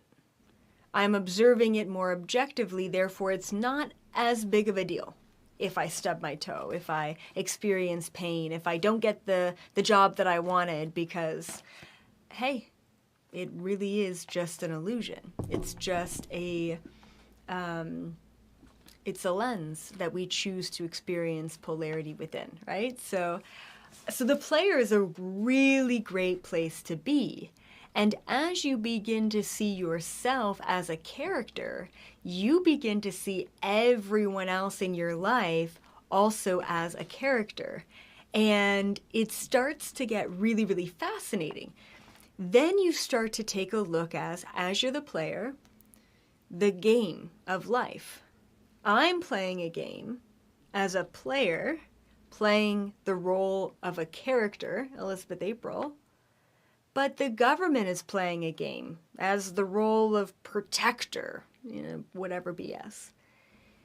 Or the religion system is playing a role, playing a game. When you start to recognize the games that you're playing, especially the illusionary games of playing as a character, you start to see everything for what it is, beyond just being in the character.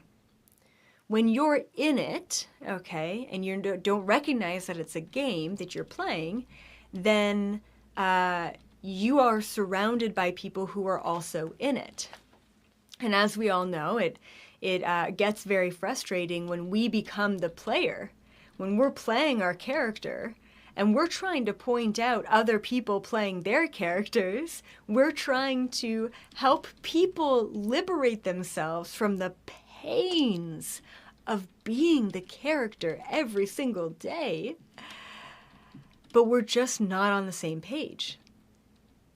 A character cannot understand where the player is coming from because the character has not yet realized that they are playing a game, that they are just a sim, right?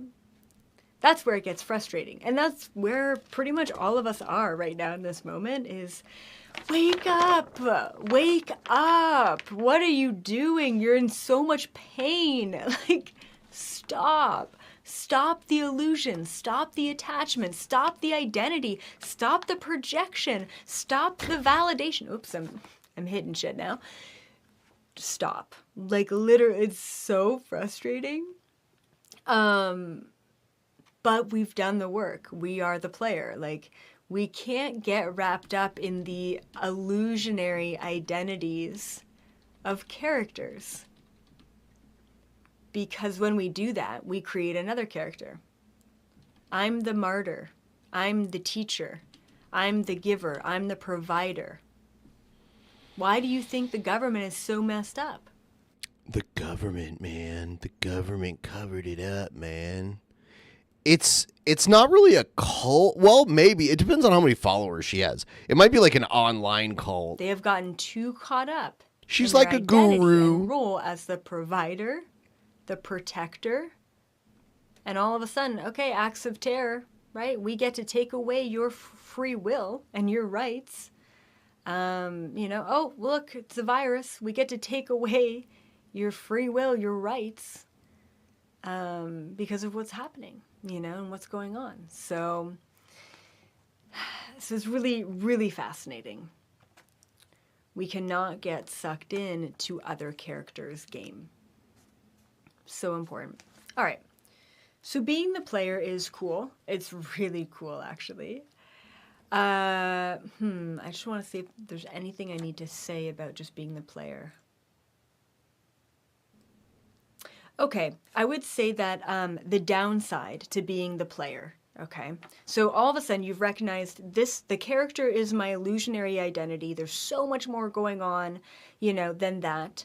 The downfall to being the player, this is so interesting. I actually have never thought about it this way, is that there is always a choice to be made. Okay. Yeah, I want to stand by that. There is always a choice to be made. Yes? No. Are you going to accept this? Yes? No. Do you want this? Yes? No. No. Do you feel like this? Yes? No.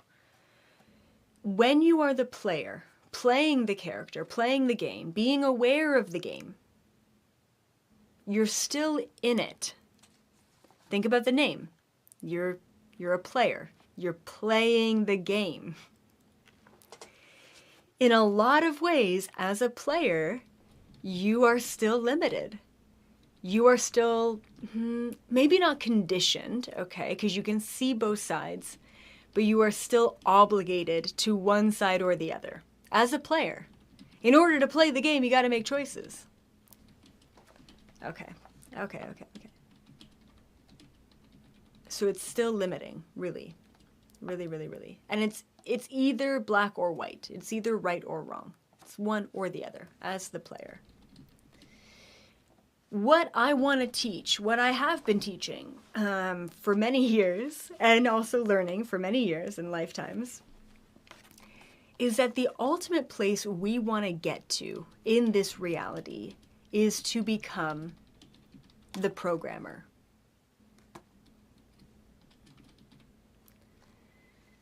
As the player, okay, hold on. As the character, you only get to play the game that is given to you. That's it. As the character on autopilot, you only get to play the game that's given to you. You only get to play the game that you are presented with. Family issues and reptilians. As the player, you get to play the game. You get to make conscious awareness choices, okay? You get to see both sides. But there's only one or the other side, and as a player, you are still playing the game that was presented to you. You may not think that you are. I think a big problem with being the player, we could say 3D, 4D, 5D. I'm not a player, I just crush a lot. I think a big problem with being the player, this is so good, I can feel it coming, is that you have a false sense of security because you hold the false belief that you are free because you get to choose.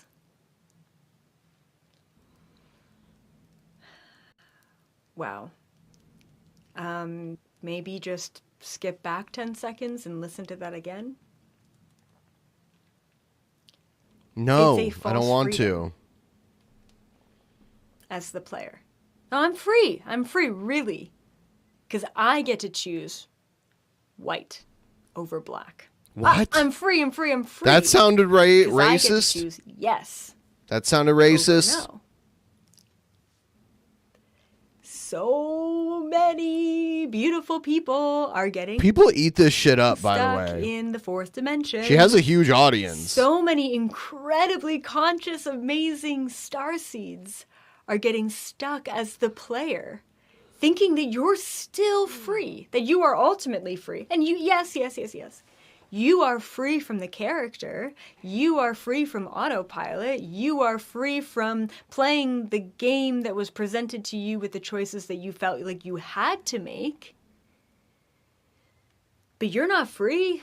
You are not free as the player. You are not You are free. not free in the fourth dimension. You are not free. The reason why is because you feel like you have to make a choice between one or the other. True freedom is not only You could be the player, you could be the programmer. Or to make a choice that's everything all at once.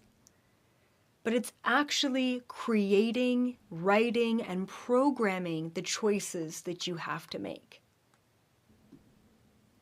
The ultimate freedom within this reality, and I'm telling you, any other reality out there in this universe, is to ultimately become the programmer.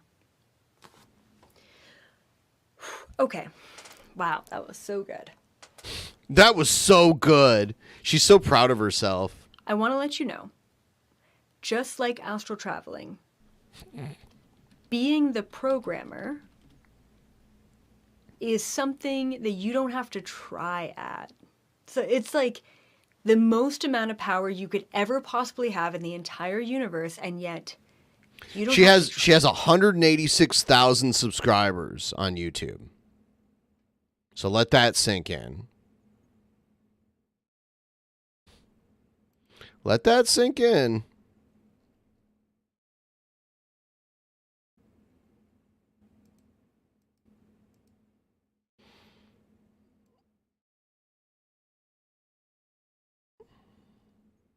Let's take a look at her homepage here.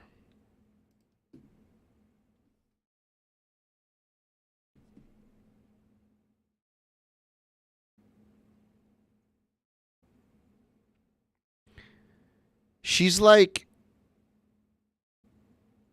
halfway Instagram model and the other half like Gail Cord Schuler's level. I mean, like,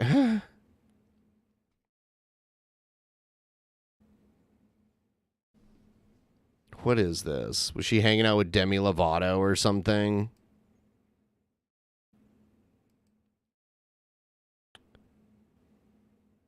This is in Canada. They had her on some kind of like TV show in Canada. I don't know.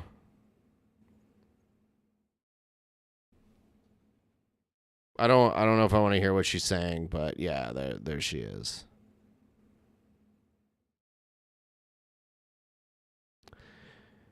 Elizabeth April has teamed up with Peacock TV and Demi Lovato in the new series Unidentified. Seriously? Is she hanging out with Demi Lovato? Because that's so fucking weird.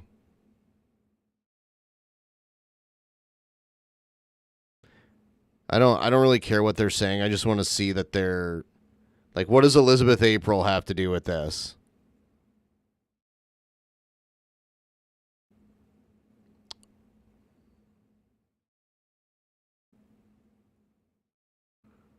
Does Elizabeth April like pop out in the middle of nowhere like, hey, I'm a reptilian? Haven't seen her once yet. Where is she? Is she going to pop up?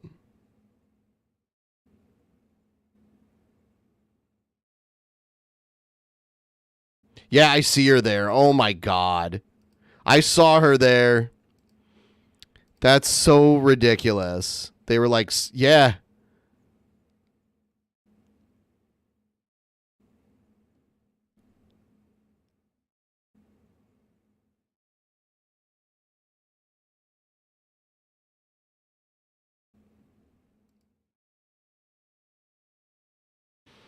I don't know. I've been watching her shit for years. To get there. Just like so paradoxical. And I think even my human mind is like, that's not right. You got to work hard at everything, right? Astral traveling, you're already doing it all the time. You're probably out of your body right now when listening to me. I'm out of my body. Off in some other dimension. Allowing your system to process this. All right? Becoming the programmer is not even becoming. There is no need to become anything because you are already it. Because guess what? You programmed yourself to be here right now in this moment in time that is infinite, listening to this message right now. You did this. You did this. You programmed Did I this do it? right here, right Did now. I do it? So, hey, what's up? What's up? When you start to realize that you're not just stuck with choices that you have to make, when you realize that you don't just have the freedom to make choices, when you realize that you are the one creating the choices that you have to make ever and forever, there is so much accountability that takes place. There's so much responsibility that takes place. There's so much recognition that takes place, so much validation that takes place, but also a lot of really hard looking at yourself. Why did I create an abusive relationship for myself? Why did I program that? Why did I create it for myself? Some of the most profound lessons that we get to learn are through the challenges that we put on our own path. Trust me, life is so boring when it's good. I mean, it's good. It's good for a while, okay?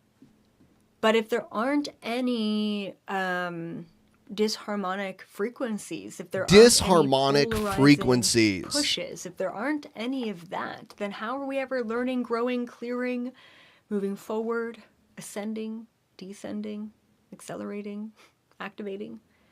How are we doing any of that if we're just good all the time? We wouldn't be here if we're just good all the time.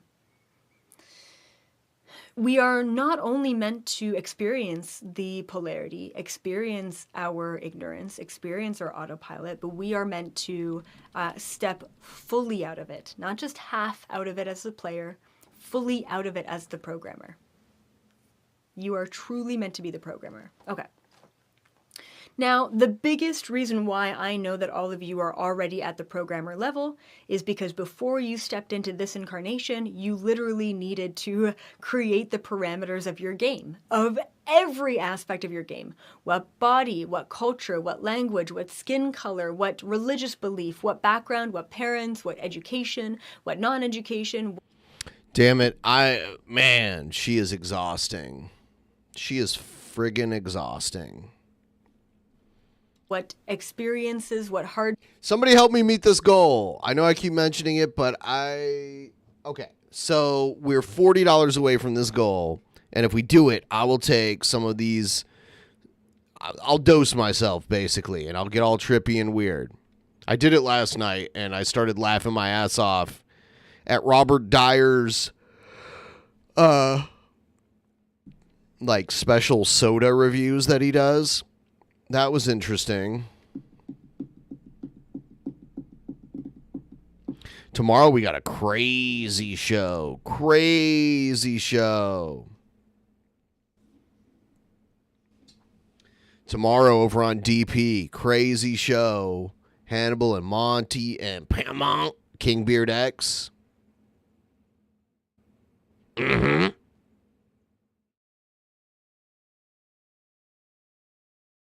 Mm-hmm.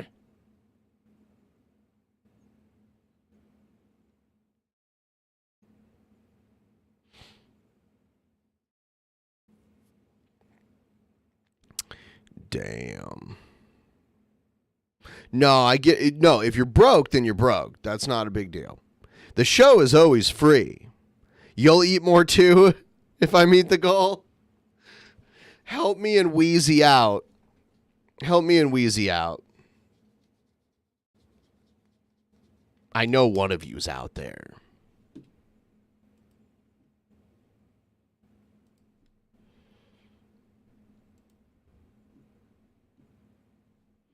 Let's see.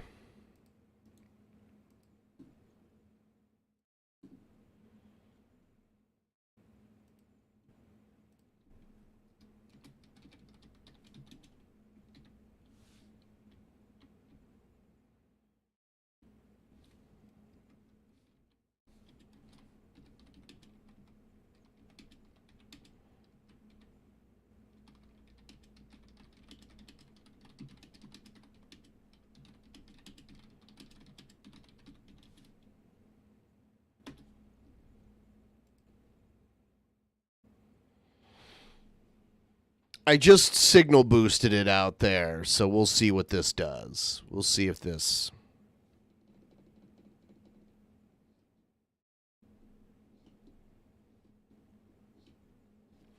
We have a lot of Hawaiian restaurants in the Seattle area. There's like Hawaiian Grill, like little food trucks, and there's a mall in Bellevue that has like a cool food court with a bunch of interesting food in it, and one of it's Hawaiian.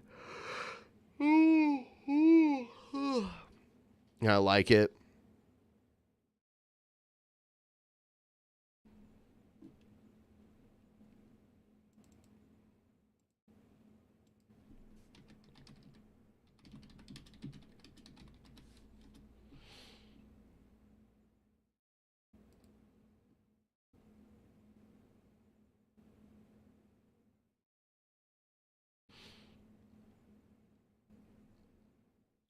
$21 and up tubes.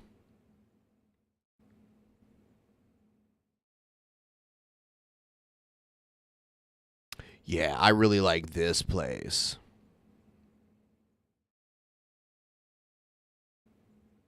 It's not much, but here. It's something. It doesn't matter if it's not much. It adds up. If enough of you give me not much, then it adds up.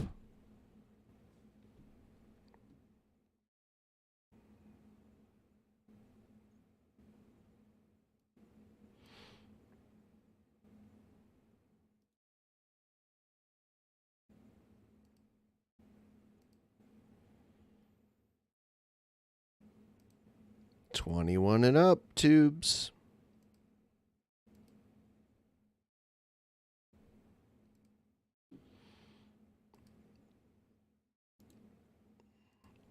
There's a Laos hot pot.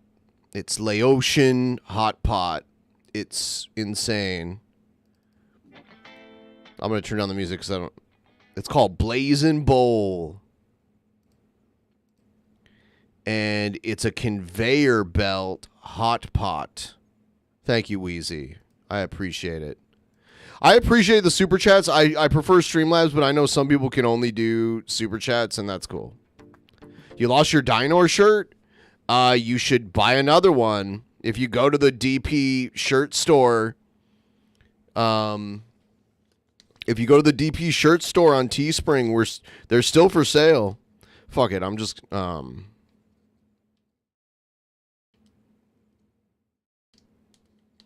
saw the Machine the other day. The Machine, you mean like Bert Kreischer? Is that what you mean? I'm about to take one of them right now, but I want to take more, but I need to meet the goal. But the donos coming in inspire me to take one of these, so I'm going to take... Nah, fuck it, I'll take two of them.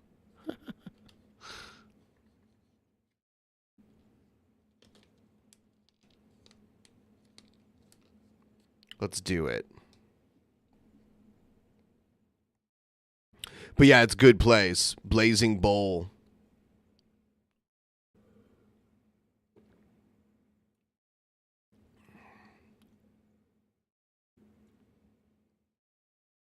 No, I'm doing two of them first, and then when I meet the goal, because like I have to meet the goal, and then I'll take two more.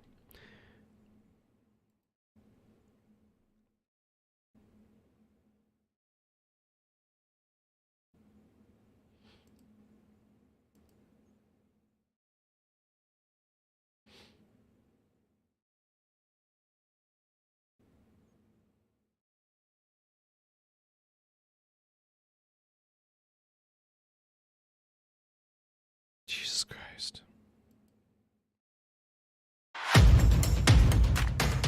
This guy, Bob Larson, he's like an exorcist. This shit is so fake, it's unbelievable. I have some important advice. Don't give the devil the right to curse you. This statement raises two important questions. First, how can the devil have the right to curse you even if you're a Christian? And two, what is the right that you must remove? Deliverance 101, so to speak, begins with an understanding that the only way that Satan can attack your life is if he has the right. This is known among those who cast out demons as a legal right. A legal right. The devil may have permission to torment your life in some way and to some degree. But who granted that right? Perhaps you did by willful sin, especially dabbling in witchcraft and the occult. In addition, as I point out in my book, Curse Breaking, ancestral sins give certain legal rights to Satan. These may include conjuring spirits, idolatry, making compacts with the devil, even dedicating future generations to Satan. As both Exodus 20 verse 5 and Numbers 14:18 declare, the guilt of iniquity is passed on to the third and the fourth generation. In fact, that Hebraic phrase means perpetuity. There we forever. go. That's what we needed. Let's keep it rolling. Let's keep that train rolling.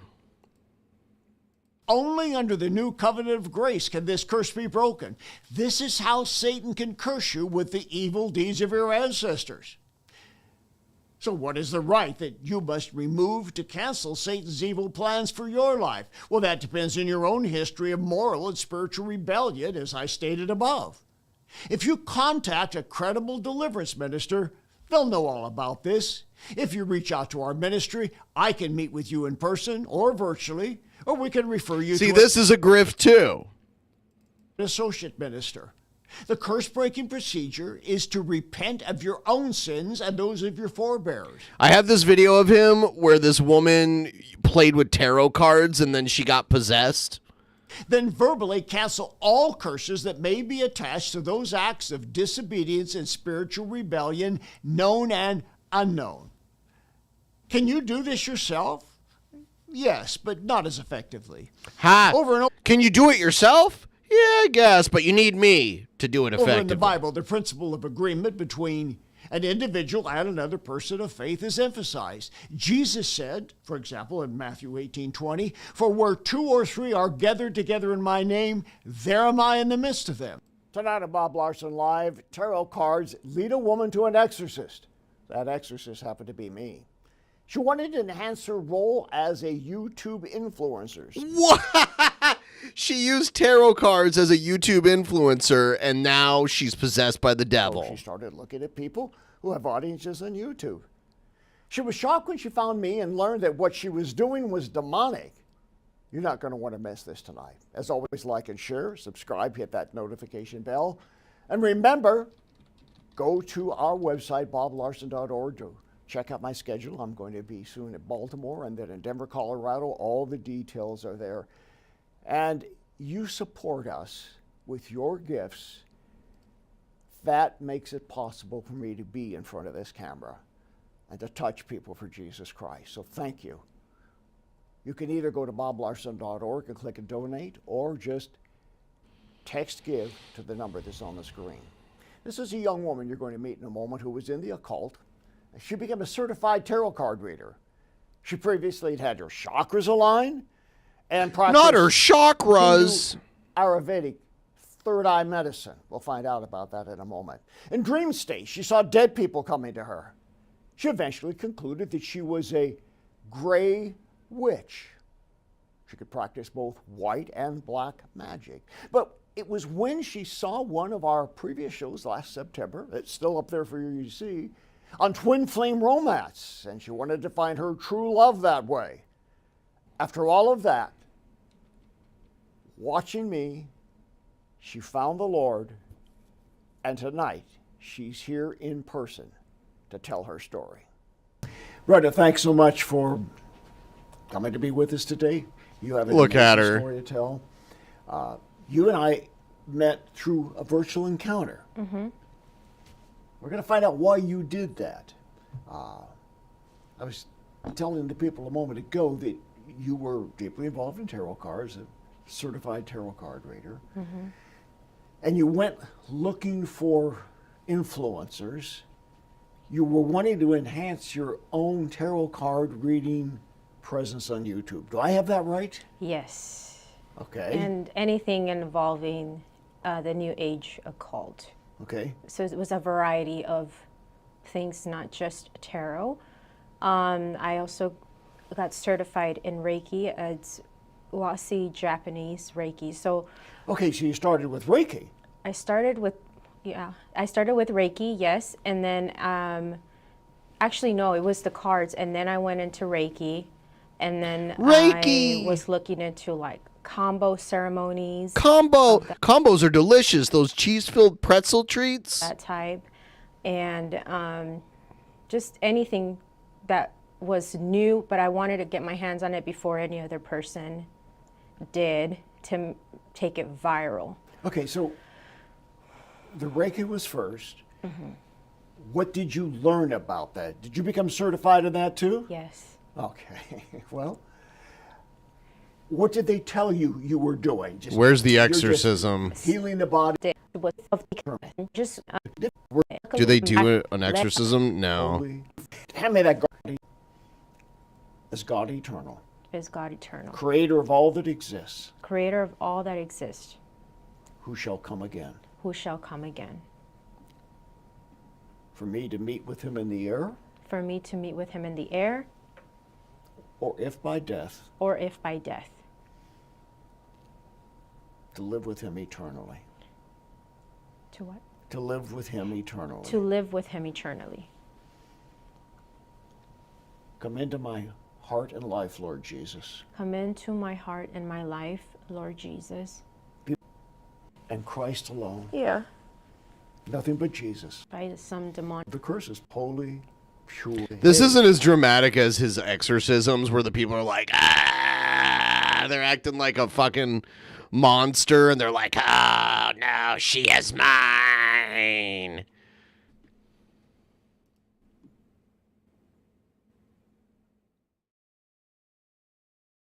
I love that shit.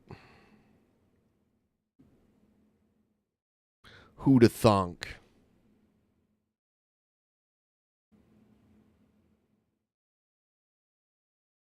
Zombie Christ, Zombie Christ.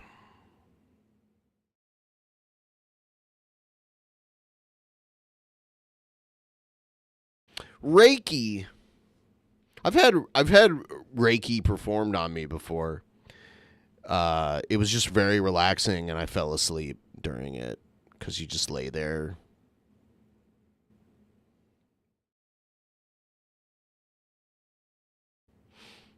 Damn, everybody. I have a feeling that like there's not a lot going on right now. Like, you know, let's see. Let's close out of this.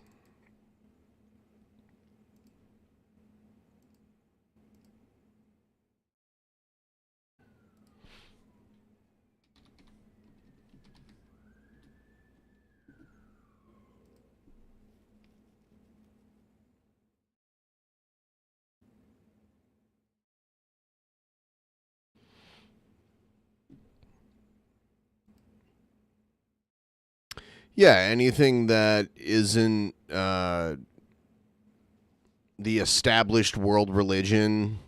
I mean, there are some Christians out there that think that almost anything that isn't Christianity is satanic, with like the exception of the Abrahamic religions. All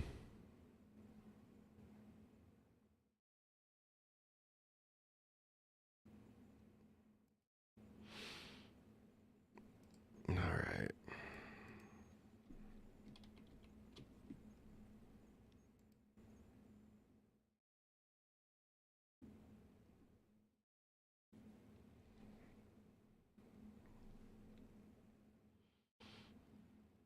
Starting to get a little trippy. Starting to feel a bit trippy.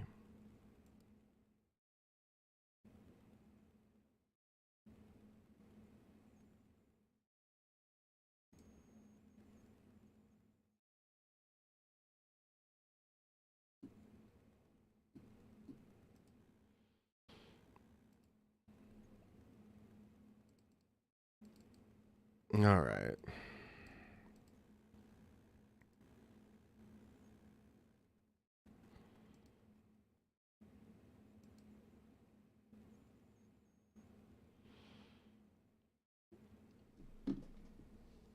Oh, damn.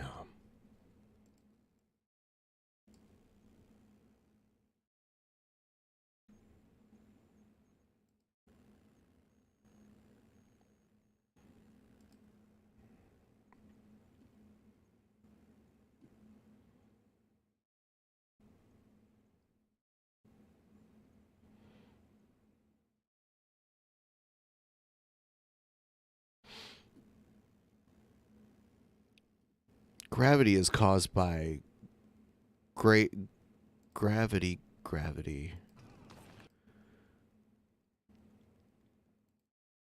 Oh shit, didn't mean to do that. All right, we're back.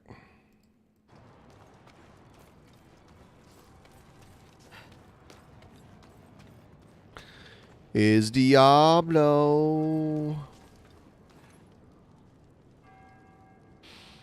Yeah, I just took some of those just right now.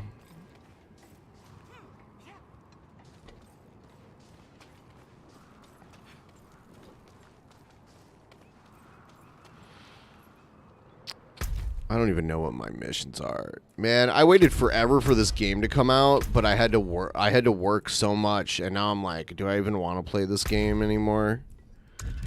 But I will.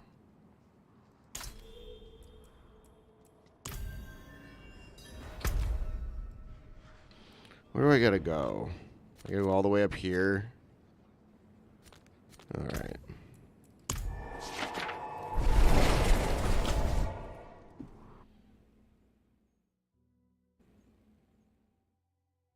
Clan invite? Alright, fine.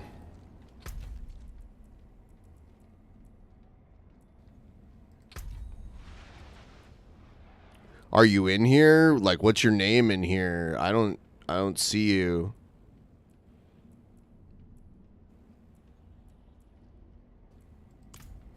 I have to pee again. Oh, okay, hold on.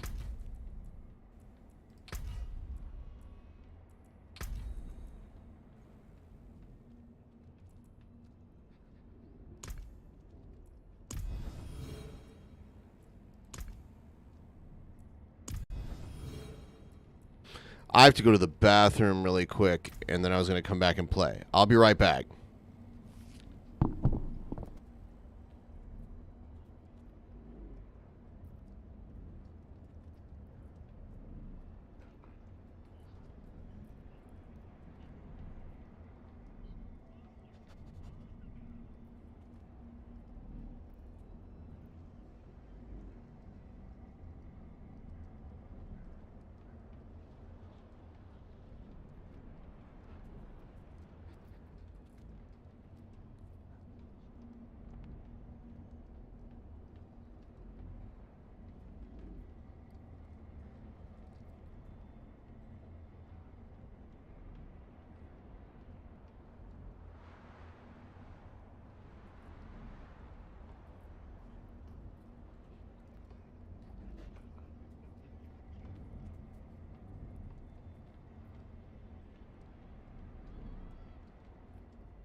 Not really interested in discussing drama like that.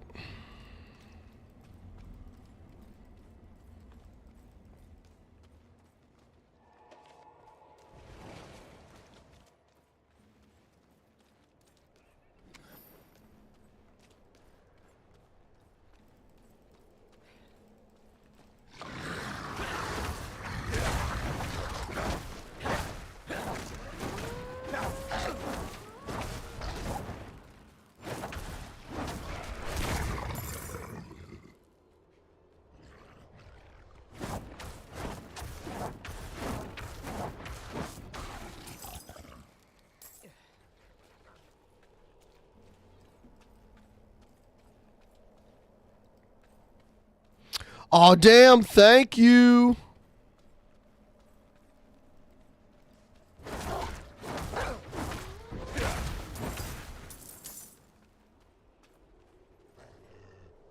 Yeah, you should really get this game. It's pretty amazing.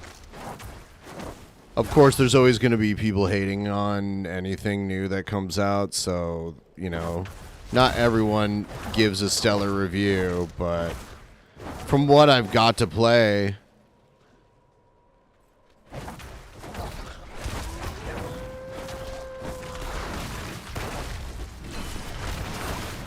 fuck. I ran into a random badass here.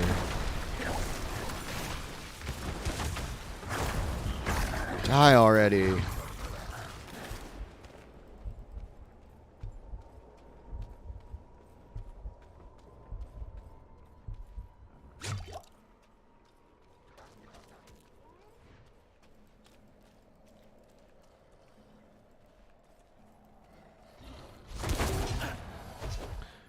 Motherfucker.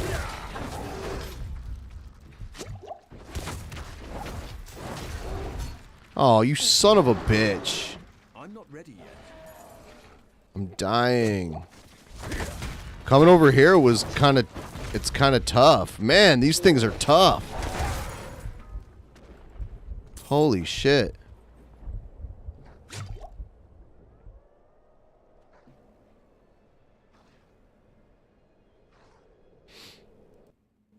Holy shit.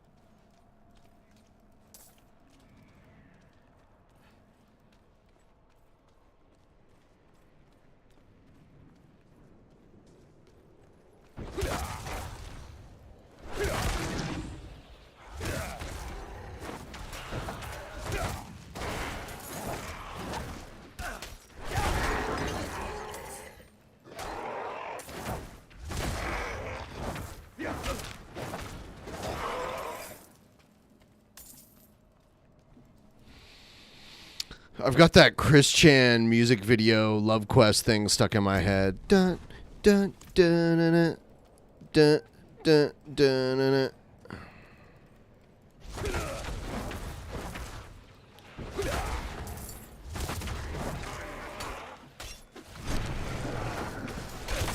Out of mana.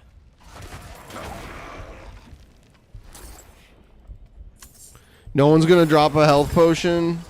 Seriously?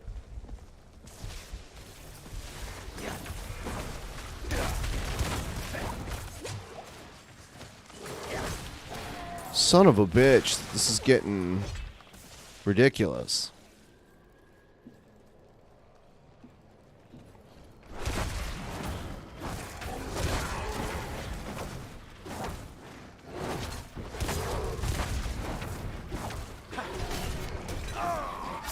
Fuck it, I died, man.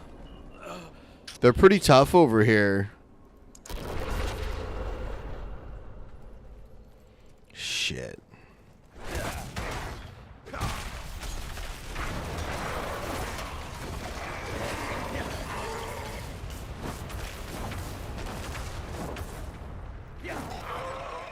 There we go.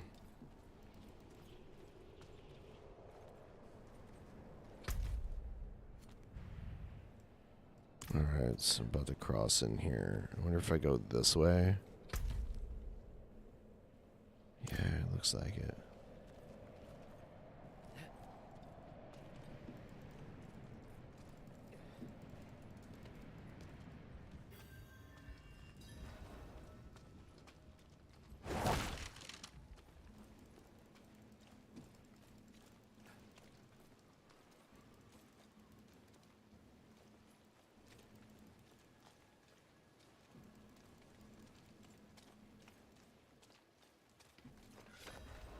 Light's blessing. If you have needs, check in with the watch commander.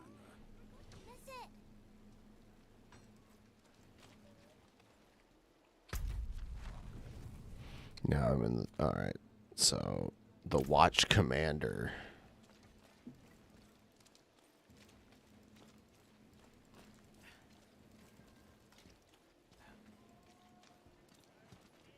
I'm looking for a Haradrim named Donan. An old friend of his sent me. At this hour, I'd wager he's in the keep. Check with the guard at the door.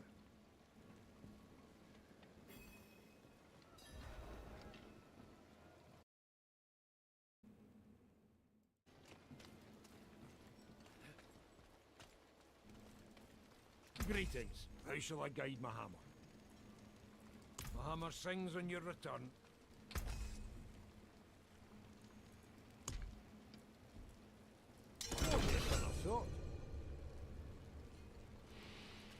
I don't know if I'm gonna play in a party right now. I think I'm just gonna play on my own. I don't know, maybe later. I just took these things and we'll see how it makes me feel.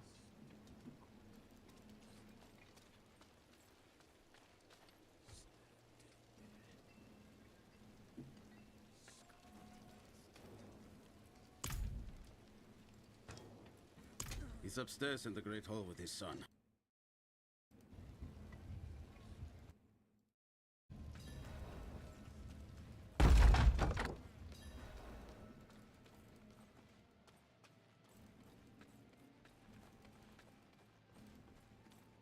Dad, I need to be out in the field with the other knights. Why the rush, my boy? You know, I found some of my old Haradric tomes. Stay here, and we can go through them together. I can take some with me.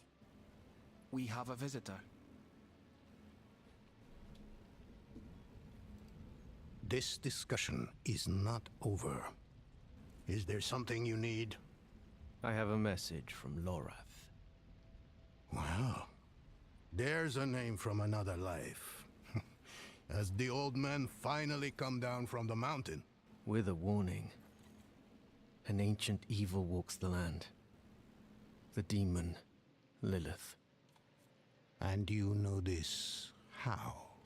Did you and Lorath discover something of interest? Perhaps this is all connected to what you saw, Father.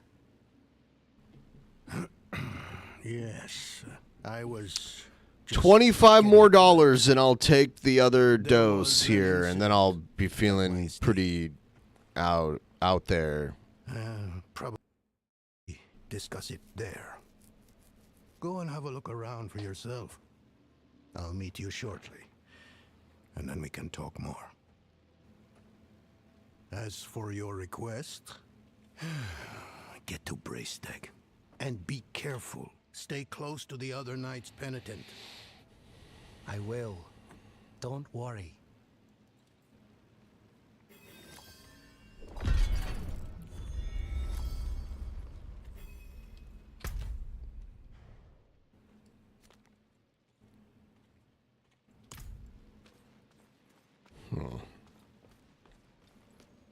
All right.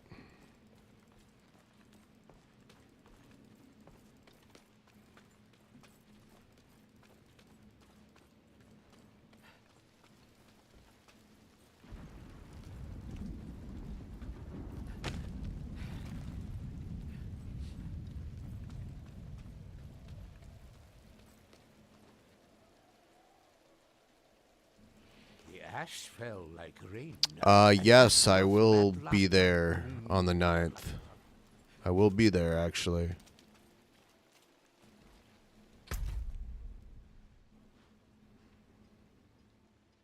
Should I go this way? Yeah, I should go that. I don't think there are many tickets left, so you might want to look into that.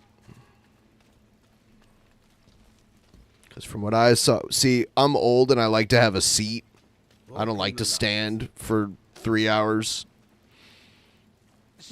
without having a seat. So I got an actual seat.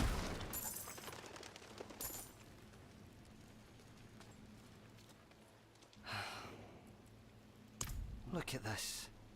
These stone tablets contain some of the earliest written works of my Druidic ancestors. All destroyed.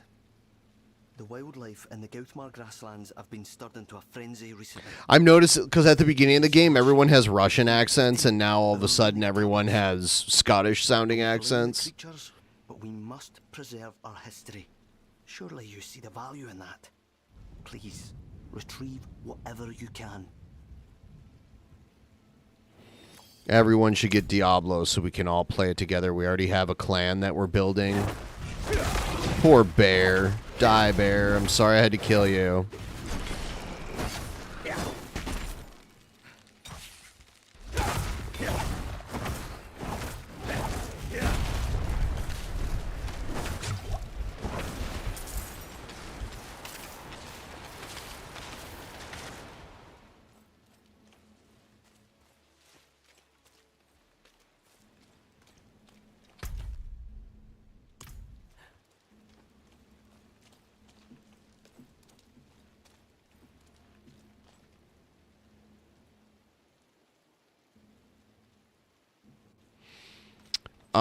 I reached out to them recently about getting on some kind of affiliate program. I'm not on one now, but I'm hoping that maybe...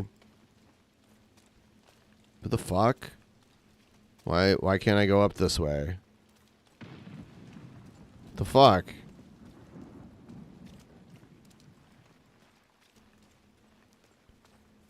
Is it too slippery? Like, what is this?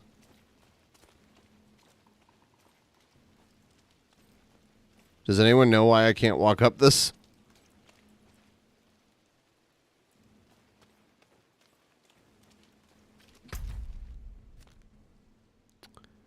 Looks like I have to go around. It's like, oh, it's too slippery. You can't walk up this even though you use magic. You can't walk up this. It's too slippery for you.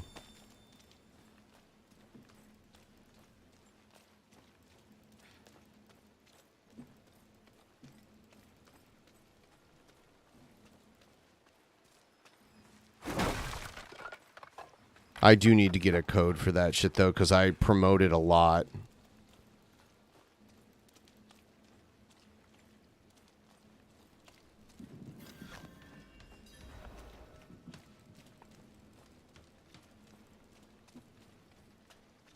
Welcome to Firebreak Manor, traveler. I'm here about the incident. $25 more, tubes. Incident. That was all he said. I must be referring to his study. Something unsettling transpired there.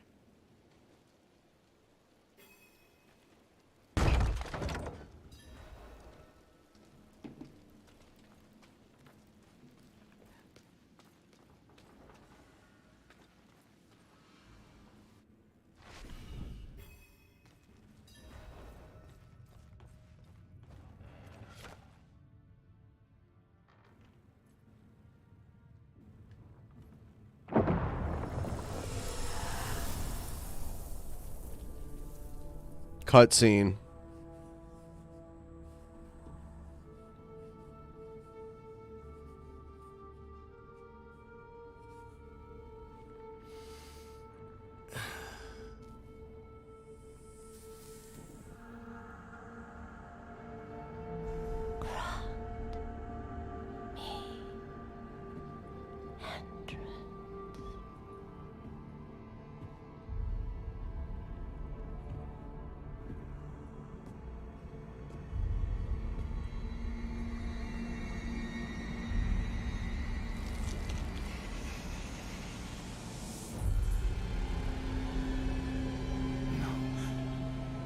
This can't be.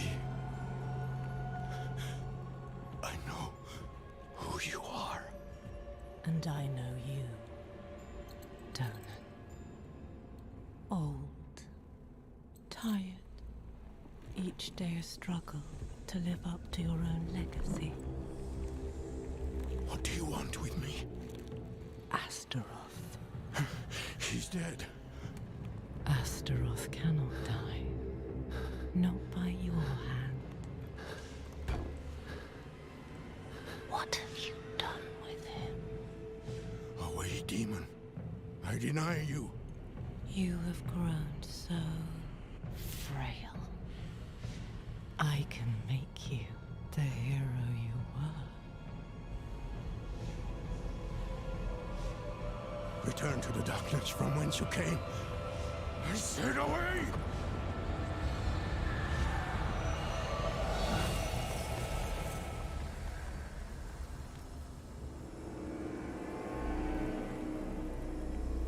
Return to the darkness from whence you came.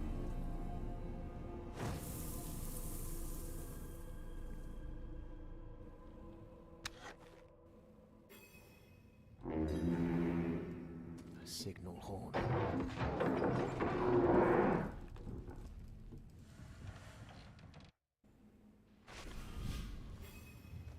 Shit, time to fight.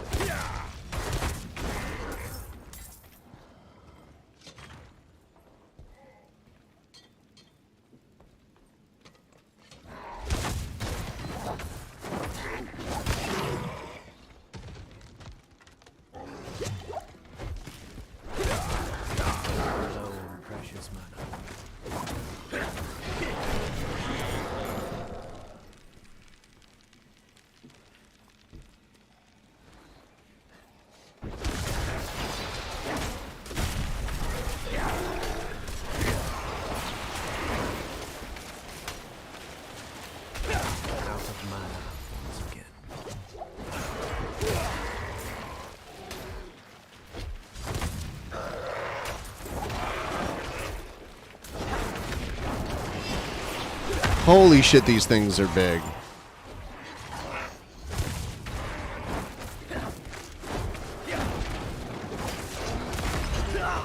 Fuck, they kill me in one hit. No, these things are ridiculous. These big things.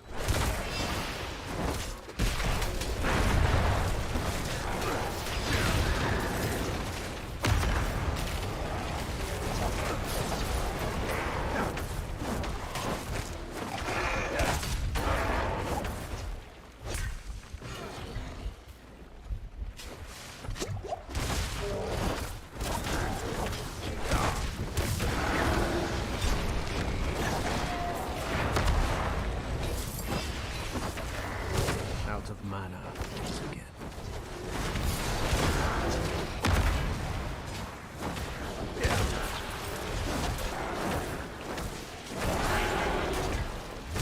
Out of mana once again.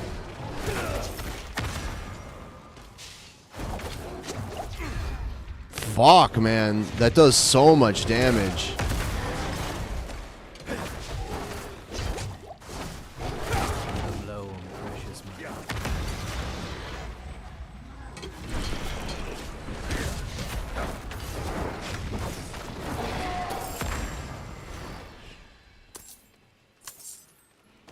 Weathered gloves. Anything else? Looks like there's another one up here. Die, Goatman. Yeah, I did a die.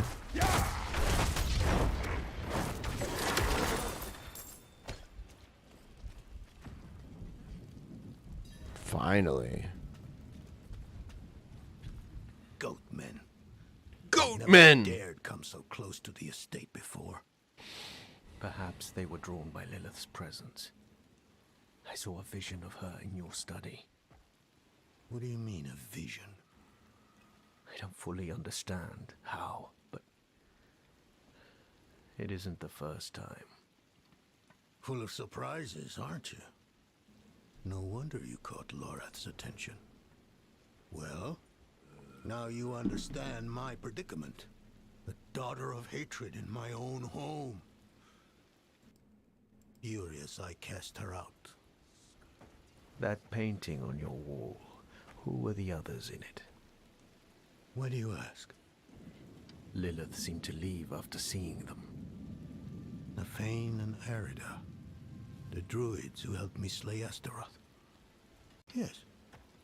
Yes, I think you're onto something. I resisted her, so she might question them about the demon next. There are knights stationed in villages near the druids. If Lilith passed through, They must have seen her.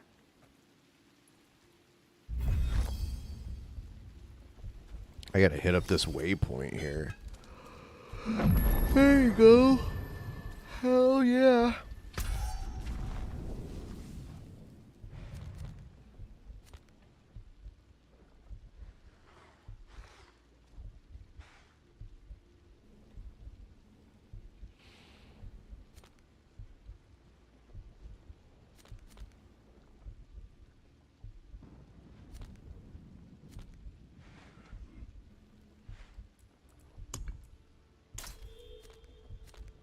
That's that one up there.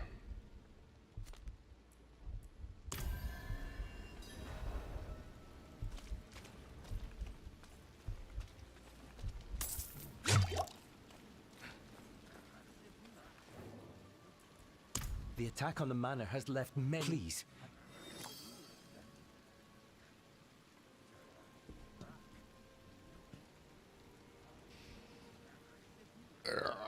Oh, man.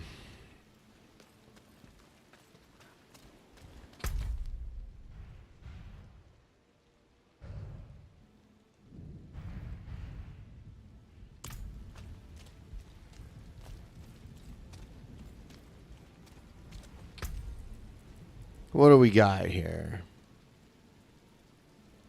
Gloves. That look good. This doesn't... No, this is not better than what I'm using. Neither is that. Neither is that.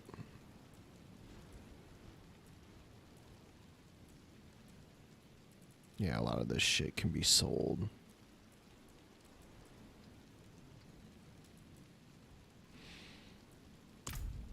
Do a die.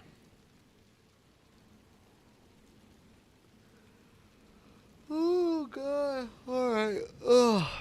Shit. Well, we never met the goal, and I took the things, but I'm probably going to not stream anymore because I've been doing this for like 5 hours.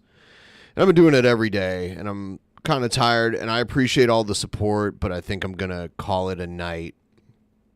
And I will see all you guys on DP tomorrow. Thanks for watching. Have a good one.